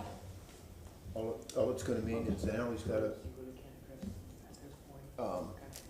you know, go to city council, yeah, and why waste his time? It's done. I mean, it's not a He precedent item to set, satisfied the but- submission requirements. Yeah. Yeah, satisfy the submission requirements, but I think the neglect is there. Things could have been done and should done. Our code, city code, chapter 2799F is very clear on what should happen there. There's other avenues and solutions and paths forward with him. I think the integrity of this commission is also at stake. Yes, with that. I would agree with you there. And staff has commented on this. I'm not in favor, you know, I'm in outright denial of this, and he has other options and things to do, but there were certain deficiencies on the owner's end to stabilize the property, and realistically speaking, you know, that nothing could have been done with that building, but the right process wasn't followed. There was no intent to talk with staff, there was no intent to say, hey, we have a problem, what are our options? And just none of this was proactive, it was all reactive after the fact. And I think it's in the ordinance and the staff findings, I think it's pretty clear that this needs to be denied, and they have other actions or recourses available to them to do that. If it goes to city council, they can hear that, they may not appeal and just take this, and then there's other processes. I mean, it's gonna get cleared for public safety, it's gonna get cleaned up, something else is gonna happen on that site. And it wasn't the plan, but they're gonna make out just fine on this property. $160,000 for that property. They have the extra time. I mean, they could probably put something on there, a single family that's gonna sell for $500,000. So, you know, 400, $500,000 with the current prices. So it's not like they're not gonna do okay on this, and maybe not what they wanted. And we all know that rehabilitation is more expensive than new construction anyways. But this is a contributing structure. We have a limited inventory of contributing structures within the district. And I think it's the role of this commission to protect that as much as we can. Make sure that And I don't disagree with that. Yeah, at all. I would agree. there's other avenues that they can pursue after this. But we make our statement. So we'll move to deny a certificate of appropriateness to demolish for BLC 23-122 for the property located at 1210 East 18th Avenue. Insomuch as the agent has satisfied the submission requirements for Chapter 27-99 of the City of Tampa Ordinance, the contributing building was demolished by the applicant, property owner without a certificate of appropriateness or building permit. In doing so, the architectural integrity of the building was compromised intentionally, and therefore the BLC shall deny the application for demolition. And I'd also reference section 27-99, section 4, which is a self-imposed economic hardship. Oh, yep, so. So that's part of that motion here. So that's a separate, okay, so specifically section 27-99, section 4 for the self-imposed economic hardship. At the end would, section 4, where if the applicant has compromised the architecture of the building or structure by intentionally willfully neglecting the property, the BLC shall deny the application for demolition. Is there a condition to add to that to allow the applicant to clear the property? Yeah, that's what I was gonna ask. We need to do that. Yeah. Is Yeah, it you part of can the go motion? ahead and you can go ahead and allow staff, give them the discretion to allow the clearance of the property now that you've completed your hearing. And as part of this motion, the commission here will allow staff the authority to clear the site as needed for public safety. Second? All in favor of said motion to deny?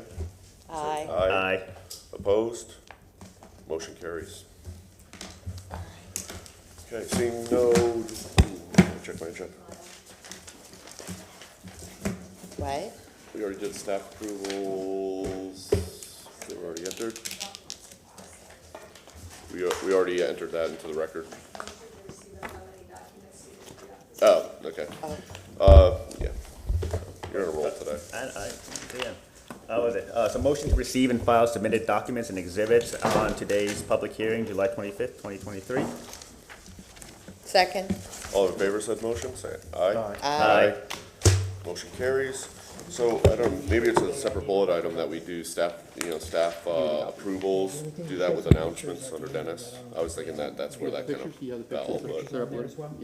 Process of order. We already did them today. Right, but maybe it's a bullet point there under announcements.